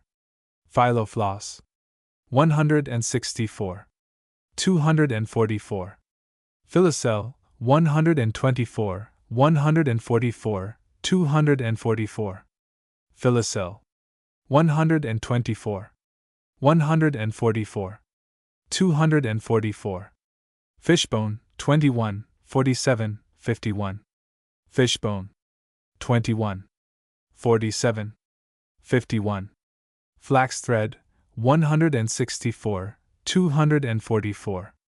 Flax, 164, 244. Flemish embroidery, 142, 200. Flemish, 142, 200. Flesh, 204, 206.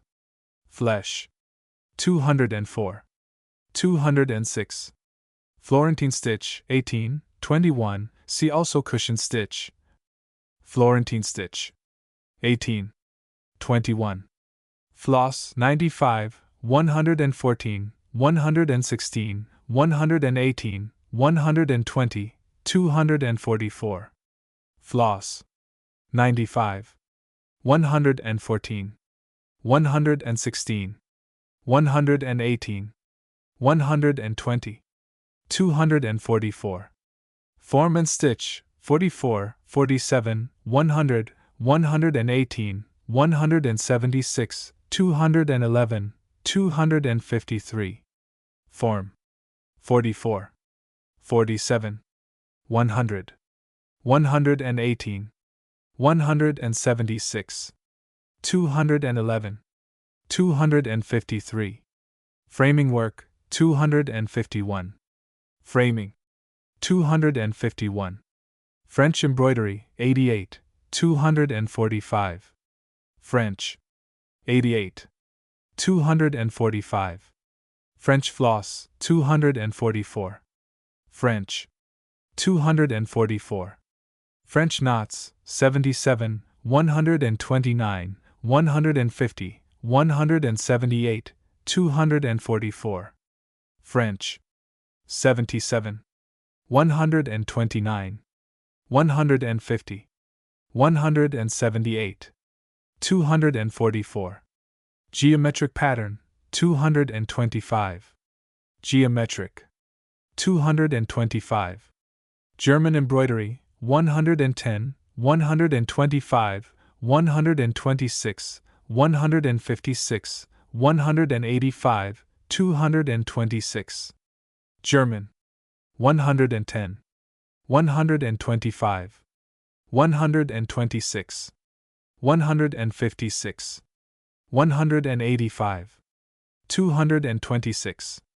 German knot stitch, 72. German, 72. Gobelin stitch, 18. Gobelin stitch, 18.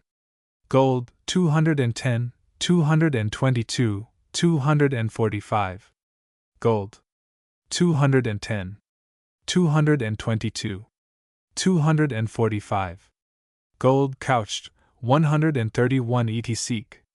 182. Gold, 131, 182. Gold raised, 134, 136, 165. Gold. 134. 136. 165. Gold thread. 131, 245. Gold. 131. 200. Italian. 22. 24. 37. 46. 138. Italian embroidery, Renaissance, 22, 41, 120, 142, 154, 199. Italian. 22. 41. 120. 142. 154. 199. Japanese darning, 86, 87. Japanese. 86. 87. Japanese embroidery, 80.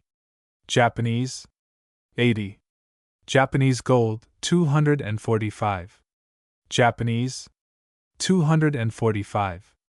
Jewels, 165, 248. Jewels. 165. 248. Knot stitches, 72 et seek. 182. Knot. 72. 182. Lace 1, 2. Lace. 1. 2. Lace stitches, 84 et seek. Lace. 84. Ladder stitch, 59, 61, 182. Ladder stitch. 59. 61. 182. Laidwork, 112 et seek. 162, 178. Laidwork. 112. 162. 178. Leather, 248. Leather. 248. Leather on velvet, 150. Leather. 150. Length of stitch, 96, 100. Length. 96. 100. Limitations of embroidery, 240. Limitations. 240. Line work, 176, 178. Line. 176. 178. Linen, 164, 243. Linen. 164. 243. Linen embroidery on, 24. Linen. 24. Long and short stitch, 36, 98, 100, 178, 190, 192. Long and short stitch. 36.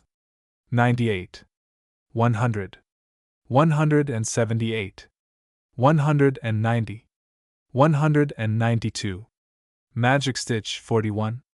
Magic stitch 41. Material, influence of on stitch 12, 13, 16, 18, 24, 88, 91. Material 12, 13, 16, 18, 24, 88, 91. Materials 242 et seek. Materials 242. Mechanical embroidery 225. Mechanical 225. Medieval work 92, 136, 140, 190. Medieval 92, 136, 140, 190. Milanese stitch 18. Milanese stitch 18. Modeling 222. Modeling 222. Modest work 230, 231. Modest 230, 231. Moorish stitch 18, 21. Moorish stitch 18, 21. Morocco embroidery 152. Morocco 152. Needle, timbre 38, 245. Needle. 38. 245. Needle pictures, 201. Needle. 201. Needles, 250. Needles. 250. Net passing, 86. Net. 86. Old English knot stitch, 75. Old English knot stitch. 75. Opus Anglicanum, 9. Opus. 9. Oriental embroidery, 2, 22, 61, 92, 112, 136, 140, 153, 226. Oriental.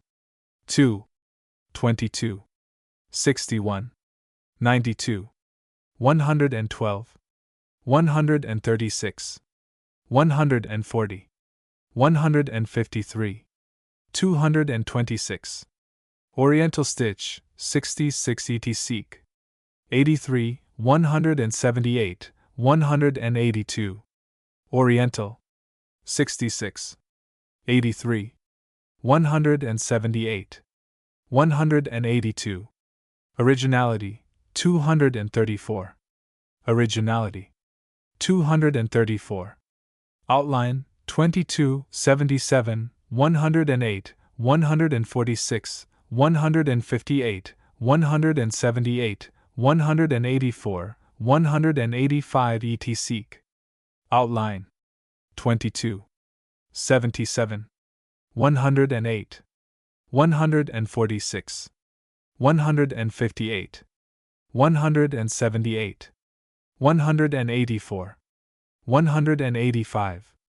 Outline, couched, 126, 128, 146. Outline. 126. 128. 146.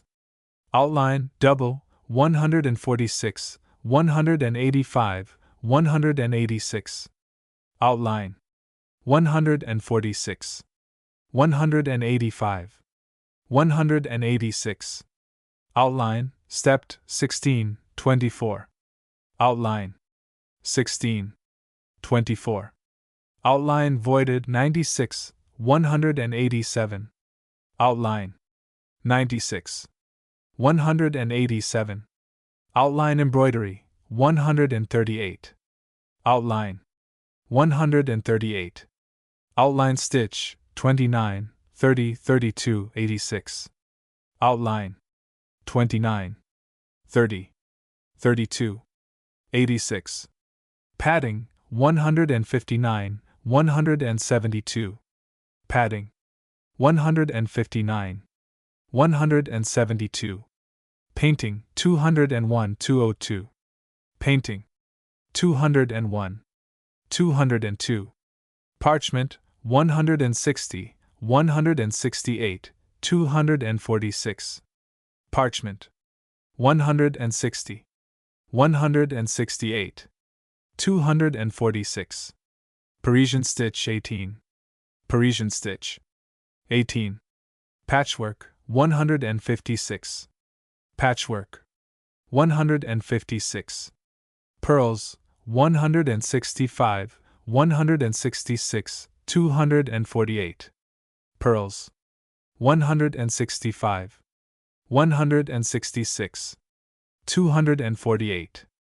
Peasant work, 12, 13, 226. Peasant.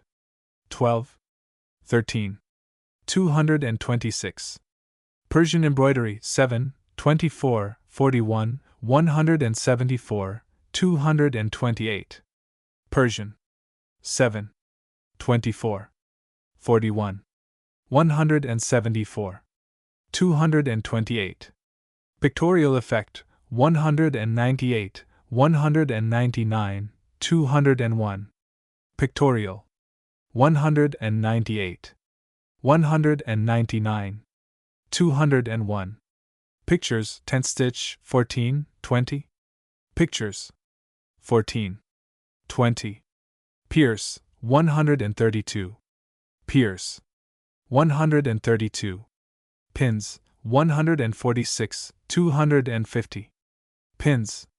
146. 250. Plate stitch 21. Plate stitch 21. Plate 245. Plate 245. Plumage stitch 62, 100, 103, 100. Roll stitch 75. See also bullion stitch. Roll stitch 75. Roman satin 243. Roman 243. Rope stitch 71 et seek 178. Rope stitch 71. 178. Running 83, 106, 179. Running 83, 106, 179. Satin 243. Satin 243. Satin Deluxe 243. Satin 243. Satin on velvet 150. Satin 150. Satin stitch 24, 91 et seek 103, 112, 128, 158, 160, 162, 175, 178, 182, 192, 206, 212, 245. Satin stitch 24. 91. 103. 112. 128. 158. 160. 162. 175. 178. 182. 192. 206. 212. 245. Satin stitch, surface, 98, 182. Satin stitch, 98. 182. Satin stitch in the making, 91. Satin stitch, 91. Scissors, 250. Scissors, 250. Serge, 243. Serge, 243. 17th century embroidery, 14, 166. 17th. 14. 166. Shaded silk, 246. Shaded. 246. Shading, 34, 176, 188 et seek. Shading. 34. 176. 188. Silk, 146, 243. Silk. 146. 243. Silk, tussa, 244. Silk. 244. Silk, twisted, 95, 124, 125. Silk. 95. 124. 125. Silk on silk, 150. Silk. 150. Silks, 244. Silks. 244. Silver, 135, 138, 166. Silver. 135. 138. 166. Simplicity, 180, 236, 238. Simplicity. 180. 236. 238. Simplicity, a plea for, 225 et seek.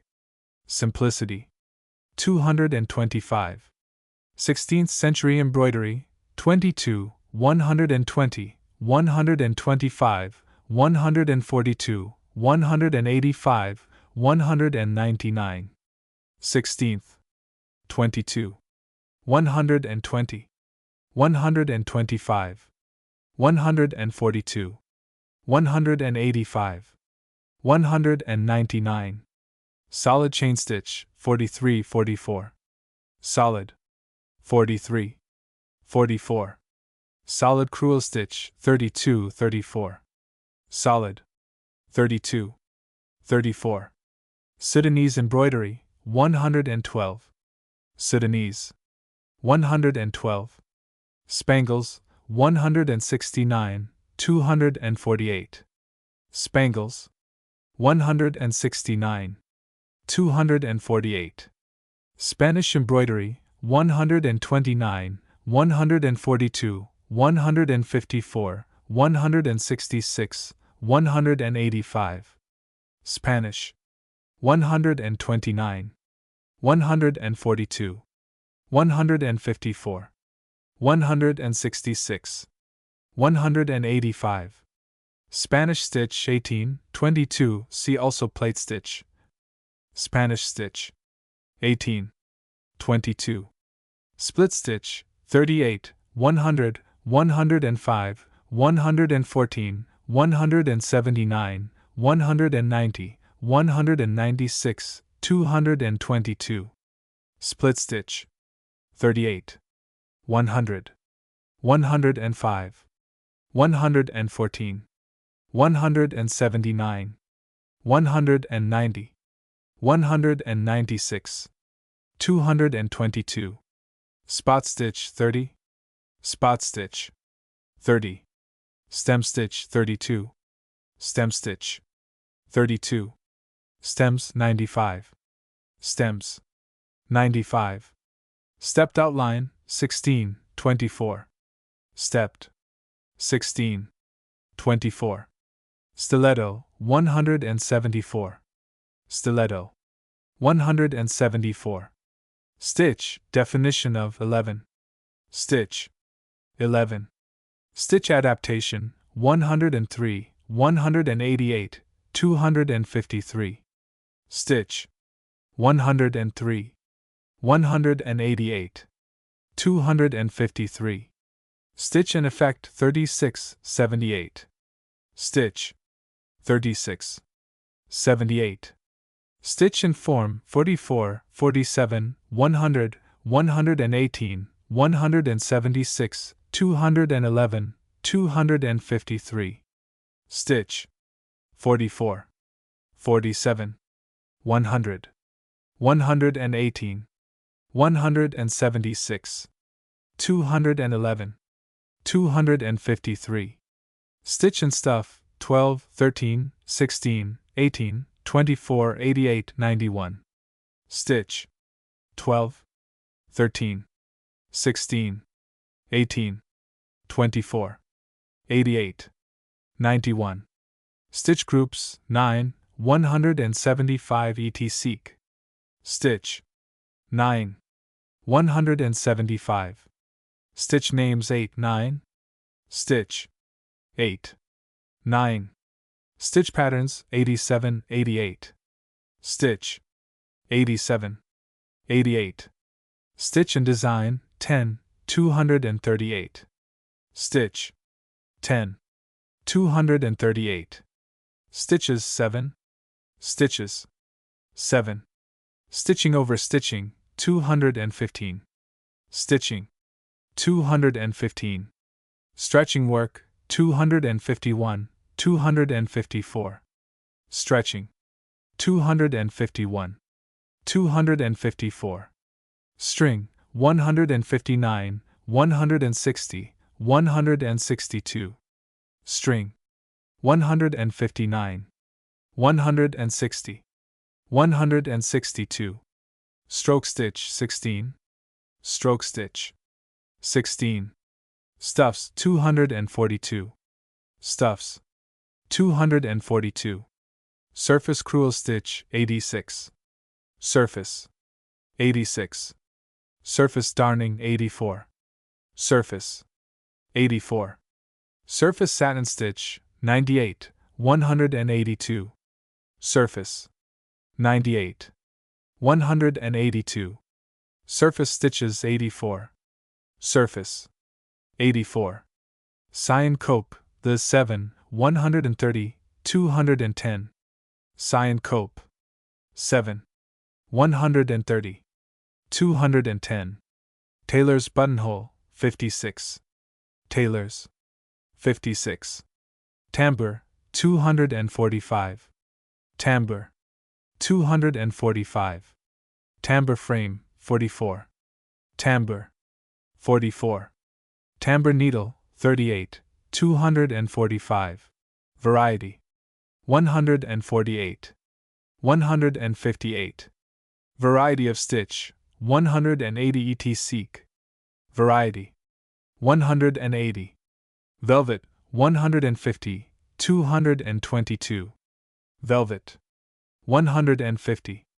222. Venetian embroidery, 138. Venetian. 138. Voiding, 96. 187. Voiding. 96. 187. Weaving 2. Weaving. 2. White on white, 162. 230. White. 162. 230. Wool. Secruel. Wool. Woolen stuffs, 243. Woolen. 243. A list of standard books on ornament and decoration, including furniture, wood carving, metalwork, and c. Published by B. T. Batsford, 94, High Holborn, London, W.C. Windows. A book about stained and painted glass. By Louis F. Day. Containing 410 pages, including 50 full-page plates, and upwards of 200 illustrations in the text, all of old examples. Large 8vo cloth gilt. Price 21s, net. Louis F. Day. Contains a more complete popular account, technical and historical, of stained and painted glass than has previously appeared in this country. The Times. The book is a masterpiece in its way, amply illustrated and carefully printed. It will long remain an authority on its subject. The Art Journal. All for whom the subject of stained glass possesses an interest and a charm, will peruse these pages with pleasure and profit. The Morning Post. Mr. Day has done a worthy piece of work in more than his usual admirable manner. The illustrations are all good and some the best black and white drawings of stained glass yet produced. The Studio. Now published, the most handy, useful, and comprehensive work on the subject. Alphabets, old and new. Containing 150 complete alphabets, 30 series of numerals, numerous facsimiles of ancient dates. Selected and arranged by Louis F. Day. Preceded by a short account of the development of the alphabet. With modern examples specially designed by Walter Crane, Patton Wilson, A. Beresford Pite, the author, and others. Crown 8vo art linen. Price 3s, 60, net. Louis F. Day. Mr. Day's explanation of the growth of form in letters is particularly valuable. Many excellent alphabets are given in illustration of his remarks. The Studio. Everyone who employs practical lettering will be grateful for alphabets, old and new. Mr. Day has written a scholarly and pithy introduction, and contributes some beautiful alphabets of his own design. The Art Journal. A practical resume of all that is to be known on the subject, concisely and clearly stated. St. James Gazette. It goes without saying that whatever Mr. Batsford publishes and Mr. Day has to do with is presented in a good artistic form, complete, and wherever that is possible, graceful. The Athenaeum. Architecture Among the Poets. By H. Heathcote Statham. With 13 illustrations. Square 8vo, artistically bound. Price 3s, 60, net. H. Heathcote Statham. This little work does for architecture in relation to English poetry what Mr. Phil Robinson has done for the birds and beasts. The poet's appreciation of architecture is a delightful subject with which Mr. Statham has become infected, not only illustrating his points with quotations and his judgments with his reasons, but the whole with a series of fanciful or suggestive sketches which add considerably to the attractiveness of the book. The Magazine of Art. The Decoration of Houses. By Edith Wharton and Ogden Codman, architect. 204 pages of text, with 56 full-page photographic plates of views of rooms, doors, ceilings, fireplaces, various pieces of furniture, and c. from the Renaissance period. Large square 8vo, cloth gilt, price 12s. 60, net. Edith Wharton. Ogden Codman. This volume, written by an American lady artist and an architect, describes and illustrates in a very interesting way the decorative treatment of rooms during the Renaissance period, and deduces principles for the decoration, furnishing, and arrangements of modern houses. Has illustrations which are beautiful, because they illustrate the sound and simple principle of decoration which the authors put forward. The book is one which should be in the library of every man and woman of means, for its advice is characterized by so much common sense as well as by the best of taste. The Queen. The Historic Styles of Ornament. Containing 1,500 examples from all countries and all periods, exhibited on 100 plates, mostly printed in gold and colors. With historical and descriptive text translated from the German of H. Dolmetsch. Folio, handsomely bound in cloth, gilt, price £1 5s. net. H. Dolmetsch. This work has been designed to serve as a practical guide for the purpose of showing the development of ornament, and the application of color to it in various countries through the epochs of history. The work illustrates not only flat ornament, but also many decorative objects, such as metalwork, pottery and porcelain, lace, enamel, mosaic, illumination, stained glass, jewelry, bookbinding, and c. showing the application of ornament to industrial art. Metalwork, pottery and porcelain, lace, enamel, mosaic, illumination, stained glass, jewelry, bookbinding. A manual of historic ornament, being an account of the development of architecture and the historic arts, for the use of students and craftsmen. By Richard Glazier, A. headmaster of the Manchester School of Art. Containing 42 plates and 100 illustrations in the text. Demi 8vo cloth. Price 5s. Richard Glazier.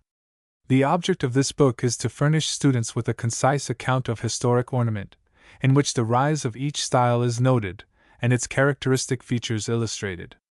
It contains upwards of 400 subjects drawn by the author, and includes examples of architectural detail and plastic ornament, pottery, textile fabrics, glass, metalwork, mosaic, painted faience, and c. of various countries. A manual of practical instruction in the art of brass repoussé for amateurs. By Gawthorpe, art metalworker to HRH the Prince of Wales.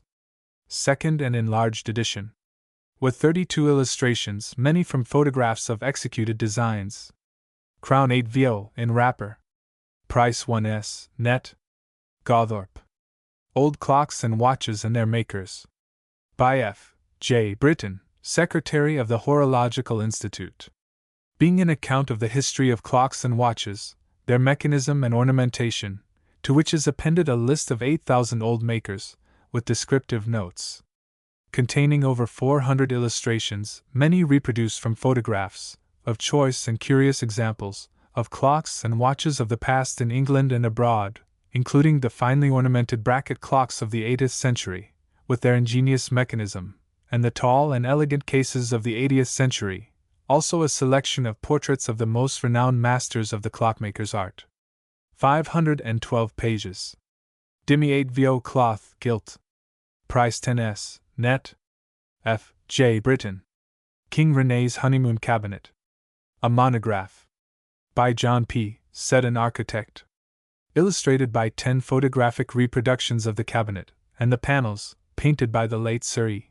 Burne-Jones, Dante Gabriel Rossetti, and Ford Madox Brown. With a chapter on the Hereditary Earls of Anjou, by G. H. Birch, FSA large 8vo cloth, price 5s. net. Sir E. Burne-Jones. G. H. Birch. This interesting little work has been issued by the author to make known and commemorate some early designs by the celebrated artists. Very few copies are printed for sale. Animals in Ornament. By Professor G. Sturm. Containing 30 large collotype plates, printed in tint, of designs suitable for friezes, panels, borders, wallpapers, carving, and all kinds of surface decoration, and c. large folio and portfolio, price 18s. Net, published £1 10s. G. Sturm. A new and useful series of clever designs, showing how animal forms may be adapted to decorative purposes with good effect. A history of design in painted glass. From the earliest times to the end of the 17th century. By N. H. J. Westlake, FSA, containing 467 illustrations with historical text. 4 volumes, small folio, cloth, price £5 10s. Net £4 8s. N. H. J. Westlake. Mr. Lewis F. Day's Textbooks of Ornamental Design. Some Principles of Everyday Art. Introductory chapters on the arts not fine. Forming a prefatory volume to the series of textbooks. Second edition, revised, containing 70 illustrations, 3,000. Crown 8 Vo, Art Linen, price 3s. 60, net 3s. Introductory chapters on the arts not fine.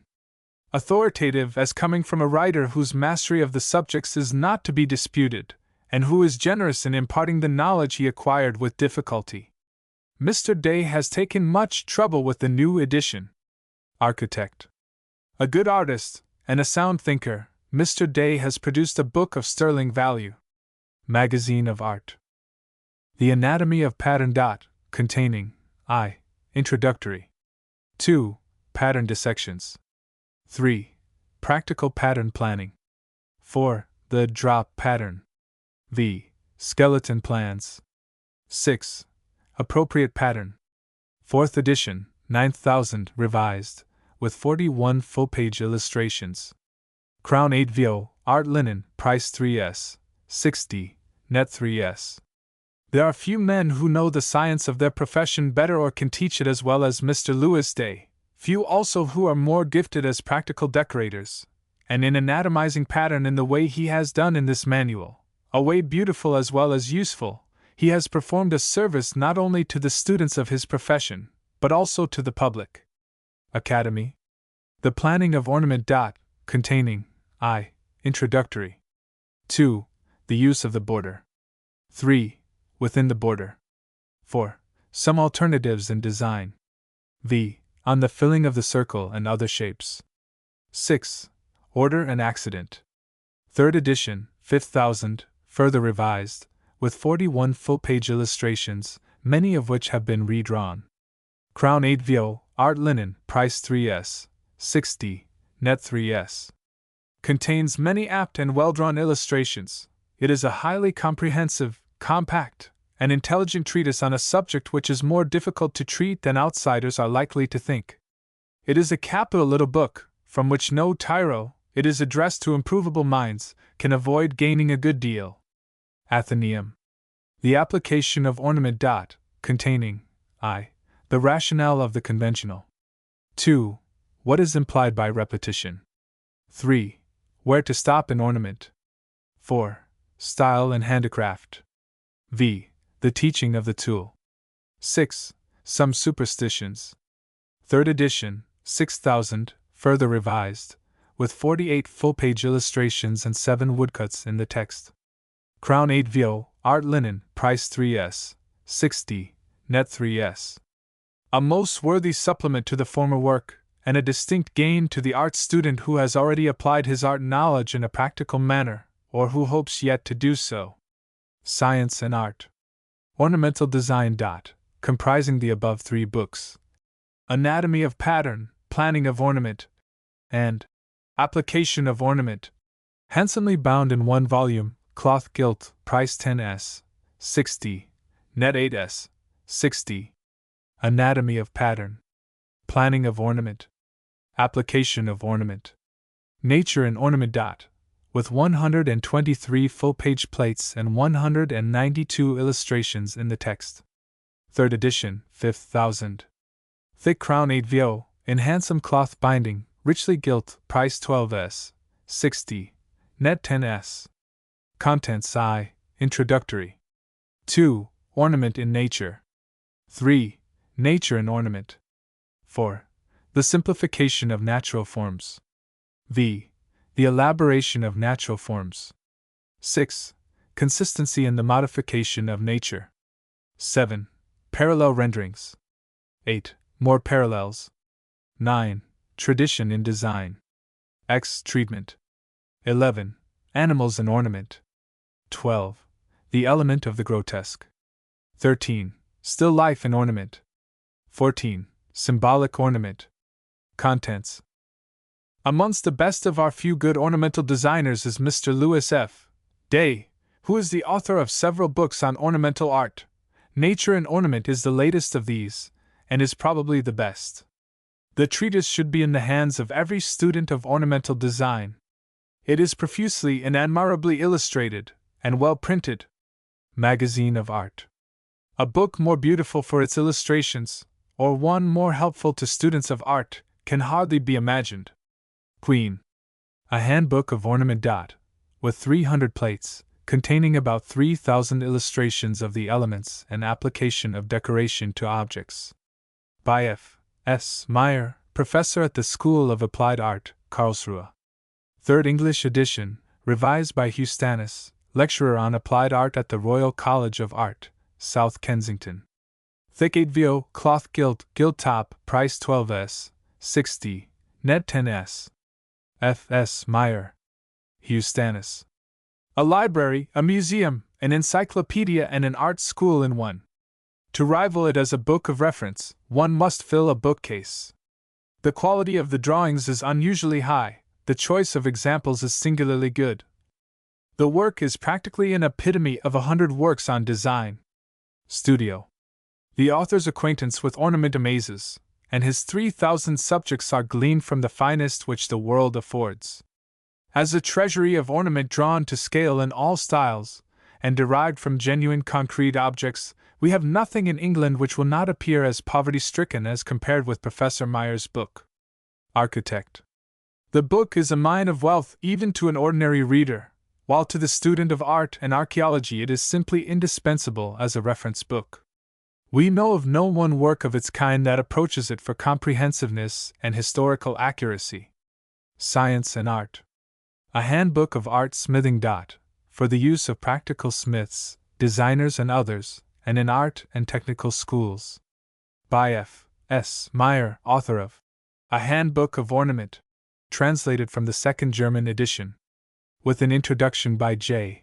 Starkey Gardner, containing 214 illustrations. Demi 8vo, cloth, price 6s, net 5s. F. S. Meyer. J. Starkey Gardner. Both the artistic and practical branches of the subject are dealt with, and the illustrations give selected examples of ancient and modern ironwork. The volume thus fills the long-existing want of a manual on ornamental ironwork, and it is hoped will prove of value to all interested in the subject. Charmingly produced. It is really a most excellent manual, crowded with examples of ancient work, for the most part extremely well selected. The Studio. Professor Meyer's work is a useful historical manual on art smithing, based on a scientific classification of the subject, that will be of service to all smiths, designers, and students of technical and art schools. The illustrations are well drawn and numerous. Building News. French wood carvings from the National Museums. A series of examples printed in collotype from photographs specially taken from the carvings direct. Edited by Eleanor Rowe. Part 1. Late 15th and early 16th century examples. Part 2. 16th century work. Part 3. 17th and 18th centuries. The 3 series complete, each containing 18 large folio plates, with descriptive letterpress. Folio, in portfolios, price 12s, each net, or handsomely bound in one volume, £2 5s, net. Eleanor Rowe. Students of the art of wood carving will find a mine of inexhaustible treasures in this series of illustrations of French wood carvings. Each plate is a work of art in itself. The distribution of light and shade is admirably managed, and the differences in relief are faithfully indicated, while every detail is reproduced with a clearness that will prove invaluable to the student. Sections are given with several of the plates.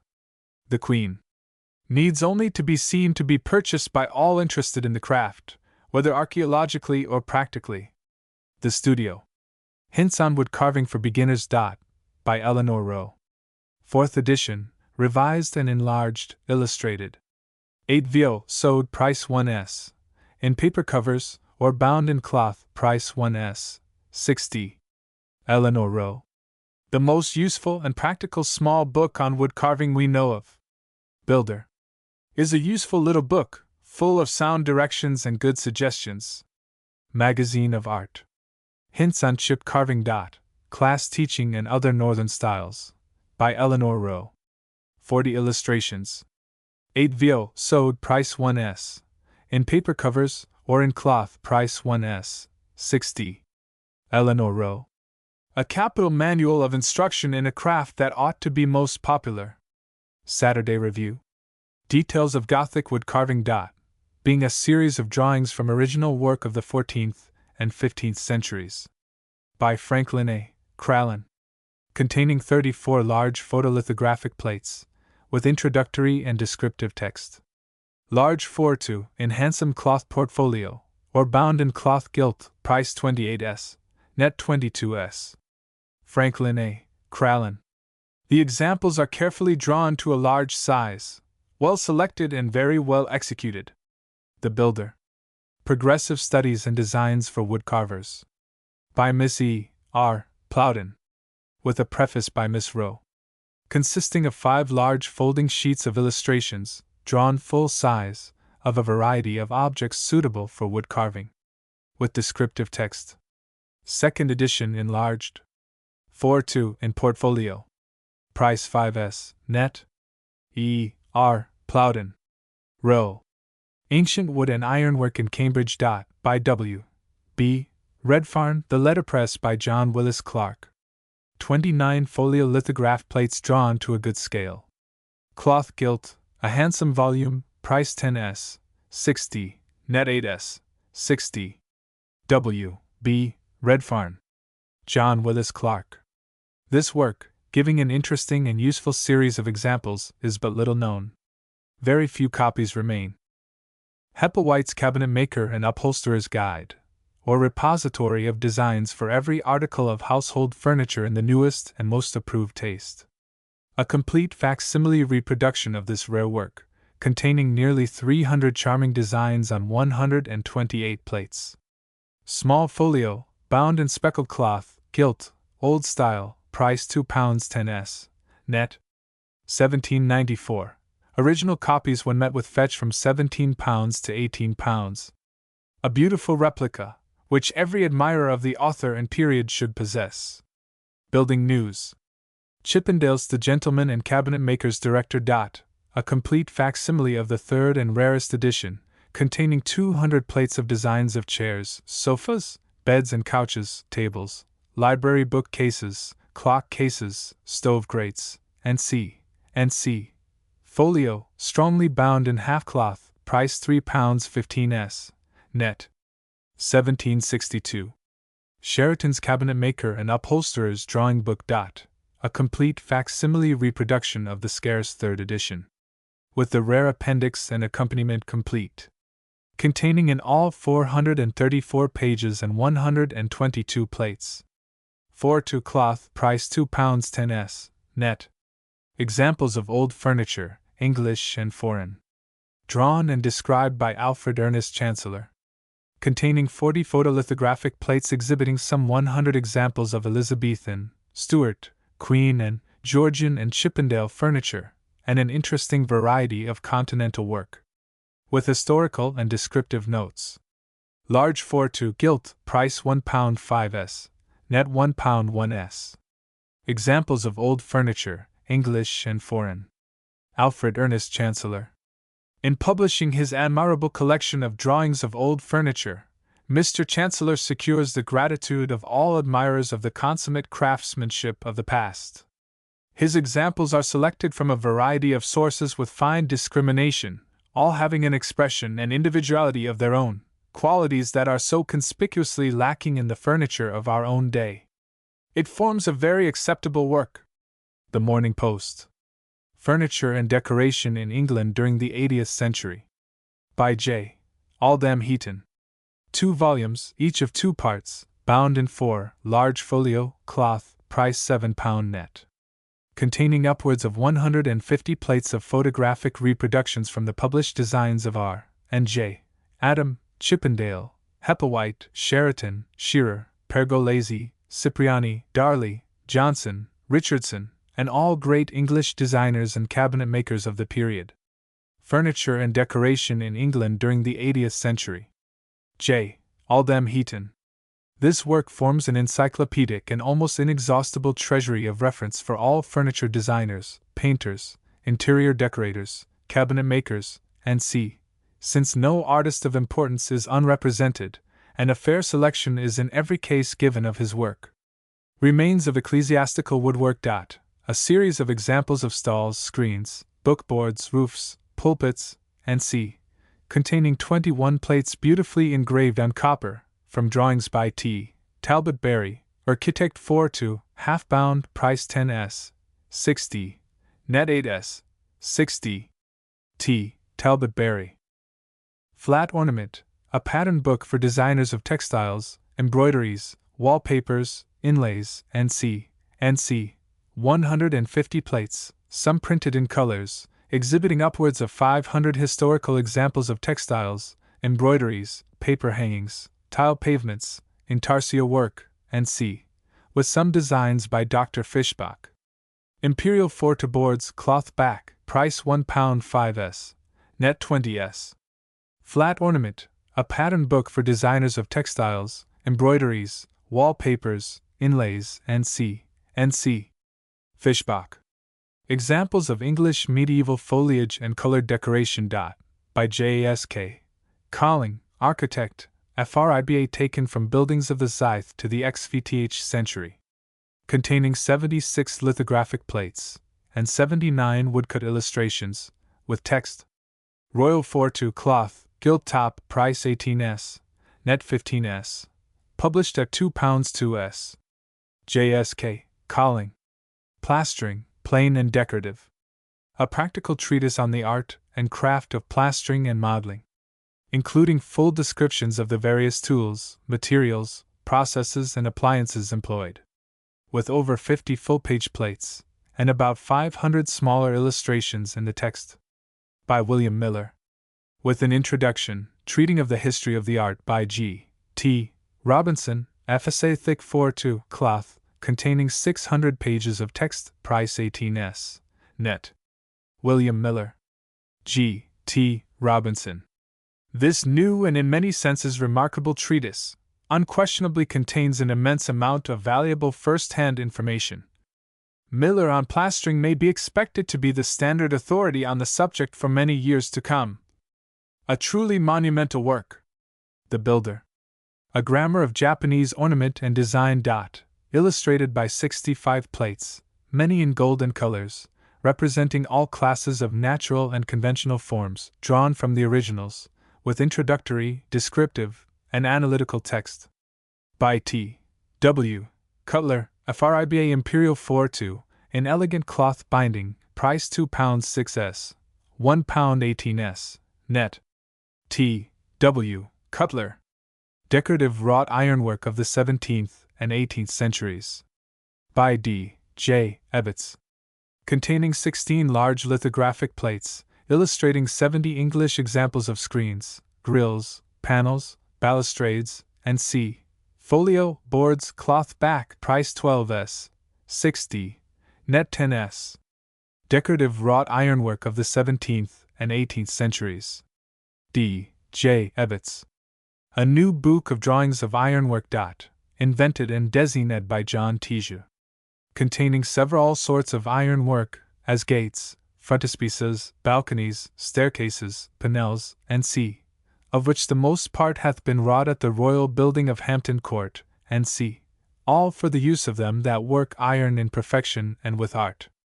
Sold by the author in London, 1693, containing 20 folio plates. With introductory note and descriptions of the plates by J. Starkey Gardner.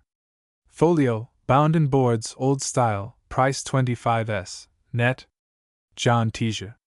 All for the use of them that work iron in perfection and with art. J. Starkey Gardner.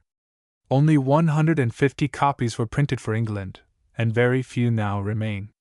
An original copy is priced at £48 by Mr. Quaritch, the renowned bookseller. Japanese Encyclopedia of Design. Book I, containing over 1,500 engraved curios, and most ingenious geometric patterns of circles, medallions, and c.